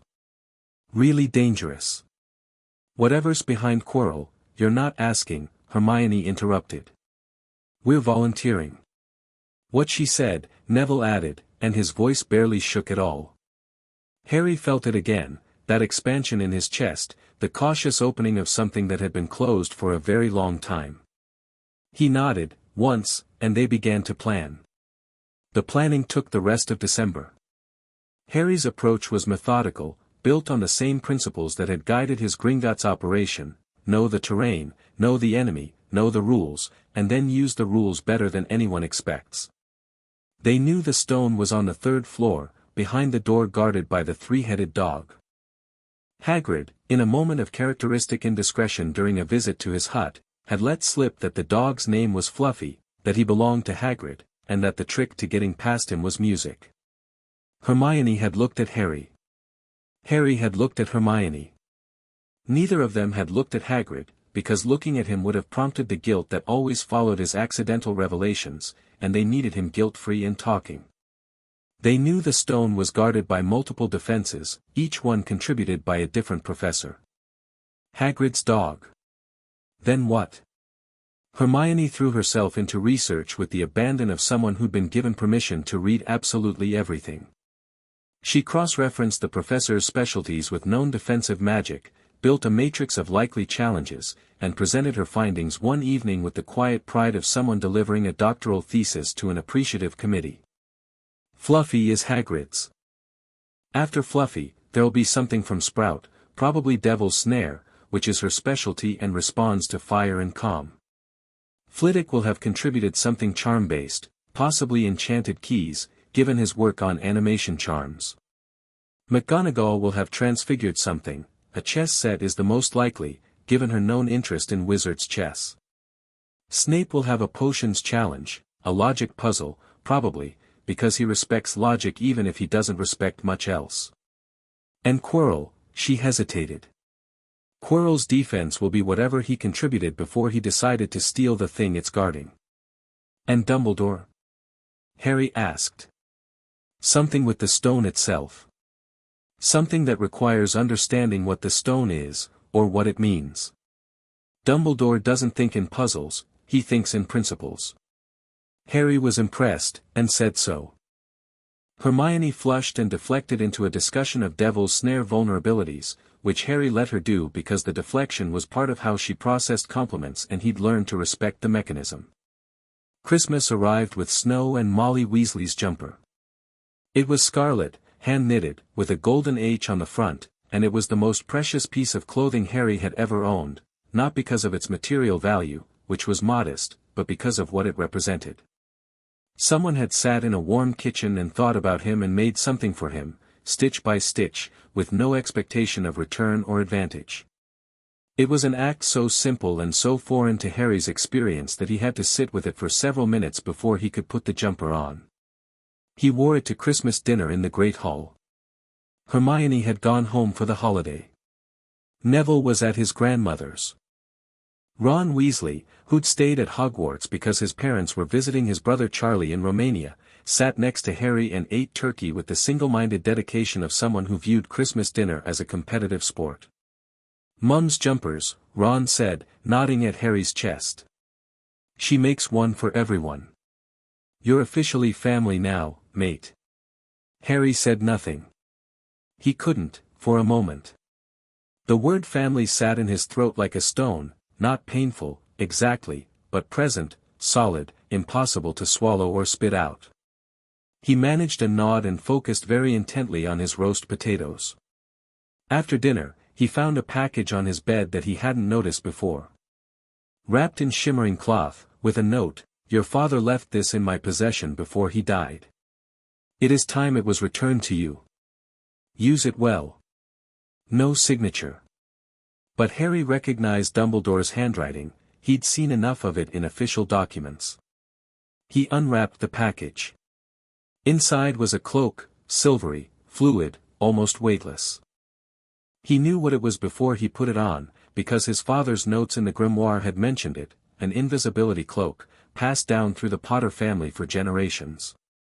A genuine cloak of invisibility, not the cheap imitation kind that faded and wore out, but the real thing, old, powerful, and absolutely unique. He threw it over his shoulders and vanished. In the mirror across the room, nothing looked back at him. He was gone, completely, perfectly invisible. He waved a hand and saw nothing. He walked to the mirror and stood in front of it, and the glass reflected only the empty room behind him. He took the cloak off and sat on his bed and thought about what Dumbledore was doing. The timing wasn't accidental. Nothing Dumbledore did was accidental. The cloak was a tool, an incredibly powerful tool, and giving it to Harry now, with the Quirrell situation building and the third-floor corridor calling like a beacon, was a chess move so elegant it was almost beautiful. Dumbledore was arming him. Indirectly, deniably, but deliberately. The old man was putting weapons in Harry's hands and trusting him to use them, which was either an act of faith or an act of manipulation, and the line between the two was thinner than Harry was comfortable with. He put the cloak in his trunk.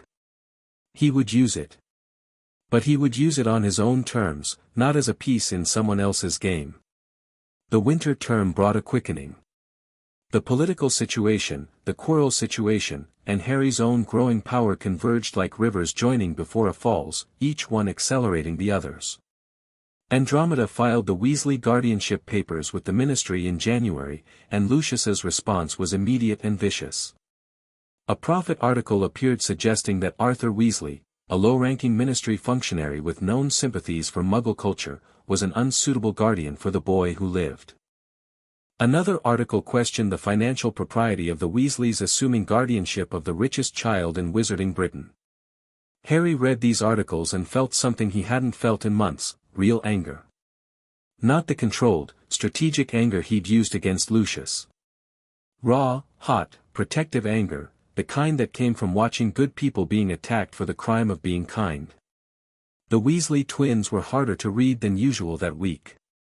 Fred and George's humor, which was normally as reliable as gravity, developed an edge that hadn't been there before, sharper, less playful, directed at targets that might have included some Slytherin students whose parents had been quoted in the Prophet articles. "Leave it," Harry told them, finding them in the corridor outside the Great Hall, both of them tense and coiled in a way that suggested mischief was about to cross the line into something less fun. "Your parents are tougher than Skeeter's articles. Don't give Lucius the ammunition of their sons acting out." George looked at him. "Easy for you to say. It's not your mum they're calling your mum things because she agreed to take in a boy she'd never met. Because she's good, and good people make Lucius Malfoy nervous, because he can't control them." Harry held their gaze, both gazes, which was a trick given they were identical. The best revenge isn't a prank. It's winning. Let Andromeda fight the legal battle. Let your parents be the decent, solid people they are. And if Lucius Malfoy pushes this far enough to hurt your family, I will use every galleon, every connection, and every trick the Malfoys taught me to take him apart. Not for politics. For your mum. The twins were quiet for a moment. Then Fred extended his hand. "You know, Potter," he said, "for an 11-year-old, you're slightly terrifying." "I get that a lot." It was a compliment. Harry shook his hand. George shook his other hand. They went their separate ways, and the corridor pranks that week were, notably, restrained.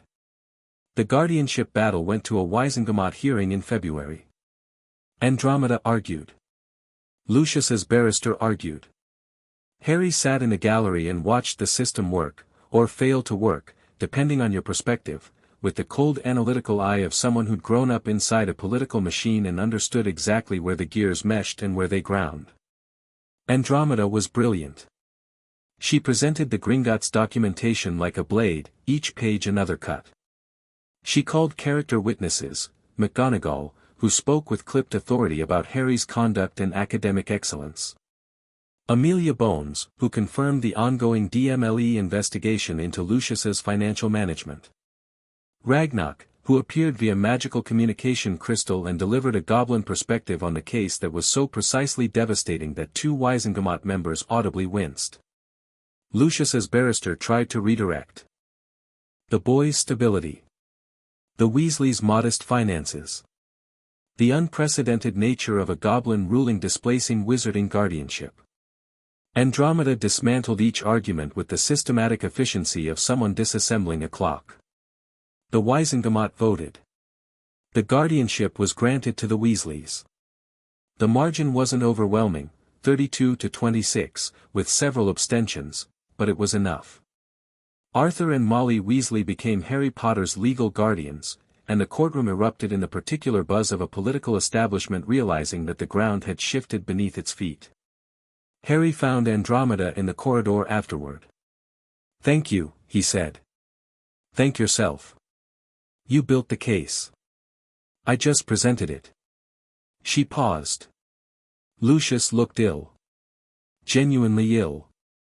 "This isn't over, he'll appeal, he'll maneuver, I know. But for now, you're protected. The ministry can't touch your finances, and they can't place you under a guardian you didn't choose. That's significant. It's a start." Andromeda gave him the look she sometimes gave, the one that said she was watching a child operate like an adult and couldn't decide whether to be impressed or concerned. "You're allowed to celebrate, you know. I'll celebrate when it's finished. We're a long way from finished."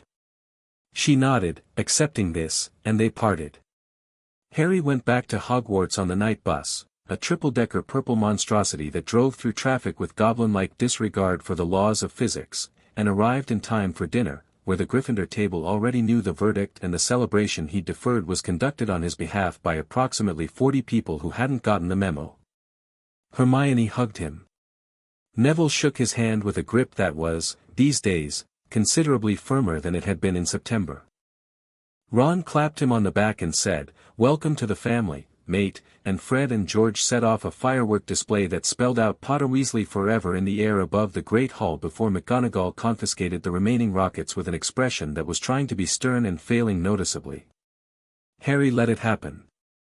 He let the warmth wash over him, the noise, the laughter, the casual physical contact of people who touched you because they liked you and not because they were steering you.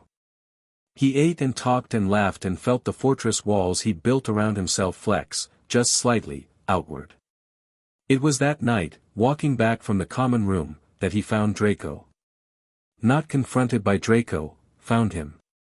Draco was sitting in an alcove off the second-floor corridor, half hidden behind a tapestry, and he was very clearly trying not to be seen, which was why Harry saw him. People who were trying not to be seen were, in Harry's experience, the most visible people in any room. He almost walked past. Almost. The strategic part of his brain said, "Leave it, this isn't your problem, Draco Malfoy's emotional state is not your responsibility." But the part of him that remembered sharing a breakfast table with this boy for 10 years, the part that remembered Draco saying, "Morning," in a voice that held something complicated and unfinished, slowed his feet. Draco. The boy in the alcove flinched. Then his face rearranged into the familiar Malfoy mask, haughty, dismissive, untouchable. "Potter. Come to gloat." Harry looked at him. Really looked, the way he'd learned to look at people in a house where surfaces were lies and truth lived in the micro-expressions beneath. Draco's mask was good, he'd been taught by the best, but it was slipping. His eyes were red-rimmed. His hands, resting on his knees, weren't quite steady. "No," Harry said. "I haven't come to gloat." "Then what do you want?" Harry sat down. Not in the alcove, on the corridor floor, across from it, his back against the opposite wall. The position was deliberate, not invading Draco's space, not standing over him, but present. Available. "I heard about the Wizengamot ruling," Harry said. "I imagine your father's letter tonight wasn't pleasant." Draco's jaw tightened. "My father's letters are none of your business." "No. They're not." Harry paused. "But I know what it's like to get a letter from Lucius Malfoy when he's angry. And I know what it does to you, the feeling of being responsible for something you didn't cause, being blamed for something you couldn't control. The weight of it. I know that feeling, Draco. I lived in it for 10 years. Draco stared at him. The mask cracked, not fully, but enough. What came through was not the bravado or the anger or the rehearsed hostility. It was exhaustion.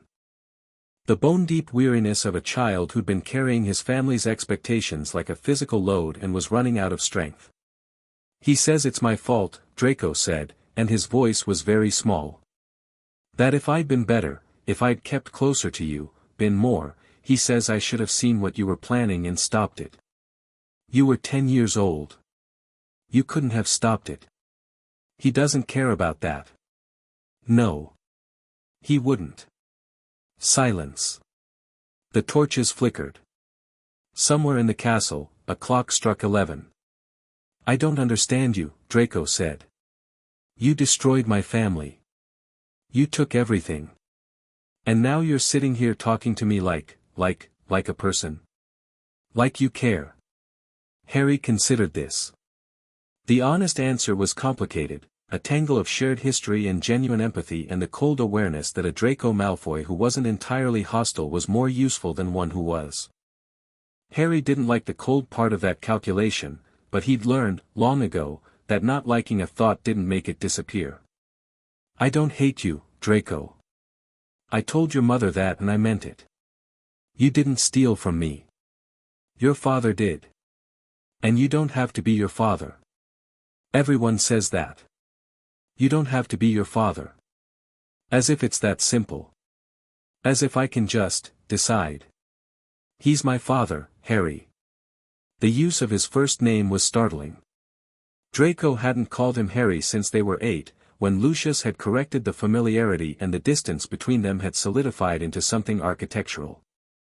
I know he's your father. And I know you love him. And I'm sorry that loving him hurts. Harry stood. I'm not asking you to betray him, Draco. I'm telling you that when you're ready to stop carrying his weight, there are people who'll help. Not because of politics. Because it's the right thing to do. He walked away. Draco didn't call after him.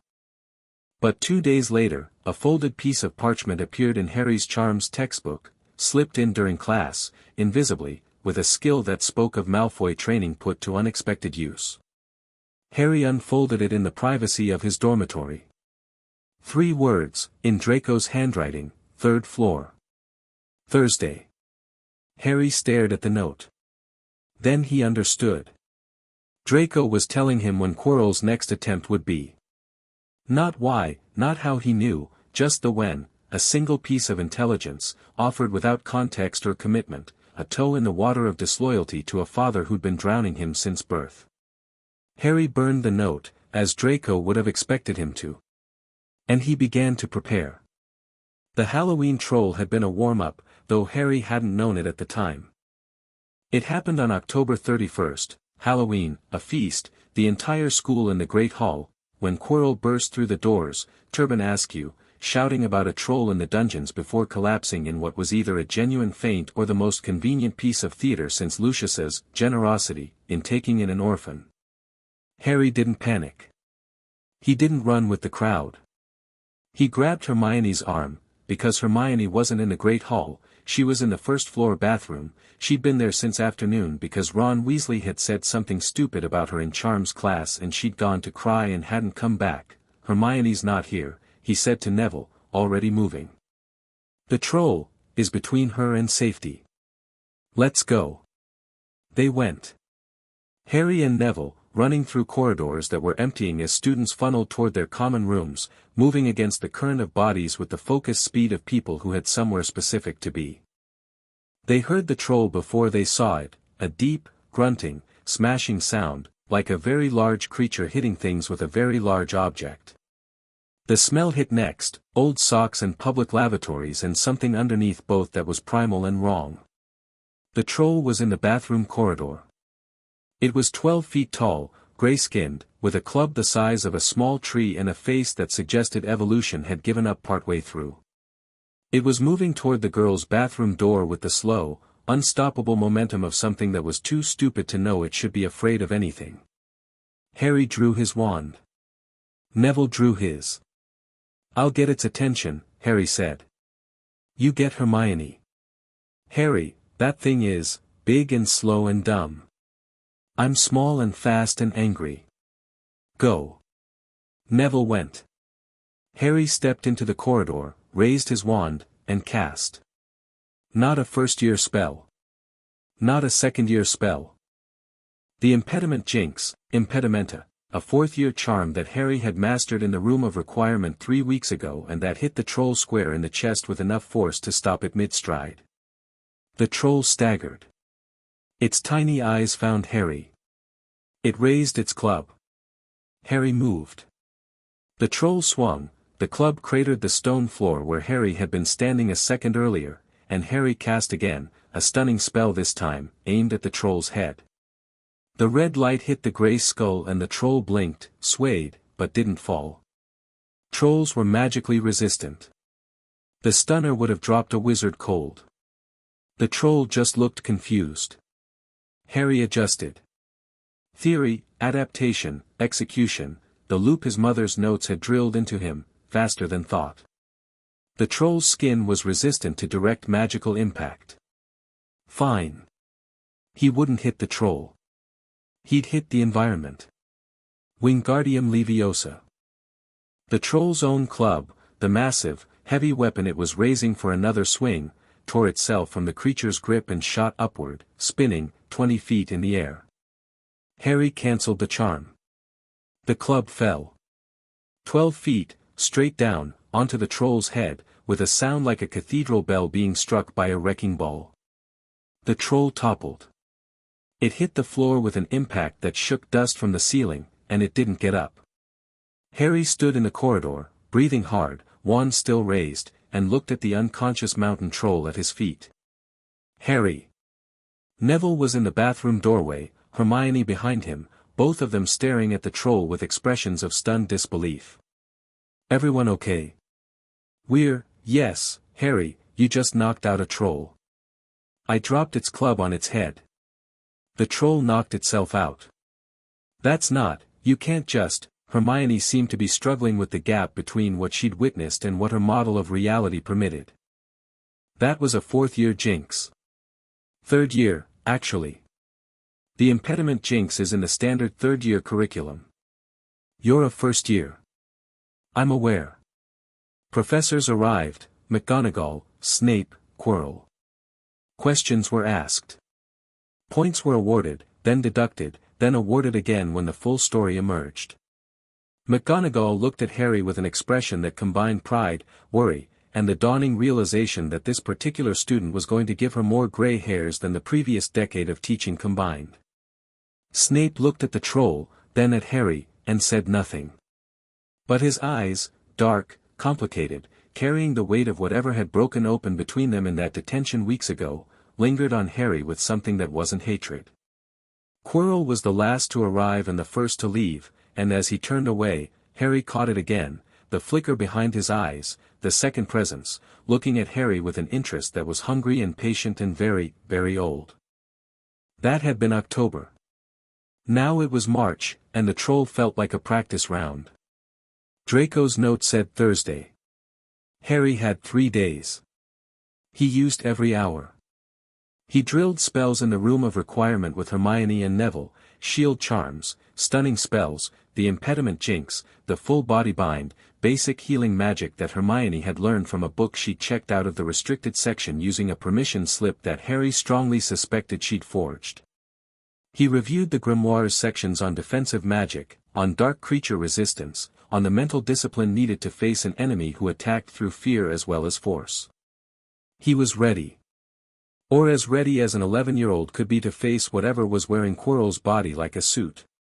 Thursday came. Harry didn't sleep Wednesday night. He lay in his four-poster with the curtains drawn and the invisibility cloak folded on his chest and his wand in his hand and his mother's ring warm against his skin, and he thought about what he was about to do. Not the strategy, he'd planned that. Not the magic, he'd practiced that. He thought about why. Because Voldemort had killed his parents. Because whatever was in Quirrell wanted the stone, and the stone would bring Voldemort back, and if Voldemort came back, people would die. Good people. People like the Weasleys and Hermione and Neville and Hagrid and even, in her complicated way, Narcissa. And because Dumbledore's game, whatever it was, however well-intentioned, relied on an 11-year-old walking into danger, and Harry would walk into it, but on his own terms, not as a pawn, not as a sacrifice. On his own terms. Always. Chapter 5, The Philosopher's Gambit. Thursday began like any other day, and Harry led it. He went to breakfast. He ate toast and eggs and drank tea and talked with Hermione about the properties of moonstone in potion brewing. He attended Transfiguration, where he turned a beetle into a button with enough precision to earn another 5 points from McGonagall. He sat through History of Magic and let Binz's droning wash over him like auditory wallpaper while he ran through contingency plans in his head, Plan A, Plan B, Plan C through F, and a Plan G that he hoped he wouldn't need because it involved property damage. Normal. Ordinary. A Thursday like any other. Except that under his robes, he was wearing the invisibility cloak folded into his inner pocket, his wand was in a quick-draw holster he'd fashioned from a belt loop, and the Potter Grimoire section on counterjinxes was imprinted on his memory so thoroughly that he could recite it backward. Hermione and Neville knew the plan. They'd argued about it for 3 hours the previous night, Hermione pushing for more preparation, Neville pushing to involve a professor, Harry pushing for the approach they'd ultimately agreed on. Tonight, after curfew, they'd go to the 3rd floor. Not because of Draco's note alone. The note had given them the when, but the why had been building for months, Quirrell's increasingly erratic behavior, the scar pain that now spiked every time Harry entered the defense classroom, and a piece of intelligence that the Weasley twins had delivered 2 days ago with uncharacteristic seriousness. Dumbledore's leaving the castle tonight, Fred had told him. Urgent owl from the Ministry. He'll be gone by evening. How do you know? We know things, Potter. It's what you pay us for. George had been less flippant. This feels wrong, Harry. Dumbledore doesn't leave during term. Someone's luring him out. Harry agreed. Someone was clearing the board, removing the most powerful piece so that the strike could happen unimpeded. The question was whether Dumbledore knew he was being lured and was playing along, or whether even the great Albus Dumbledore could be outmaneuvered by something old enough and desperate enough. Either way, tonight was the night. Harry knew it the way he knew when Lucius was about to change the rules, not from evidence alone but from the particular tension in the air, the way events aligned like tumblers in a lock. Everything was converging. The stone, Quirrell, Voldemort, Dumbledore's absence. If Harry didn't act tonight, Quirrell would, and the consequences of that were unacceptable. He spent the afternoon in the library, ostensibly studying, actually reviewing every scrap of information he'd gathered about the 3rd floor defenses. Hermione's matrix was thorough, but there were gaps, unknowns that no amount of research could fill and that would have to be handled in real time. Harry was comfortable with unknowns. The Malfoys had taught him that, the world never gave you complete information, and waiting for certainty was just a sophisticated form of paralysis. Dinner was roast chicken. Harry ate it without tasting it, watching the staff table with the peripheral attention he'd perfected over months of surveillance. Dumbledore's chair was empty. McGonagall looked tense. She knew, Harry suspected, that the headmaster's absence was significant, even if she didn't know why. Snape was staring at Quirrell with an intensity that suggested he was running similar calculations to Harry's. And Quirrell was calm. Too calm. The stutter was gone entirely, replaced by a stillness that was more frightening than any nervous tic. He sat at the staff table and ate and didn't look at Harry once, which was how Harry knew that tonight was the night, because Quirrell had spent 6 months watching Harry and the sudden cessation of attention was the loudest signal he could send. After dinner, Harry went to the common room. He sat by the fire and played chess with Ron, badly, because Ron was genuinely brilliant at chess and Harry's mind was elsewhere, and waited for the castle to go to sleep. The common room emptied in stages. The younger students first, chivied to bed by Percy Weasley, who took his prefect duties with a solemnity that suggested he was rehearsing for a career in governance. Then the older students, drifting off in pairs and groups, until by 11 o'clock the room was empty except for Harry, Hermione, and Neville, who had positioned themselves in different corners and were pretending to study with the unconvincing dedication of people whose minds were on other things. Harry caught their eyes. A nod. They gathered. Ready? Harry asked. No, Hermione said honestly. Let's go anyway. Neville just squared his shoulders and stood up straighter, and the gesture was so pure, so perfectly, simply brave, that Harry felt a surge of something that was fiercer than gratitude and deeper than affection. They left through the portrait hole under the invisibility cloak. It was a tight fit, 3 11-year-olds under a cloak designed for one adult, but they managed, moving in a shuffling, coordinated crouch that was undignified but effective. The corridors were dark and empty, lit by occasional torches that cast dancing shadows on stone walls. The third floor was silent. The door at the end of the right-hand corridor was closed, heavy oak, iron-banded, unremarkable except for the faint sound coming from behind it. A sound like very large breathing. Harry pulled off the cloak and folded it into his pocket. Hermione drew her wand. Neville drew his. Fluffy responds to music, Harry said. Hermione. Hermione reached into her bag and pulled out a small wooden flute. She'd bought it from a Hogsmeade vendor through mail order, and she'd been practicing for 2 weeks. She put it to her lips and played. The tune was simple, slightly off-key, and absolutely effective. The moment the first notes penetrated the door, the breathing on the other side changed, from the deep, triple-bellowed rhythm of 3 heads to a slower, gentler cadence. Harry opened the door. Fluffy was enormous, a genuine Cerberus, 3-headed, filling the room like a biological weather system. All 3 heads were drooping, eyelids heavy, massive paws twitching in the slow rhythm of approaching sleep. A trapdoor was visible beneath one giant paw. Harry moved fast. He slid under the paw, which required a flexibility he didn't know he had and a willingness to be stepped on that he hoped wouldn't be tested, and grabbed the trapdoor ring. Neville helped him heave it open. Below was darkness.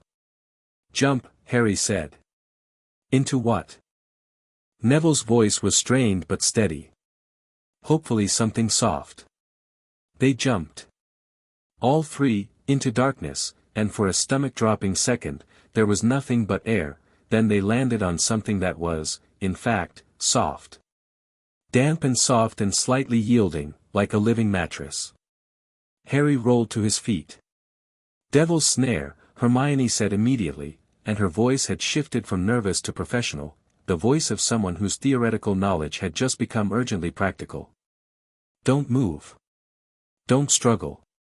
It tightens when you resist. Neville froze. Harry froze.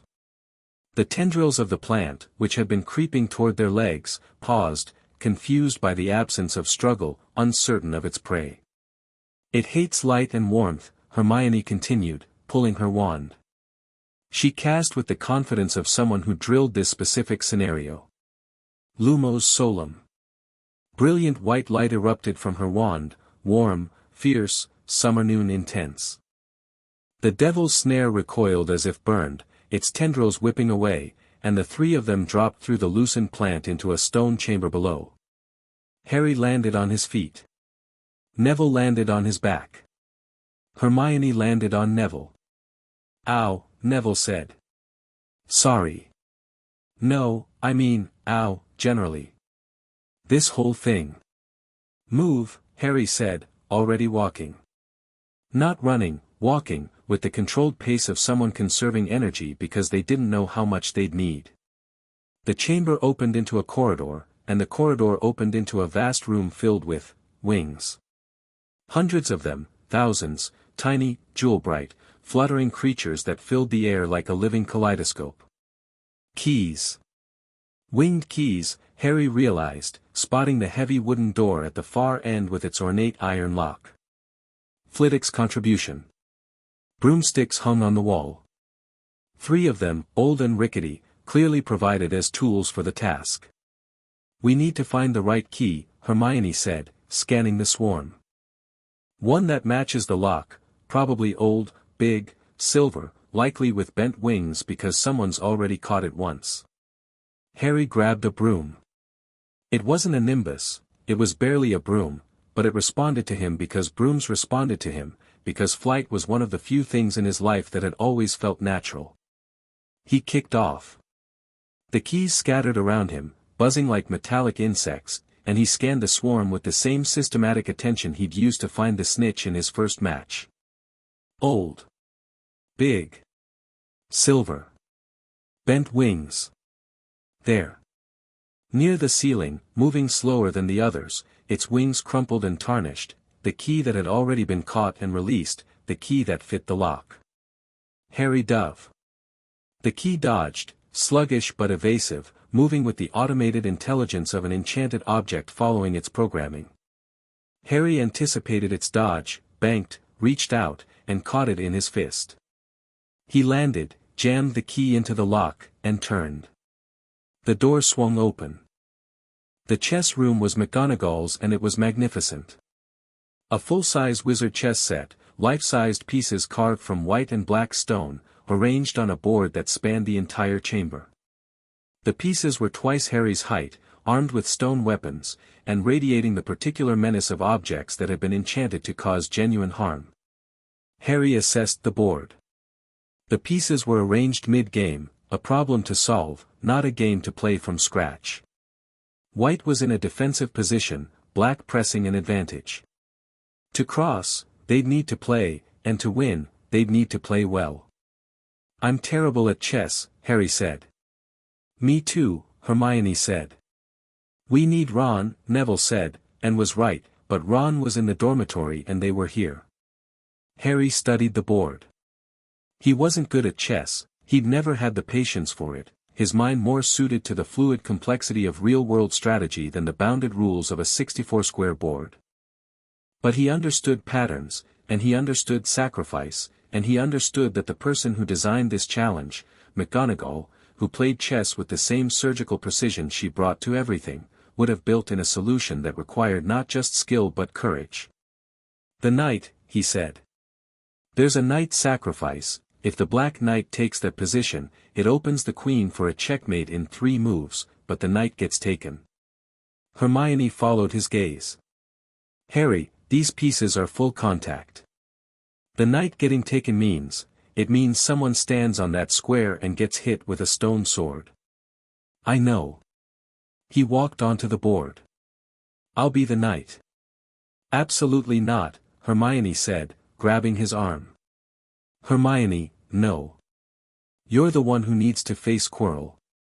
You're the one whose scar reacts to him, the one who survived the killing curse, the one who, whatever Dumbledore's plan is, you're at the center of it. You can't get knocked out on a chess board 3 rooms early." She was right. Harry knew she was right. And he hated it. "I'll do it," Neville said. They both turned to him. Neville was standing at the edge of the board, his jaw set, his eyes clear, and his wand steady in his hand. He looked like a different person from the round-faced, toad-losing boy who'd knocked on their compartment door in September. He looked like the person he'd been becoming all year, quietly, steadily, one act of courage at a time. "Neville," Harry started. "You said once that you stand up for people because nobody stood up for you. I told you I'd remember. I remember." He stepped onto the knight's square. "Tell me where to go." Harry directed the game. 3 moves. Black Knight to C3, Neville's square, exposed, sacrificial. The White Queen turned, raised her stone arm, and struck. The blow caught Neville across the shoulder and spun him off the square. He hit the stone floor hard and didn't get up. "Neville." Hermione was there in a second, casting the diagnostic charms she'd learned, her hands moving with the focused urgency of someone who prepared for exactly this scenario. "He's unconscious," she said. "Shoulders dislocated, possible concussion. He's breathing. He'll be okay." Harry made the final 2 moves. Checkmate. The White King dropped his crown, and the door on the far side opened. Stay with him, Harry told Hermione. Harry, I need you to stay with Neville. When he wakes up, get him to the hospital wing. Then find McGonagall and tell her everything, Quirrell, the stone, all of it. You can't go alone. I can. I will. This is what I'm for, Hermione. She stared at him, and her eyes were bright and fierce and terrified, and she crossed the distance between them in 2 steps and threw her arms around him in a hug that was tight enough to hurt and too brief to be enough. You come back, she said into his shoulder. You come back, Harry Potter, or I will find you and bring you back myself. I'll come back. Promise me. I promise. She let go. He walked through the door. It closed behind him, and he was alone. Snape's challenge was next, a room with 7 bottles lined up on a table, a wall of purple fire blocking the way forward and a wall of black fire blocking the way back. A riddle, written in Snape's angular handwriting, that required logic rather than magic. Harry read it once, identified the pattern, and drank the correct potion in under 2 minutes. It tasted like ice and burned going down, and the purple fire parted like a curtain as he stepped through. The final chamber. It was large, circular, lit by torches that burned with an unnatural blue-white light. In the center of the room stood a mirror, tall, ornate, with a gold frame inscribed with words that Harry didn't read because his attention was on the figure already standing before it. Quirrell. He was different here. The stutter was gone. The nervous posture was gone. He stood before the mirror with the straight-backed confidence of someone who dropped a disguise he'd been wearing for too long, and when he turned to face Harry, his eyes were clear and sharp and entirely wrong. Mr. Potter, Quirrell said. I wondered if you'd come. You knew I would. I hoped. Quirrell smiled. The smile didn't reach his eyes, nothing reached his eyes, because whatever was behind them had consumed the space where human emotion should live. The old man's been grooming you for this. Setting his pieces, building his trap. You're the bait, Mr. Potter. The golden child, sent into the dark to lure the monster. Maybe. Or maybe I'm just someone who doesn't want you to get what you came for. Admirable. Futile, but admirable. Quirrell turned back to the mirror. I see the stone. I see myself holding it, presenting it to my master. But I can't, it won't give it to me. The enchantment requires something I don't have. Desire, Harry said. The word came from somewhere deep, from the grimoire, from his mother's notes on magical theory, from the intuitive understanding of magical principles that had made him a prodigy in every subject that touched pure magic. The mirror shows what you desire, but it only gives the stone to someone who wants to find it but not use it. You want to use it, so it won't surrender. Quirrell stared at him. The sharpness in his eyes intensified, and for a moment, the thing behind those eyes pressed closer to the surface, a presence that Harry felt like a hand reaching through murky water. Clever child, said a voice that was not Quirrell's. The voice came from Quirrell but wasn't his, deeper, colder, slithering out from behind his face like a snake emerging from a hole. Harry's scar exploded with pain. Not the background throb or the sharp spike, a full detonation, white-hot, blinding, the worst pain Harry had ever felt, and Harry had spent 10 years learning to endure things that hurt. He didn't flinch. He gritted his teeth and breathed through it the way the grimoire's occlumency exercises had taught him, compartmentalize the pain, seal it in a mental room, close the door, and looked at Quirrell with steady eyes. Let me speak with the boy, said the voice. Quirrell hesitated. The hesitation was real, a flicker of the man beneath the possession, the human being who was being slowly consumed by the parasite he'd invited in. Master, you are not strong enough, I am strong enough for this. Quirrell reached up and began to unwrap his turban. The cloth came away in spiraling loops, revealing the back of Quirrell's head, and what was on the back of Quirrell's head was not something that should exist on any part of any human body. A face. Chalk white, with red eyes that burned like coals, with slits for nostrils and a mouth that was too wide and too thin. A face that was pressed into Quirrell's skull like a mask pushed into clay, parasitic, invasive, hungry. Voldemort.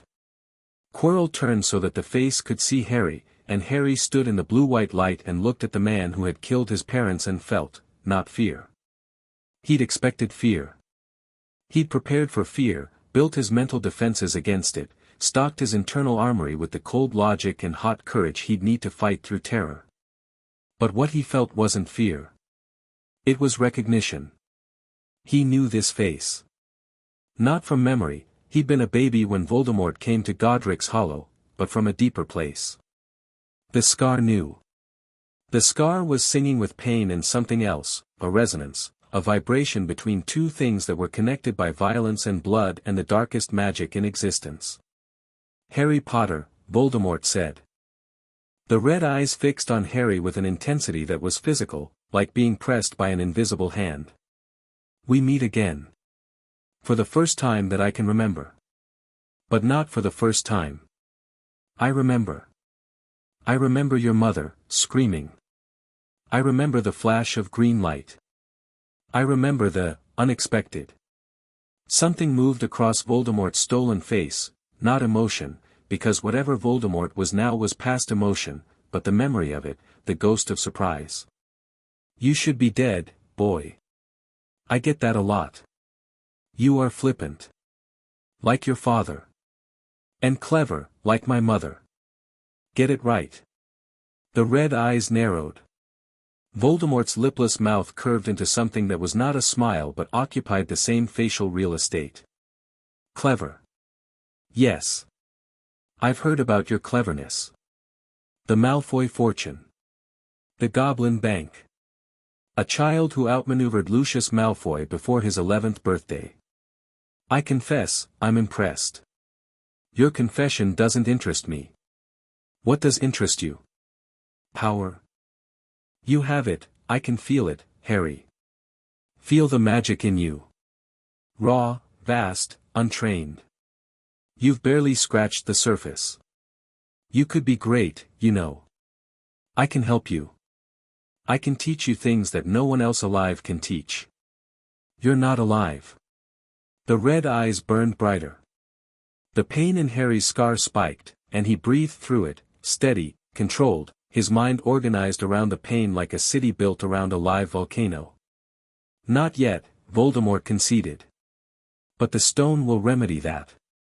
Bring me the stone, Harry. Look in the mirror.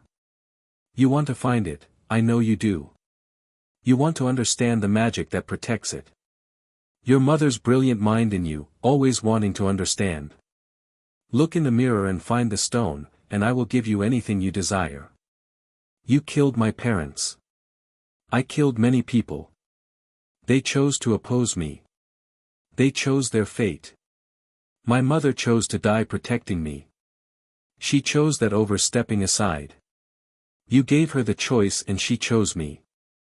Something shifted in the chamber. Not physical, magical. The air thickened, the blue-white torches flickered, and Harry felt it, a warmth that was not the room's warmth, that came from deeper, older, a heat source that lived in the scar and in his mother's ring and in the Potter grimoire and in every piece of his inheritance that had survived Voldemort's curse and Lucius Malfoy's theft and 10 years of cold. Love. His mother's love. The protection that had stopped the killing curse, that had marked him with this scar, that had stayed in his blood like an ember waiting for fuel. I'm going to look in the mirror, Harry said. And I'm going to find the stone. And I'm not going to give it to you. He turned to the mirror. His reflection looked back at him, Harry Potter, 11 years old, small for his age, scarred, green-eyed, standing alone in a chamber beneath a school with the most dangerous wizard in history at his back. His reflection smiled at him. Then his reflection reached into its pocket, pulled out a blood-red stone, and winked. Harry felt the weight appear in his real pocket. The stone. Dumbledore's enchantment had read his desire, which was to find the stone and keep it safe, not use it, and the mirror had given it to him. What do you see? Voldemort demanded. What does the mirror show you? Harry turned back. The stone was in his pocket, solid and warm, and the truth of what had just happened was known only to him and the mirror and whatever ghost of intelligence lived in Dumbledore's enchantment. He could lie. He was trained to lie, 10 years of the Malfoy performance, the pleasant smile, the grateful eyes.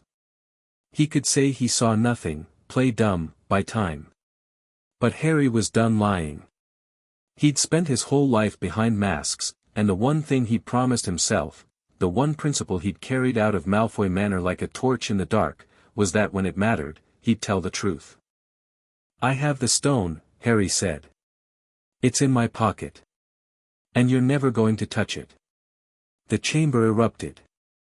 Voldemort screamed, a sound that wasn't human, that came from the place beyond human where whatever Voldemort had become lived and hungered and raged. Quirrell spun, both faces contorted, and his hands reached for Harry. Harry's wand was in his hand. The movement was faster than thought, drawn from the quick-release holster, and the first spell was out of his mouth before Quirrell's fingers had crossed the distance. Protego. The shield charm blazed to life, not the classroom version, not the practice version, but the real thing, powered by adrenaline and fury and the deep well of magical energy that Harry had spent 11 years accumulating and 6 months learning to use. The shield was gold, dense, humming with a frequency that made the air vibrate. Quirrell's hands hit the shield and stopped. Then Quirrell screamed. Not Voldemort's scream, Quirrell's. The humans. The hands that had touched Harry's shield were burning, blistering, blackening, the skin cracking and smoking as if the shield were made of acid or fire or something worse than either. Harry dropped the shield. Quirrell staggered back, staring at his hands, and the damage was real, deep, structural, the kind of burning that went past skin into something fundamental. What? Quirrell gasped. Kill him. Voldemort shrieked from the back of Quirrell's head. Kill the boy. Quirrell drew his wand. Fast, faster than his classroom persona should have allowed, and cast. The spell was purple, dark, and it hit the space where Harry had been standing before Harry moved. But Harry wasn't there. He was 2 steps to the left, already casting, his body moving with the fluid instinct of someone whose survival had always depended on reading the moment and reacting before the moment finished happening. Expelliarmus. The disarming charm hit Quirrell in the chest and tore the wand from his burned hand. It flew across the chamber and clattered against the far wall. Quirrell stared at his empty, blackened hand. Then at Harry. Then at the wand on the floor, 15 feet away and might as well have been on the moon. You're 11, Quirrell whispered, and the words weren't Voldemort's, they were his, the real Quirrell's, the man beneath the monster, staring at a child who had just outdueled him in 3 seconds. I know how old I am, Harry said, and his wand was still raised, and his hand was steady, and his heart was hammering but his mind was diamond clear. Kill him with your hands. Voldemort commanded. The wand doesn't matter, seize him, the stone, Quirrell lunged. He was desperate now, the veneer of confidence shattered, moving with the frantic energy of a man being driven by a will that wasn't his own. His ruined hands reached for Harry's throat, Harry caught them. He caught Quirrell's wrists and held them, and the burning happened again, immediate, devastating, Quirrell's skin crumbling under Harry's touch like paper in a fire. Quirrell shrieked. He tried to pull away, and Harry held on, because Harry understood now what was happening. His mother's protection. The love that lived in his blood, in his skin, in every cell of his body. It was anathema to Voldemort, to the thing that Voldemort had become, the soul fragment that had hollowed out Quirrell and filled him with darkness. Voldemort couldn't touch Harry. The contact was destroying the vessel. Let me go, Quirrell begged. The man's face was gray, his eyes rolling, his body shaking with the agony of a host being destroyed by its own parasite's weakness. Quirrell, Harry said, and his voice was urgent, stripped of strategy and performance. Listen to me. You don't have to do this. You can fight him. You can push him out. I can't, you can. He's using you, Quirrell. He's wearing you like a coat. When the stone is gone and you're used up, he'll throw you away. You know that. You've always known that. Something happened in Quirrell's eyes. A flicker, brief, desperate, human. The real Quirrell, the man who'd once been a professor, who'd gone to Albania seeking knowledge and found instead a predator that had burrowed into him and eaten him alive.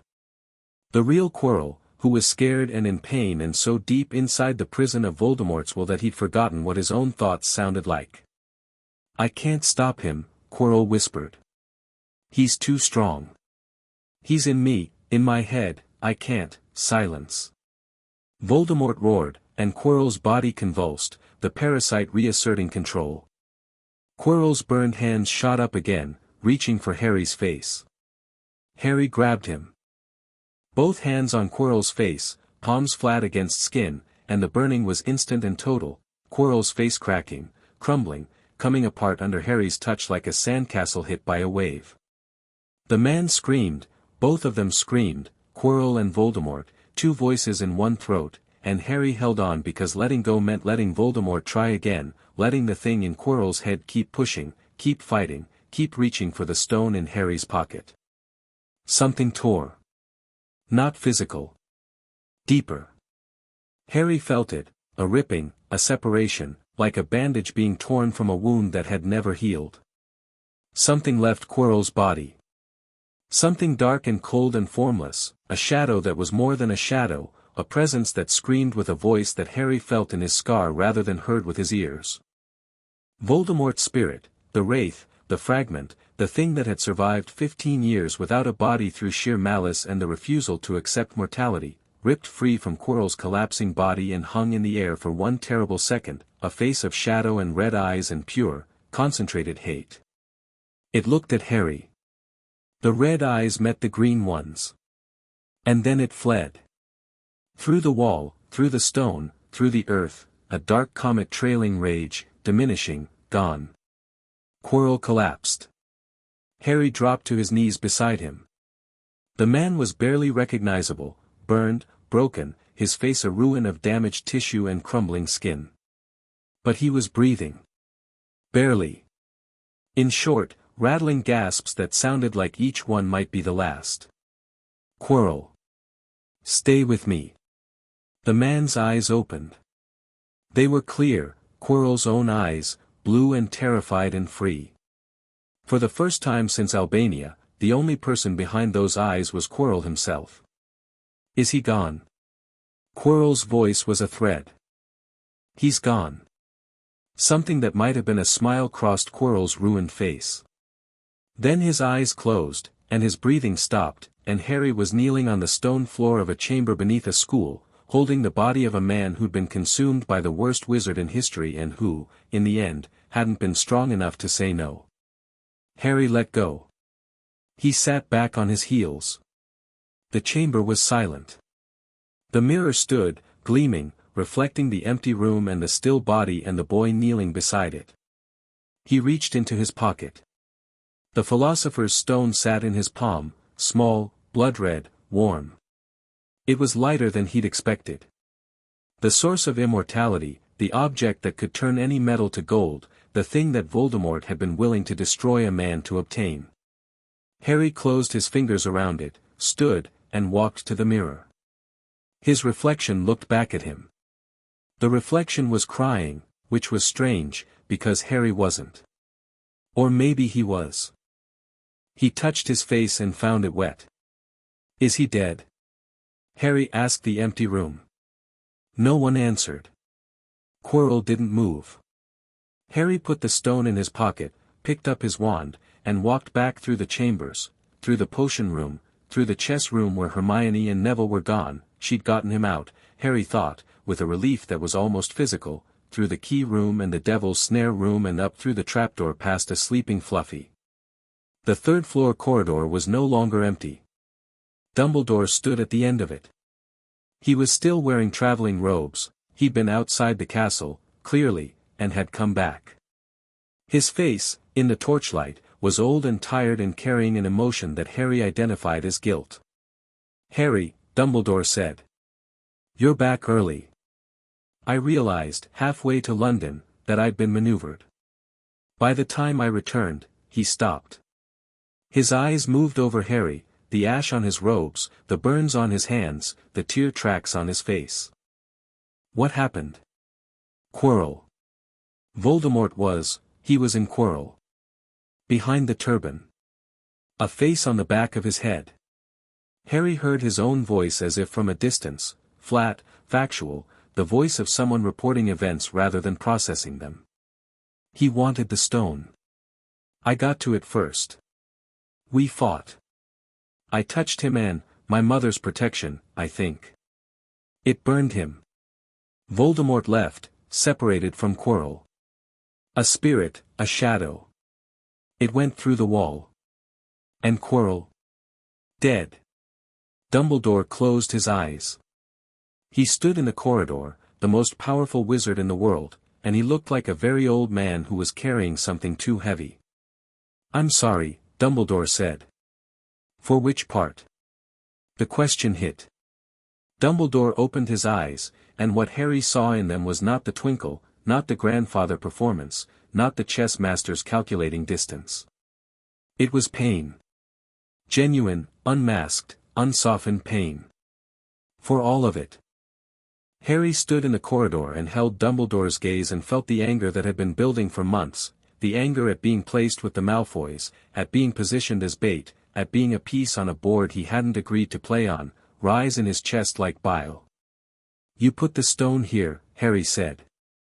In a school. With protections that a group of first-years could get through. You knew Quirrell was compromised, you told me yourself, in October, with that look you gave me when I mentioned his name. You knew, and you left the stone here, and you left the school tonight, and you let me walk into that room. I believed, you believed the protections would hold. Or you believed I'd go. Because those are very different things, Professor. Dumbledore was silent for a long time. I believed, he said finally, that if the moment came, you would be equal to it. And I was right. Right. Harry's voice was cold, but the coldness was a surface over something that was very hot and very young and very hurt. A man died tonight. Quirrell died because Voldemort used him like a puppet and no one helped him, not you, not the school, not anyone. He came to me at the end, Dumbledore. He looked at me and asked if Voldemort was gone and he smiled, and then he died. He was a person. Not a piece. Not a sacrifice. Dumbledore's composure broke. Not dramatically, Dumbledore's composure didn't break dramatically, but in a subtle, total way that was worse. His eyes glistened. His hands, clasped before him, trembled. You're right, Dumbledore said. He was a person. And his death is on my conscience, alongside too many others. Then do better. Harry's voice was raw now, the coldness burned away by the heat underneath. I'll fight Voldemort. I've already fought him, and I'll fight him again, because he killed my parents and he won't stop and someone has to. But I fight on my terms. Not as your weapon. Not as your pawn. Not as your golden child sent into the dark while you watch from a safe distance and calculate the odds. Harry, I am not yours to position, Professor. I am not anyone's to position. I've spent my entire life being moved around the board by people who thought they knew better, Lucius, Narcissa, you. It ends now. Tonight. In this corridor. It ends. The torches flickered. The castle settled around them, old stones creaking, ancient magic breathing, and for a moment, the headmaster of Hogwarts and the 11-year-old boy who'd just killed a man stood in the hallway and looked at each other with no masks between them. I hear you, Dumbledore said. I hear you, Harry. Do you? Because hearing and understanding are different things, and understanding and acting are different things still. I know. Dumbledore's voice was very quiet. I know all of that. And I will try. I will try to do better. Not because you demanded it, though you did and you were right to, but because you deserve better. You've always deserved better. Harry stood in the silence of the third-floor corridor, and the anger didn't leave. Anger like that didn't leave in a night, or a year, or maybe ever, but it shifted. It made room. Alongside the anger, something else settled, not forgiveness, which was too large and too cheap to offer in a hallway at 1 a.m, but the possibility of it. A door left unlocked, if not opened. "I have the stone," Harry said. He pulled it from his pocket and held it out, the small red gem gleaming in his palm. "What should I do with it?" Dumbledore looked at the stone, then at Harry, and something passed between them that was complicated and real and could not be reduced to a single word. "I believe Nicholas would like it back," Dumbledore said. "He and Perenelle have decided to destroy it. They've had 600 years. They feel it's enough." Harry placed the stone in Dumbledore's hand. Their fingers touched for a moment, and Harry felt nothing sinister, nothing manipulative, just the dry, papery skin of an old man's hand and the faint hum of enormous magical power, held in check by will and principle. "You should see Madame Pomfrey," Dumbledore said. "Those burns need treating. They can wait. They shouldn't. A lot of things shouldn't." Harry turned and walked down the corridor, away from the third floor, away from the chamber, away from the body of Quirrell and the mirror and everything that had happened in the dark. He made it to the hospital wing under his own power, which he was quietly proud of, because his legs wanted to buckle and his hands were shaking and the adrenaline that had carried him through the confrontation was withdrawing like a tide, leaving behind a weariness that went deeper than muscles and bones. Hermione was there. So was Neville, who was conscious, his arm in a sling, and who stood up when Harry walked in with an expression of such profound relief that it hit Harry harder than Quirrell's magic had. "You're alive," Neville said, as if this outcome had been in genuine doubt and its confirmation required verbal acknowledgement. "I promised," Harry said, looking at Hermione.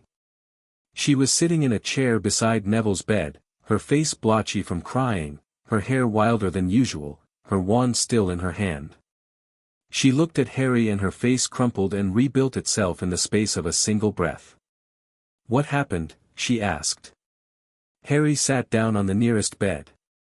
Madame Pomfrey descended on him like a medical whirlwind, clucking about burns and exhaustion and the general irresponsibility of the entire world, and while she worked, healing salves, diagnostic charms, a potion that tasted like liquid warmth, Harry told them.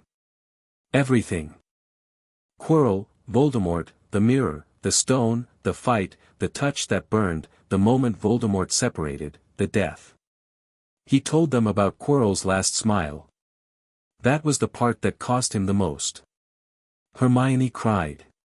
She didn't try to hide it. Hermione didn't hide things from people she trusted, and she trusted Harry, and the trust was a gift he held carefully. Neville didn't cry. But his good hand found Harry's and squeezed, once, hard, and the squeeze said everything that words would have gotten wrong. "Is Voldemort gone?" Neville asked. "No," Harry said. "He's out there. Weaker than before, without a body, without the stone. But not gone. He'll find another way. Then we'll be ready," Hermione said, wiping her eyes with the back of her hand and straightening in her chair with the physical expression of a decision being made. "We'll be ready," Neville echoed. Harry looked at them, his friends, his chosen family, the people he'd found in the first year of his freedom, and felt the fortress walls around his heart flex outward again, wider this time, wide enough to hold them both and still have room for more. The remaining weeks of term passed in a blur of exams, sunshine, and the slow decompression of a school that didn't fully understand what had happened beneath it. The official story, Quirrell had attempted to steal a valuable artifact and had been stopped, was vague enough to satisfy most students and specific enough to generate rumors that were, in some cases, wilder than the truth. The Prophet ran the story, but Andy had gotten to the editorial board first, and the coverage was measured and factual, a notable change from the Skeeter-driven hit pieces of the previous months. Harry's ownership of Wizard Media was beginning to exert a quiet influence, not through editorial interference, Harry had explicitly forbidden that, but through the simple mechanism of removing fear. Reporters who'd been afraid to write honestly about the Malfoys or the Ministry were discovering that the new ownership didn't punish honesty, and the resulting journalism was noticeably better. Lucius's petition to the Wisengamot was quietly withdrawn in late May. The official reason was procedural irregularities. The real reason, Andromeda told Harry in a letter, was that Amelia Bones's investigation had produced enough evidence of financial fraud to make Lucius's legal team advise retreat. "He's not done," Andromeda wrote. "He's regrouping. But the Wisengamot loss and the DMLE investigation have cost him political capital he can't easily replace. He's weakened, Harry. Not defeated. Weakened." Harry read the letter, nodded, and filed it. Weakened was enough for now. Defeated would come later. The end-of-year feast was Gryffindor's. Harry's points, earned through academic excellence, Quidditch victories, and the quietly acknowledged fact that he'd dealt with the Quirrell situation when the adults hadn't, put Gryffindor over the top, and the Great Hall turned red and gold and the table erupted in celebration that Harry participated in fully, because he'd learned something this year that the Malfoys had tried very hard to prevent him from learning. Joy was not weakness. Celebration was not vulnerability. Letting yourself be happy in the company of people who cared about you was not a strategic error. It was the whole point. The Hogwarts Express carried them south on a June morning that was warm and bright and smelled like possibility. Harry sat in the same compartment where the year had started, Hermione beside him, Neville across, Ron joining them with the easy assumption of belonging that characterized everything Ron did. "Summer plans?" Ron asked, stuffing a chocolate frog into his mouth with one hand and offering another to Neville with the other. "Your house," Harry said. "If the invitation still stands. Mum's been preparing your room since March. It's next to mine. She's put up curtains." "There are curtains, Harry." "She never puts up curtains." Harry laughed. The sound was easy and natural and still, after a year, slightly surprising to him, the fact that laughter could be involuntary, could be prompted not by performance but by genuine, unguarded happiness. "I need to stop at Gringotts first," Harry said. "Business to wrap up. And I want to visit Andromeda, she's invited me for dinner." "Your aunt," Hermione said. "Sort of. Sort of. She's Narcissa's sister who chose a different life. I'm curious about what that life looks like." The train rolled south. Fields and hills and rivers slid past the windows, the landscape of a world that was, for Harry, still remarkably new. He'd spent 10 years in the cold architecture of Malfoy Manor, and the sheer variety of the world outside it, the colors, the chaos, the uncontrolled, unmanaged sprawl of life lived freely, still caught him off guard sometimes. He watched the countryside and thought about the year. He'd arrived at Hogwarts as a boy who trusted no one, who'd been shaped by thieves and liars into a weapon they thought they controlled. He was leaving as someone different, still sharp, still strategic, still carrying the scars of a childhood spent behind masks. But also, someone who had friends. Someone who had a family, cobbled together from a warm-hearted red-haired clan and a fierce-eyed girl who argued with hats and a quiet boy who'd stood on a chess square and let himself be knocked down so that Harry could keep moving. Someone who had fought the darkest wizard in history and won. Not through luck, through preparation, and courage, and the willingness to act when action was needed. Someone who was free. The train pulled into King's Cross. Platform 9 3/4 was crowded with families, and Harry stepped off the train into the noise and bustle and saw, waiting at the barrier, a cluster of red hair that meant the Weasleys. Molly Weasley spotted him and her face split into a smile that was so warm it was almost gravitational. She crossed the platform in 4 strides, pulled him into a hug that smelled like baking and soap and home, and said, "Welcome back, dear. We've missed you." Harry let himself be held. The hug lasted longer than any hug he'd ever received, and when Molly released him, Arthur was there with a handshake and a grin, and Ginny was there, small and shy and staring at him like he was something from a storybook, and the twins were there, already plotting, already grinning, already alive with the particular energy that made them who they were. Hermione found her parents and hugged them both, then turned and waved at Harry across the platform, a wave that said see you soon and write to me and I'm proud of you all at once. Neville was collected by his grandmother, a formidable woman in a vulture-topped hat who looked at Harry with sharp, assessing eyes, and said, "My grandson tells me you've been a good friend to him." "He's been a good friend to me," Harry said. "A brave one." Augusta Longbottom's expression softened by exactly 1 degree, which was, by her standards, the equivalent of a standing ovation. And then, as they were leaving the platform, pushing through the barrier, stepping into the Muggle world of King's Cross Station with its crowds and announcements and the particular chaos of a major rail terminal, Harry saw him. Lucius Malfoy, standing near the exit. He was alone.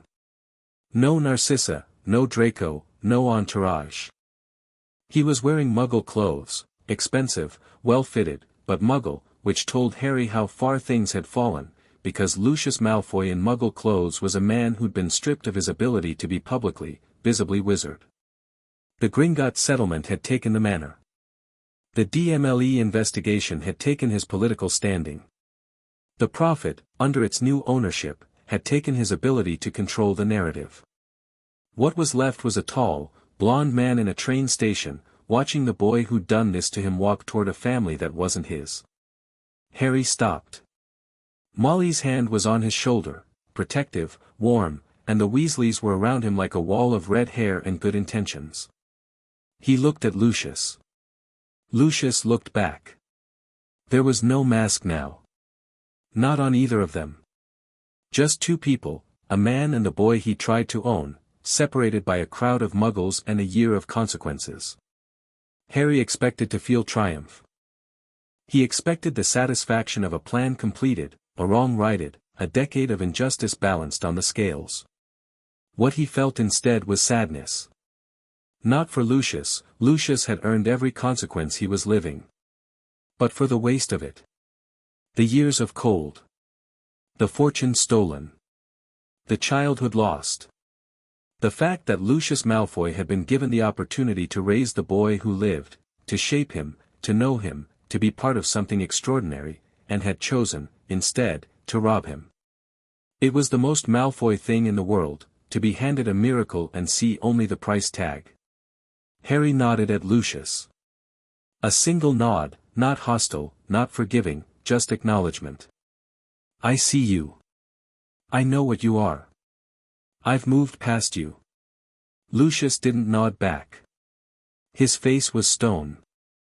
But his eyes, the same pale gray that Draco had inherited, the same eyes that had looked at Harry across a breakfast table for 10 years with the flat assessment of a man appraising a tool, followed Harry as he walked past, and what was in them was not anger. It was loss. Harry walked out of King's Cross Station with the Weasleys, into a June afternoon that was warm and bright and full of the particular promise that comes at the end of a school year, when the world feels open and the future feels vast and everything that happened before was practice for what comes next. He was 11 years old. He was rich, and powerful, and scarred, and surrounded by people who loved him for reasons that had nothing to do with his money or his name or his scar. He was Harry Potter. He was going home. Not to a manor. Not to a cupboard. Not to any place that someone else had chosen for him. Home, to a crooked house in Devon with too many rooms and not enough money and a garden full of gnomes and a mother who knit jumpers and a father who loved Muggle things and a family that had opened its doors to him because it was the right thing to do. Home, because he'd chosen it. Home, because he was free.